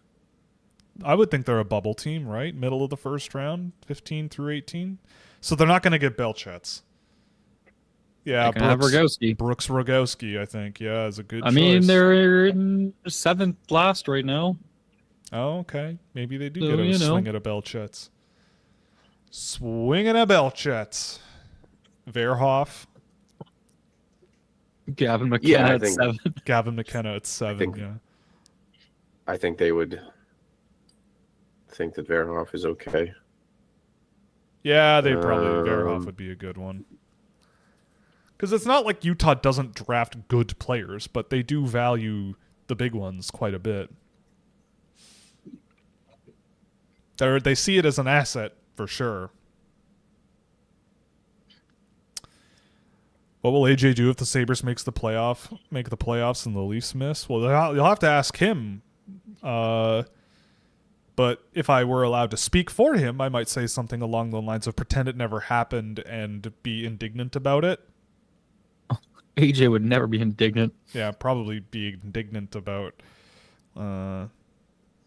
You'd be totally understanding for Red Bull and be very calm about it. It was a fluke. The Leafs deserve to miss the playoffs. The Sabres don't deserve to make it, is probably what would come out of his face. I changed my answer about Utah. Oh, slightly. I think if it's not Verhoff, I think a lot of the defensemen in this class are potentially Utah coded. So whether Carl's. it's it's like Carl's, Chase Reed, Daxon. There's a lot of guys that I could see depending on where they pick or where they go. Like a lot of these guys, I can see them going, yep. Like we like that. We want to build with that. So Oscar Hemming. Boston College legend Oscar Hemming. There you go. He's kind of like this year's Daniel Boost, maybe. Well, whoever their Russian scouts were yelling the year of Simishev and Boots. Oh, so yeah. are there any Russians to pound the table on until you get them? No, I don't think so. Especially big ones. No. Gleb Pugachev. I'm just scrolling down random lists. Maybe second round, but not top 15. Columbus might do that top 15 because they love to go crazy. Yeah, I mean Suvanto's probably another one I would suggest. Like he's a refrigerator on skates, and is that a good thing? Is that good? Well, in the NHL, guys like that can work. He's barely eligible for this draft, and he's big and skilled and smart and heavy, and Ilya Morozov. Yeah, there's another one. Actually, yeah, he's a Russian. He's probably a first-round pick too. I could see Utah jumping the gun a little bit and going for him because he's big and smart and, I mean, look at the Protas brothers. They seem to be doing okay. They're big and slow and smart and refrigerators on skates, and they're doing just fine. Joe loves Alexei Protas. Sure. But the good old days in the WHL. Back when I thought I knew what's what. Right. And I didn't. And now I think I know what's what. Now I've got it. Now I have it. I'm not going to look back on now and think I was dumb ever. Like the third trough of the Dunning-Kruger effect maybe is what we're on now? Like the third or fourth one? Yeah. Peak or trough? Do you feel like we're at a peak or a trough? I've never been wrong once. No, sorry, Bob. Anytime I've been wrong, it's not my fault. Because the player didn't want it enough. No, the player didn't want it they didn't enough. Work enough. I couldn't control it. I wouldn't have drafted him anyway. Sometimes, development when you don't have control, not my fault. No. They mishandled him. Yeah. If they just had so-and-so there, it would all be different. Yep. What do you even say about this game? Like, I don't even really know what they're talking about on the intermission here. Like, I'm not even listening. It's like they're shredding the crap out of these poor kids. You don't want to have bad habits. So in the third period, you got to go out there and still stick to your game and, get pucks in deep and work hard and let it transition over to Finland. Yep. There, someone said something like that probably. And maybe Carter George can score a goal before the end of the night. Is Kasper Justavara underrated? I mean, I think he is. I think he's been pretty good for the Swedes this tournament, and nobody thinks he's good. So, yes, I think by definition that makes him underrated in my books. But I can't wait for him to be a second-line SHL player for the next 15 years, and regardless of how well he does, nobody cares. but he's a real bastard. We like those. Whoa. I mean that with respect, to be clear. Whoa. It's so cool watching Keaton Verhoff play hockey on this stage. Just saying. Explain. Just, you watch these players, you root for him, you dream dreams for them. He's a good player. And watching him, He has been decent tonight. He's looked okay. As I said, I've switched my allegiance. Like, think about your allegiance to your team, the team that you cheer for, how hardcore you get. I just have players that I hope good things happen to them. And Keaton is like that. The 2008 year was tons of good players coming out of Western Canada. I was really pumped about it. And they're all doing well. It's cool to see. They're not even all eligible for the draft this year. We got some for next year. Joel, you might know some of them. Who are they for next season, for 2027? The 08s. The 2020, like the 08s? Yeah. Who are people not even talking about because they're not in the draft? Well, I mean, probably the biggest one off the bat would be Jackson Jacobson. Correct. Yeah, probably. He's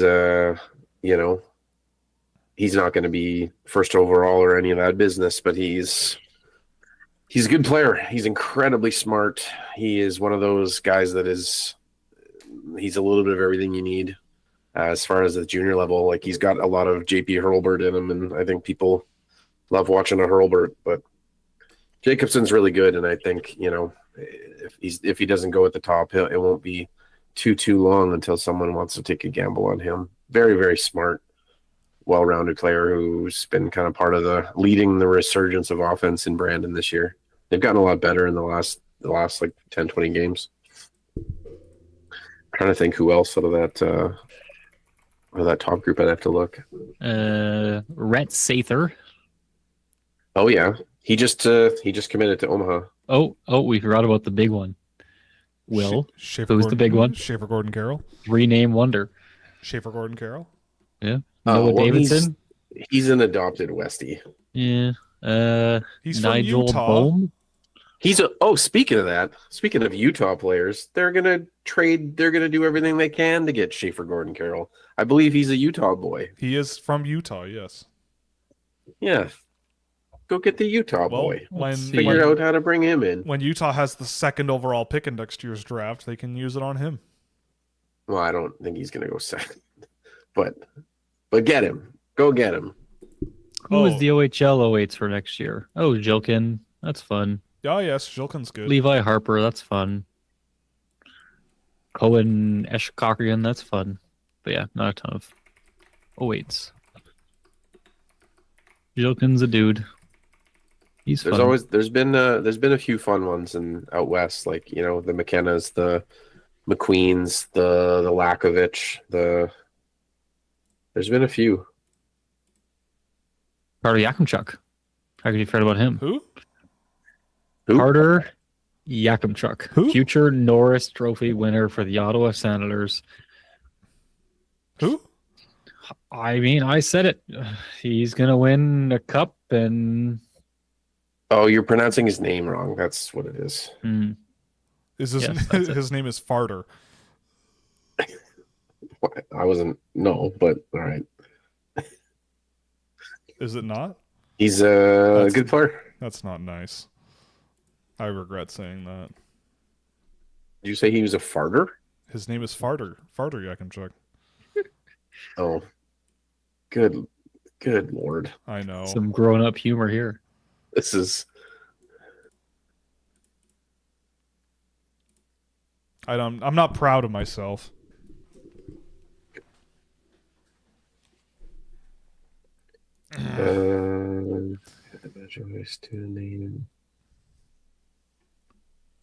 So about slurs. Yeah, no, none of that. No more of that. No more? No more. What kind of show are we running here? Yeah, someone's introduce us again, Will, so people know. Yeah, I put it in the stream window, but Puck Prep's team is here. We got Joel Henderson and Jordan Millette, Western specialist and Ontario specialist.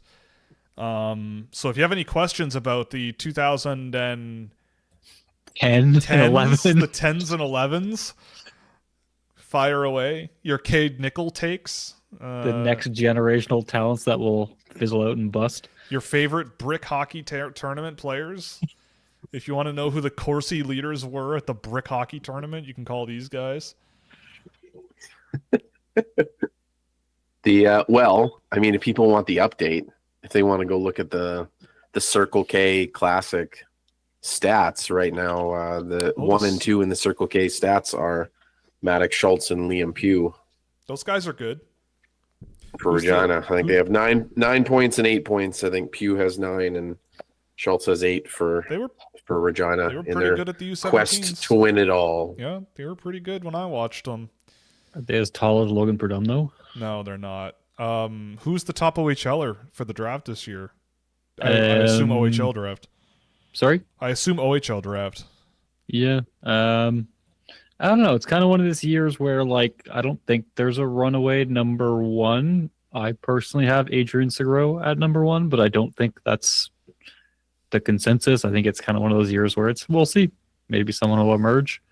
But, those defensemen that can skate and are mobile and can shut plays down, but also have the offensive creativity are kind of hard to come by. So we like those.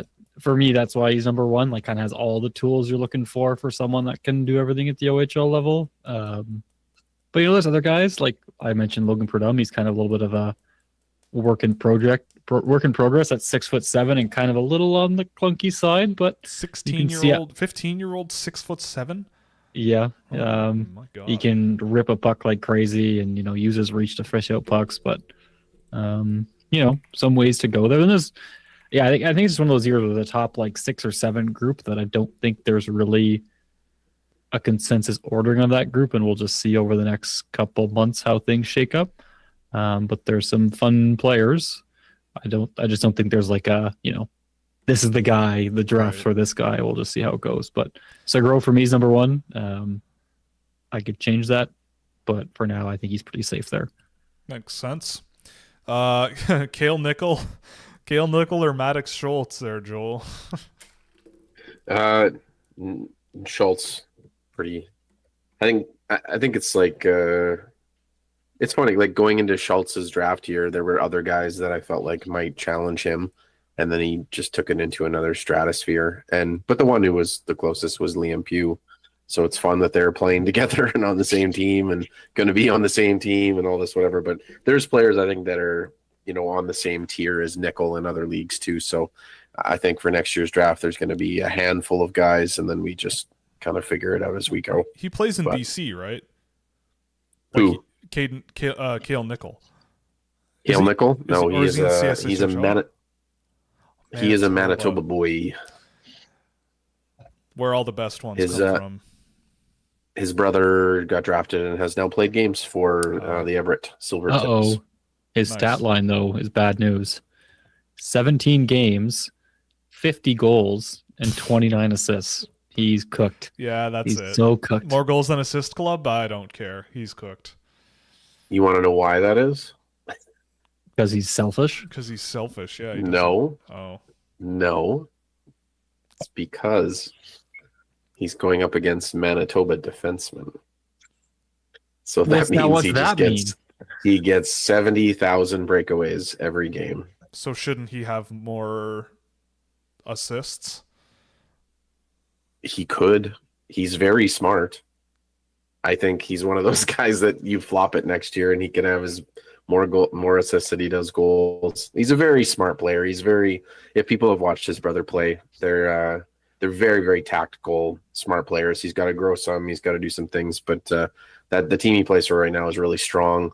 And, if people really want to go on the deep dive, go down a few names on the Manitoba League stat board, and there's another 2012 kid that's pretty close there too, another real good one. So Manitoba's got some good kids, and I wouldn't be surprised. Here's a throw out to Jordan here too. I wouldn't be surprised if 2 of those kids end up on Manitoba's team for the 2027 Canada Games. Oh my god! Oh yeah!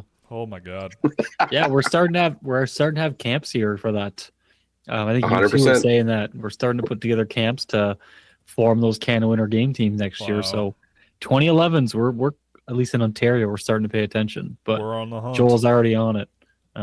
These, I mean, the Saskatchewan ones right now. These, today I was at the Sask First male top 160. And so this group will eventually get whittled down into a team. And normally they play in the WHL Cup, which will be next fall.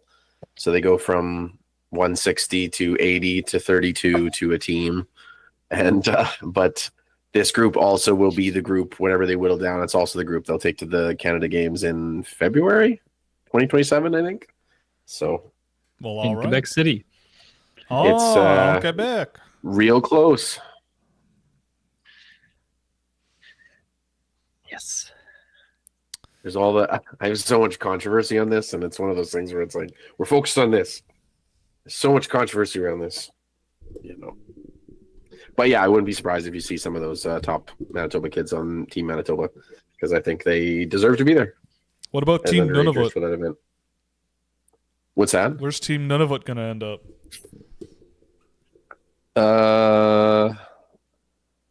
They might beat PEI. Really? Wasn't expecting that.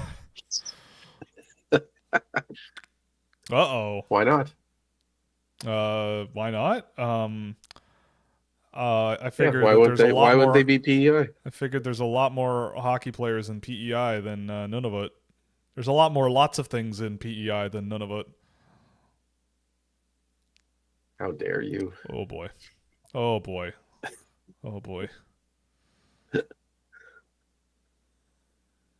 This is a hockey game.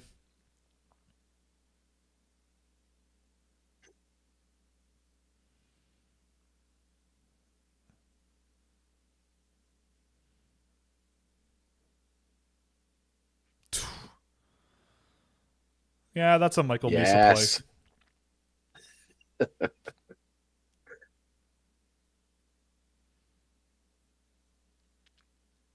Boondgard with the block shot.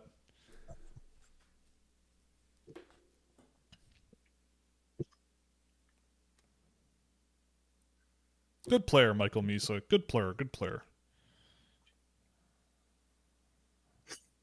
You've been on here for quite a bit with the double game action. Yeah, I'm tired. Jump on the Peloton. Yeah. Get the blood flowing. Someone earlier said I should turn the Peloton to face the monitor. People would love that, wouldn't they? Just get you sweating on here. Get me sweaty. Give the people what they want. Workout streams. Yeah. Cake the foundation on. Get so sweaty. Hey, chat. What's the final score at the end of this game? What are we doing? Yeah. How many sprints on the bike does Will have to do if they get to 10 goals? Oh. They're not doing that. It's like, it's going to be, is Denmark going to score again? Maybe that's the real question. I don't think they will. I think they have one more in them. I think they have a 5-on-3 power play goal in them.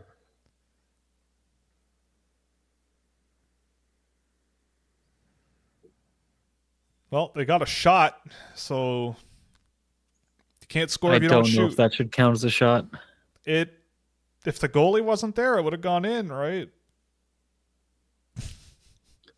See, 10-2. Yeah, 10-2. Kevin's on my train. Yeah, all right. I want to say 7-2. That's what I'm going to go with. It's going to be like a real boring 6-1 or something. Yeah. No, I think it's going to be, they're going to make it 6-1. Then they're going to get sloppy, do something dumb, and Denmark is going to score one, and it's going to end 9-2. They're going to go, okay, no more goofing around, lock it down, bang, bang, bang, 9-2.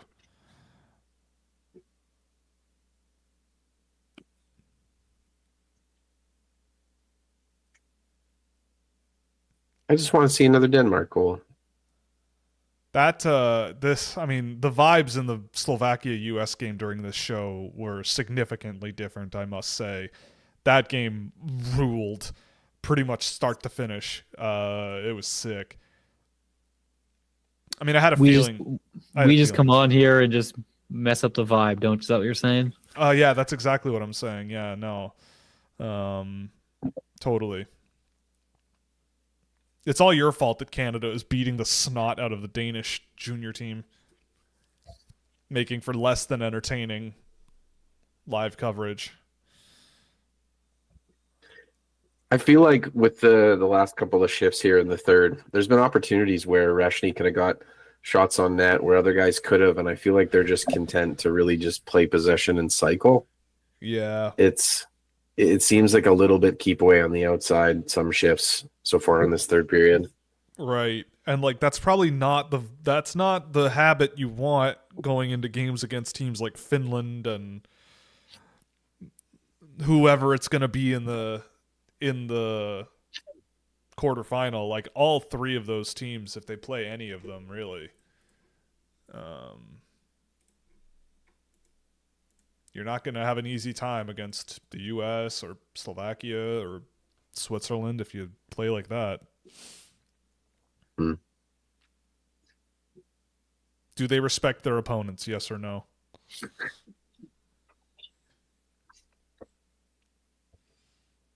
No. It's like a Brampton Steelheads game in here. It's empty. Do they have more or less people now that they moved? I only said the Brampton Steelheads because the seats are sort of at a glance a similar color. But has their attendance gone up or down? Last time I was there, it was not awesome. But I've turned my back on the rink. I think this tournament, there needs to be a Team USA and then there needs to be a Team Minnesota. I think Minnesota should get their own team. Sure. And everyone would be happy. Michael Misa scored a goal. Does that mean he's good now? No. Okay. Still bad.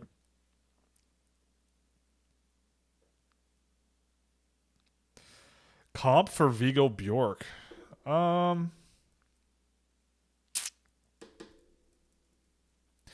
don't know. I don't know. I do have to say that kind of goal from Misa is the thing that I really like about him. I like when he gets goals from those types of spots where he's driving into those low slot areas. I think that's what's going to make him successful at the next level too. His ability to really push the pace. And I think he's kind of different in that aspect than a lot of centermen can be. I love when he just finds that little bit of space. Right. I could see that. Sagan for Bjork? No. I would think more like a, I don't know, Seth Jarvis-like player, like really good on both sides of the puck, but not like blazing fast and blazing skill and blazing everything. Like just smart on both sides of the puck, moves the puck really well with everyone he plays with, can finish. Like a guy like that, maybe.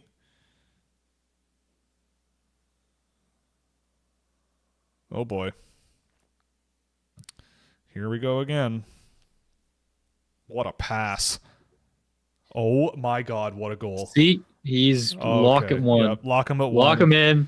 He deked the crap out of the guy who has 0 stats on Elite Prospects. It's done. It's over. The most skilled, the guy that everyone knows is the most skilled in the draft scored. Oh, yeah. Did Stenberg have 3 goals against Denmark? I don't think so. Nope.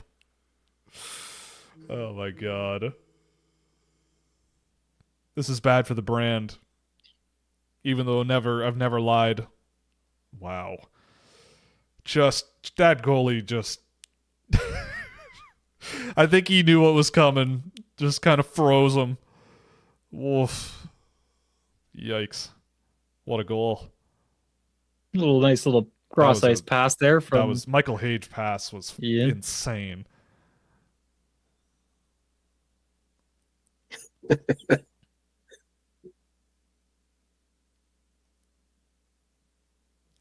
Well, yep. What does it take for McKenna to drive the net? Well, no one in front of him. A breakaway in a 6-1 game. Yeah. He's so skilled, man. It's like he's once again, like, because I still have the remnant of the Calgary Flames chat in my feed, and there's still a lot of people that are really excited, and you know, they say, like, if you were Calgary and you had one, who are you taking? And I go, I think it's McKenna. Like, it's pretty, for me, you could make the case for other guys, but I think, I don't know, you got to take it. You got to take the chance. You got to build. You got to do the things. You got other skilled guys. Figure it out. He's still right there. He's not going to be all the things that people want him to be, but he's going to get points. He's your points guy. It does not surprise me that he can do stuff like that. No, he's been that's what he does. That's what he does. He's extremely, extremely skilled. Yeah. He doesn't like to be touched, and he stays perimeter, and he will get you both assists and some goals that'll sell some jerseys for sure. Yeah, you need to make a hype video for him tomorrow. Yeah, he's generational again. This game proves that he's a lock for first overall, and if your team is drafting first overall, you're never gonna not win a Stanley Cup if you draft him first overall. That's what this game convinces me of, I guess. He's good. He is a good hockey player.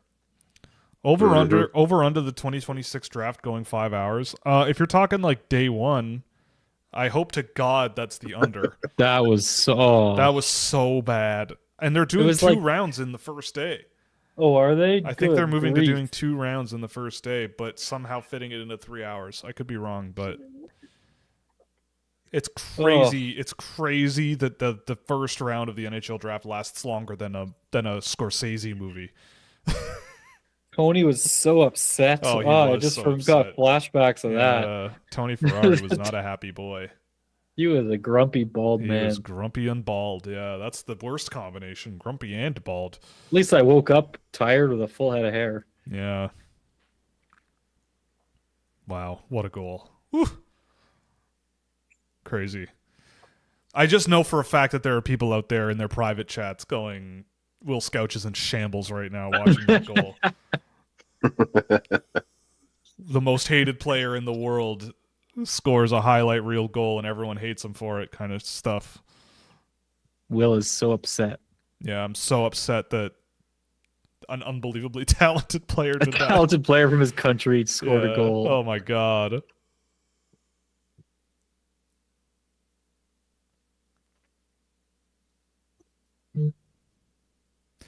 If Canada scores 10 goals, 20 minutes on the bike, I'm not doing it. What's wrong with the Buffalo Bills, Jordan? And can you play wide receiver? I might be a better wide receiver than Keon Coleman, but that's not saying much. What's wrong with them? I don't know. Is that a funny joke? Am I supposed to laugh? He was their first round pick. That has kind of been a bit of a bust. Oh, a bit of a bust. Yeah. I mean, like, look, I'm not going to say football's a complicated endeavor that I can't say I'm, an expert in. So go Bills, go. Hope for the best. Whatever happens, happens. I'm not, I don't know. It's a complicated X's and O's game, and I'm not going to act smarter than the guys calling the shots. I don't know. You tell me, Austin. You probably know more. He's an American. He does know more. No, he's confident he thinks he knows more. Probably untrue. Oof. It's all Haley Steinfeld's fault. That's what I'll say. Oh, my God. Ever since they got married.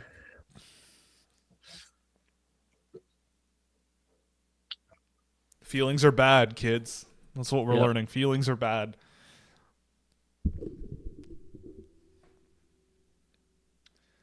Des Noyers.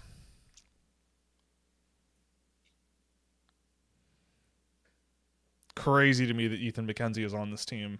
Not that, like, but, like, just a guy who I, a month ago, did not even know existed.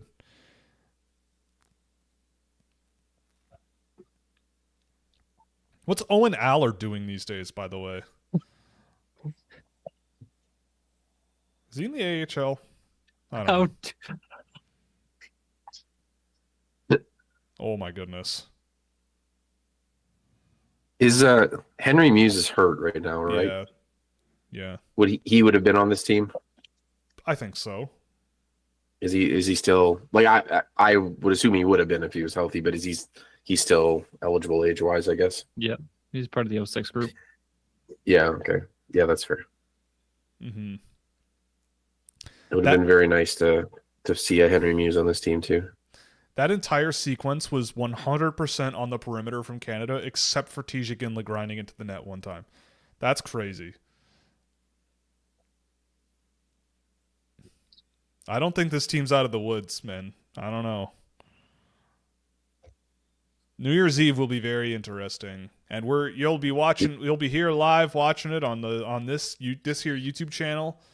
Because everybody I know has family and stuff now, so they're not doing fun stuff for New Year's Eve except for hanging out with the family and the loved ones they have. So this is my family. So you have no friends, come here. Yeah, if you have no friends, come here. Hang out with Will. We'll be friends.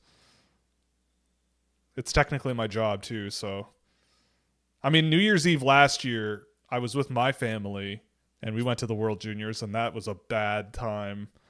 Watching Canada play the States and get absolutely wallpapered. Yeah, I think this is a fun year that if Canada does have some sort of big goal in them, I wouldn't be surprised if it was someone like Misa or Ginla just in that low slot. Martone. Figuring out some way to do it. Martone as well. Yeah. I think it could absolutely be one of those three guys just with a big goal. McKenna on a breakaway on a 5-on-3. Yeah, I don't know if that's going to happen in whatever the next game is, but yeah, I mean, like, just watching the Canadians in this game, it's like obviously they're going to win. Like, it's not a question. I don't know. We'll see.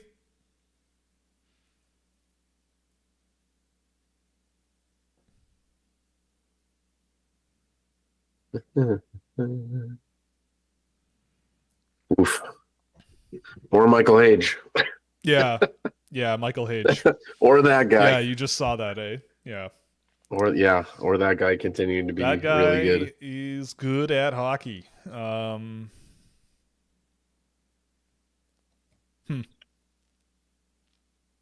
Sign me up. He's talented. Yep. Bet on the fun, skill, smart guys. That's oh my goodness. Is he a Montreal Canadian? Yeah. Mm-hmm. Oh, that sucks.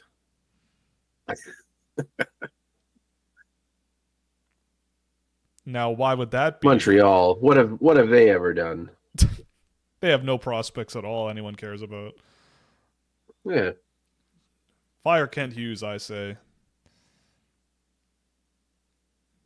Should stop drafting. Not any good players in the system. Oh. On the coaching staff, that's the smallest Canada flags button I've ever seen. Dale Hunter doesn't goes love there his next. People tell me, have you seen a smaller Canada flags button in your life? Chat, what's the smallest one day Canadian the flag chat button you've will ever just seen? Erupt. Yeah, one day. You just keep prompting the chat, that'll erupt one day. Exactly. Any small flaggers in the chat? Oh boy. My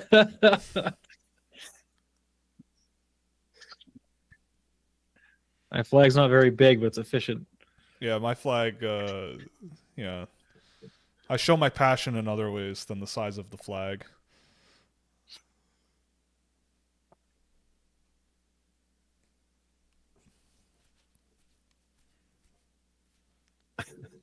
Oh, I just figured they went and got a maid, and they were like, this big? And they were like, smaller. This big? Smaller. Do you have anything smaller? Do you have anything smaller? Do you have anything where I really just want to have I really just want to have a hard time putting it on.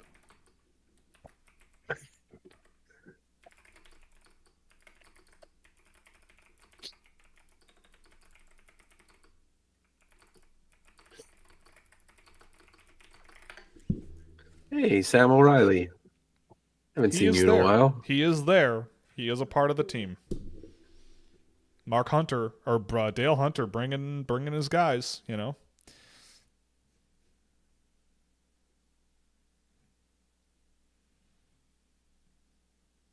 I just want one more Denmark goal. I know. And then it can sleep well. God, it's almost 11 p.m. This game needs to be over. That's kind of sad, but New Year's Eve will be more fun. Don't play tomorrow? No. Is there usually 2 breaks? I feel like... Tomorrow... Well, there has to be games tomorrow. Yeah, there is. I just mean, like, Canada's had... This will be their second break. Is that normal? I guess so. Yeah. Yeah, it's a Denmark flag. It's just so small you can't even tell. He's a shadow agent of the Danish team. It's red and white, and they're like, aha! That's why Canada's not winning 46-0. Dale Hunter sabotaging them to the best of his ability. Yeah, Switzerland, Germany tomorrow to decide who goes to the relegation game, probably. Latvia, Denmark. You should stream Latvia, Denmark. There you go. Got something to do. Yeah, we're not doing that.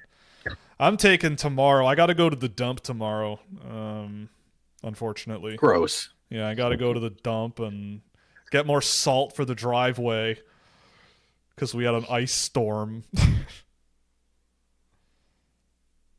You get that at the dump, or? Yeah, no, I go sifting through the dump and find the saltiest objects I can and wring them out. AJ after the Leafs lose. Yeah, exactly. AJ after the Leafs lose. I collect his tears and refine them. But no, I actually go to a store and buy salt, Joel, for your information. It's actually one of the few things that has stayed relatively low in cost is road salt. I feel like it's pretty dirt cheap when you go... Well, just not dirt. It's not dirt. Unless you get the kind with gravel in it. But I guess gravel's not dirt. Are you okay? Dude, no.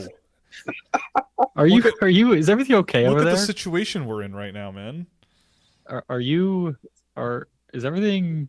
should we be concerned? No, we're here to talk. I just need to get off the internet and go to bed. Well, that's just another play of Tijigan, the driving and feeding pucks to the slot.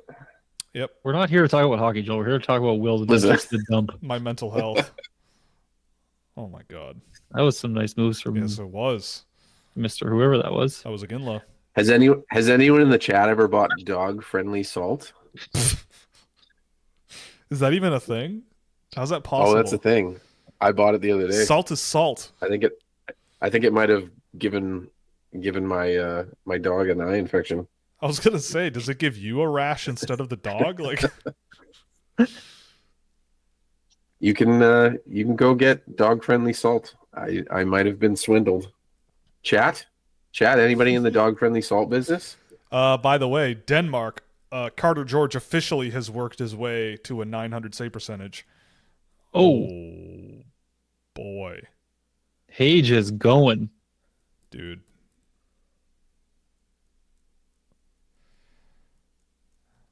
Oh. Well, since I'm like 10 or 15 seconds behind, I'm still seeing Tijigan the dangles. They're having pucks to the slot again. They're having a good time.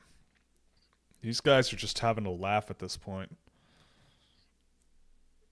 Oh my goodness.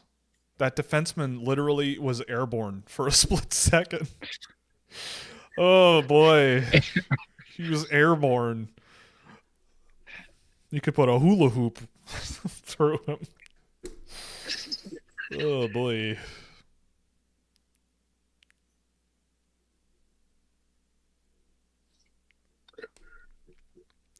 I will also say earlier today, was it Finland, Czech Republic, I think?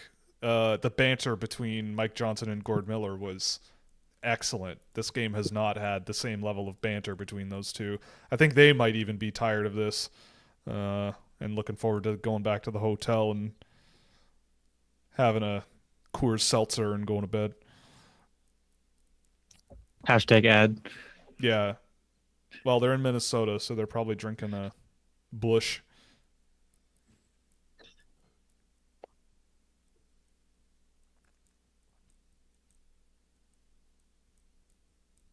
That defenseman, that Danish defenseman fell over like Matejchuk did against.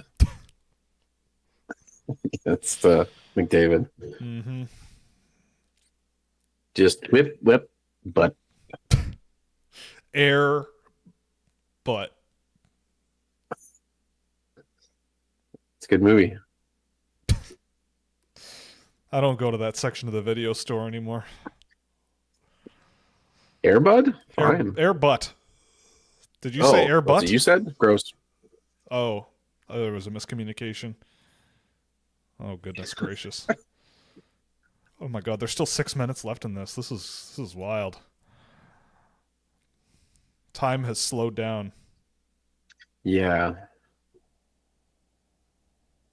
Doesn't mean it's a lot of dangle, a lot of keep away, a lot of just keep possession of the puck. Just hold on to it, cough it up at the blue line. Yep, they're either not wired right or they are just not, they don't care at all. There's a goal. Yeah. What do you know? They just scored. Again, another play. Aitchison. Yeah. Yeah. Proving you wrong. Yep.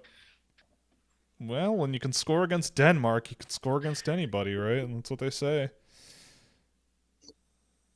Yeah.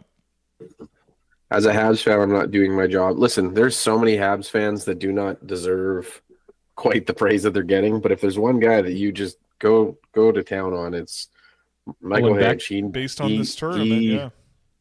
Like Michael Hage, just treat that boy well. He's very talented. He has the potential of being a very good NHLer.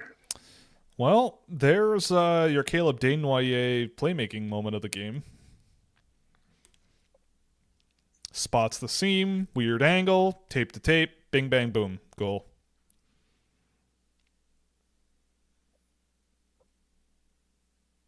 Oh. All right, so it's 8-1. My prediction of 9-2 still holds. I'm not sure Denmark's another shot. So. Yeah, Denmark might not be getting another shot on. Oh my goodness. This is just sad. Oh my God. This is getting rough.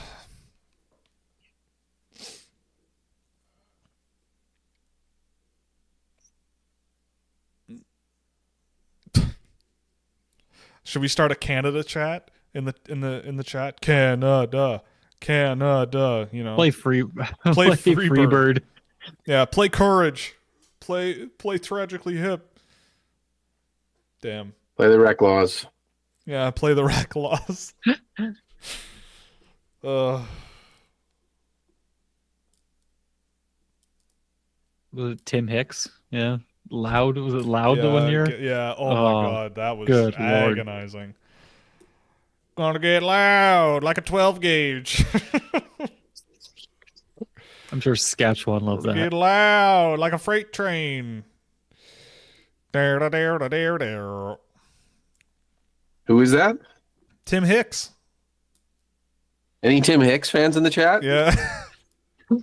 Any Gord Bamford fans in the chat? Him himself. Any Rec Laws? Here they come again. In the chat?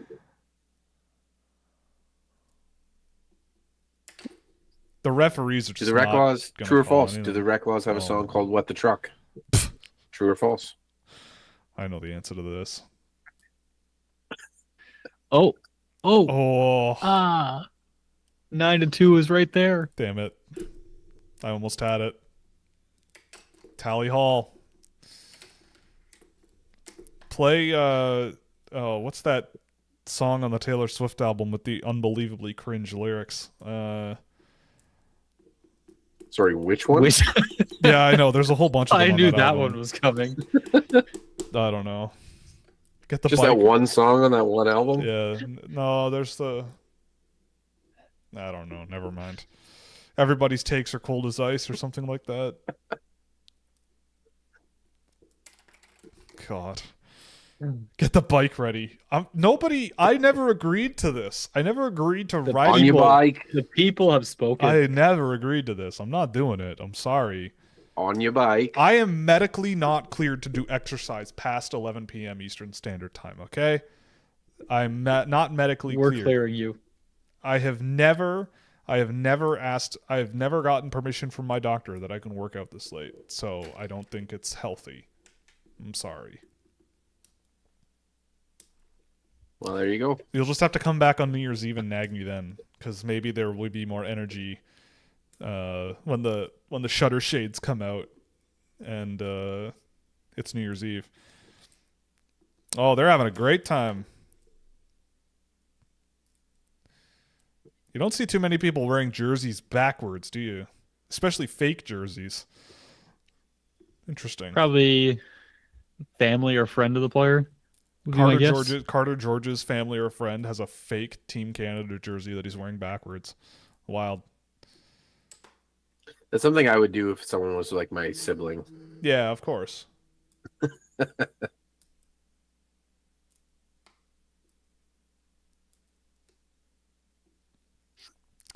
Well, I mean, what can we gather from this performance by our great nation, our glorious nation? They're good at hockey. This team is probably pretty good. Denmark tried hard. Hard, sort of, yeah. They're just not... Took a few too many penalties. They're just not... It's just not it. They're just not it. They wish they were Latvia. Here's a question for you in the chat. But what did they do differently in this game that they didn't do against Latvia? What did they change? What did they adjust? Nothing. I think it's just that Denmark could not physically, possibly even remotely keep up. I don't know. I mean, like, Latvia also kind of like played the middle of the ice a lot and clogged up the middle, but it didn't even seem to matter. Latvia got some great goaltending too. I don't know.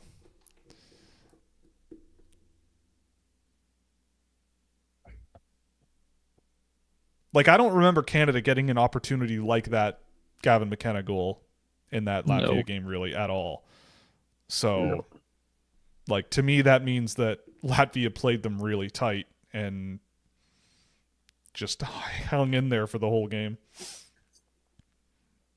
I hope we get a million more shots of those tiny pins. I'm going to go buy some. You could probably get 1,000 for $1. They're so tiny. Next game, yeah, you could probably put 100 on that blazer. I also got to throw this out there. This neckline on this jersey needs to go. It looks very weird. Big save. Big save, Tidgen.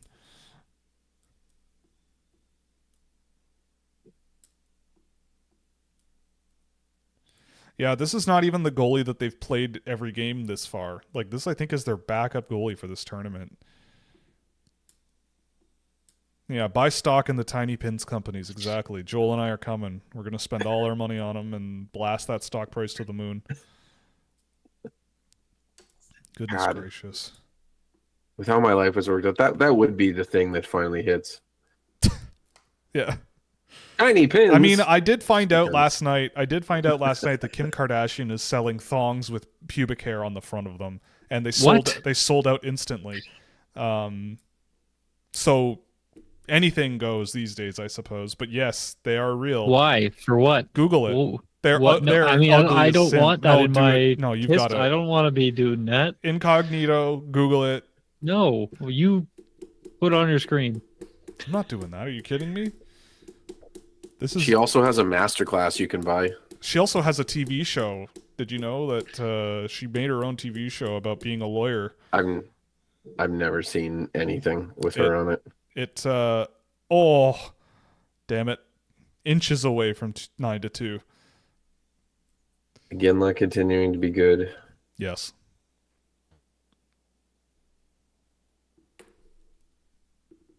He should. I think if I have any takeaway from this game is Ginla should have a few more points than he does. He should be playing 30 minutes a game. There should have been a couple going. Yeah, maybe you shouldn't leave Porter Martone alone in front of the net by himself. But I guess it's 9-1, so who gives a crap?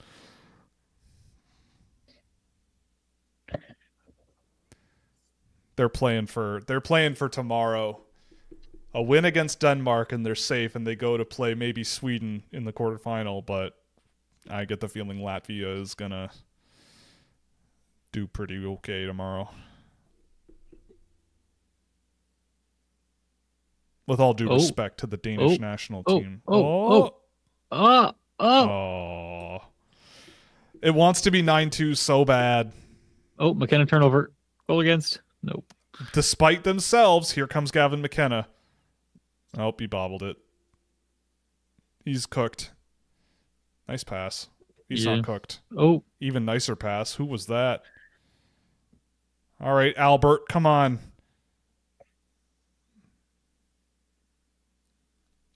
All right. Come on, 9-2. Let's make it happen. Only 30 seconds left, and then I get to go to bed. Nope. Full recap, dissecting it. Stay tuned. No, man, I'm not doing that. I don't work for a publication. I don't have to file anything. I'm going to bed. This is on your bike. Oh my goodness. Get on the go. bike, yeah. I'm gonna chat GPT a game report.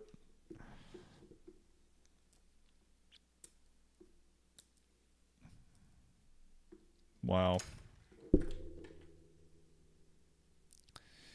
Well,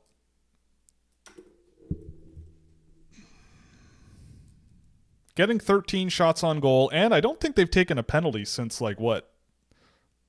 The middle of the second period, something like that. Feels like forever since that pocket of stupidity they had.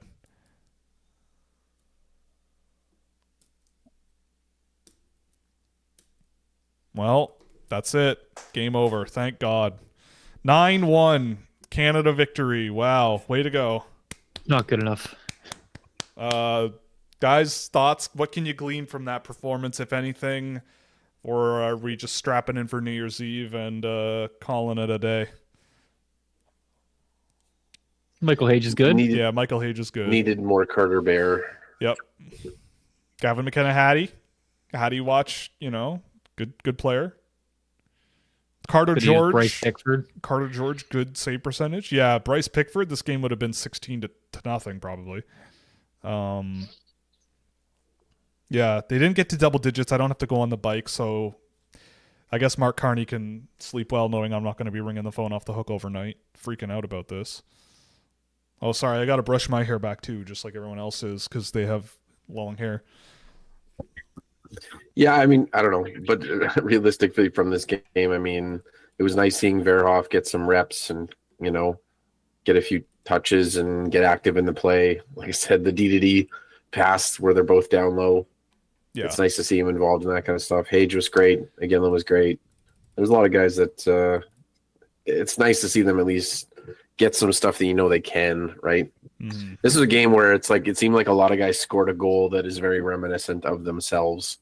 Misa did some things. Misa was, Yeah, but I thought Misa played well. Yeah, he had a very Misa-like goal too. And yeah. Well, what are the player of the games get? Blankets? Yeah, they get better blankets, than the oars last year. Yeah. I mean, a blanket is very useful, at least. I mean, yeah, just the oars. I don't know what you're going to do with those last year.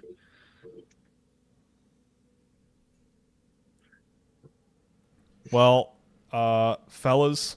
You got a question. You got to answer. Oh, boy. Why is Caleb Malhotra so low? I haven't seen him much, but from the games I've seen, he seems like a great top 6 two-way center.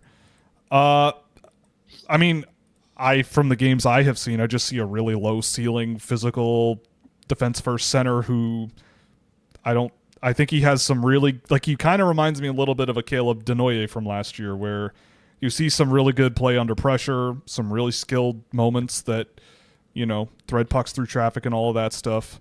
But I find that he gets caught flat-footed a lot. His physical game really comes and goes. His offensive generation away from guys like Benak and Cooper Dennis is significantly different.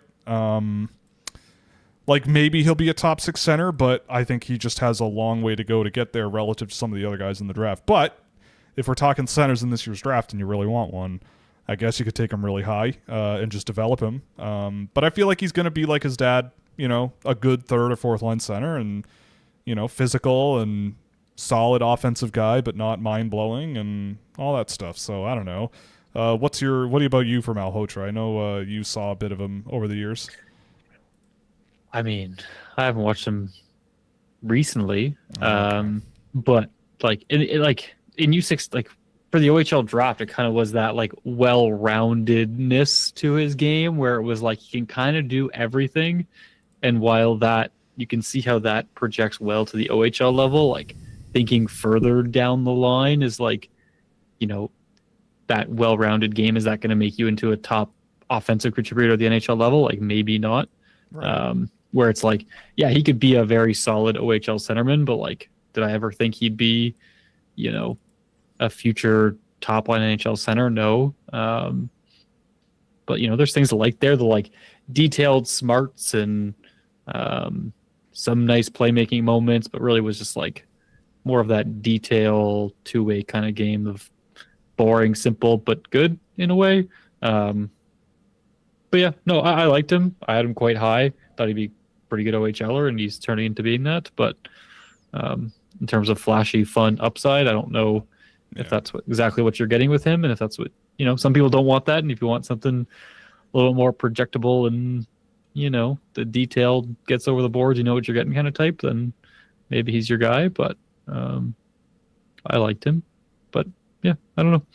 I usually I start to pay attention to the OHLers in a couple months. Once I'm over the hump of this OHL draft nonsense, it's kind of consumes all and every possible minute. So maybe I'll have more refined thoughts in a bit. But for now, I liked him. But it sounds like he's kind of turning into the OHLer I thought it'd be, which is, all good.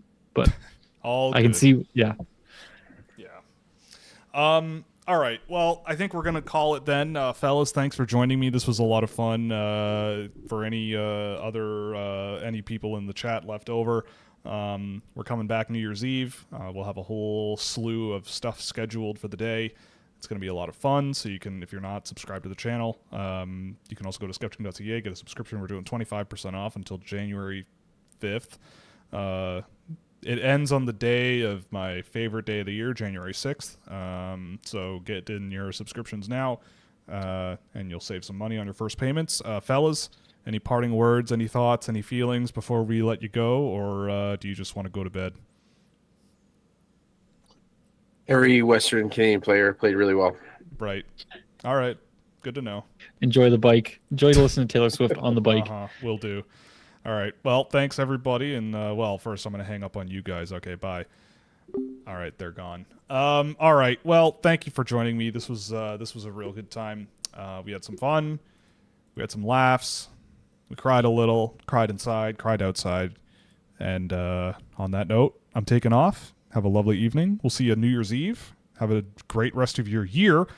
Good game from Canada, sure. That Slovakia-US game was a real banger. We're getting treated to a lot this tournament, and it's not over yet. So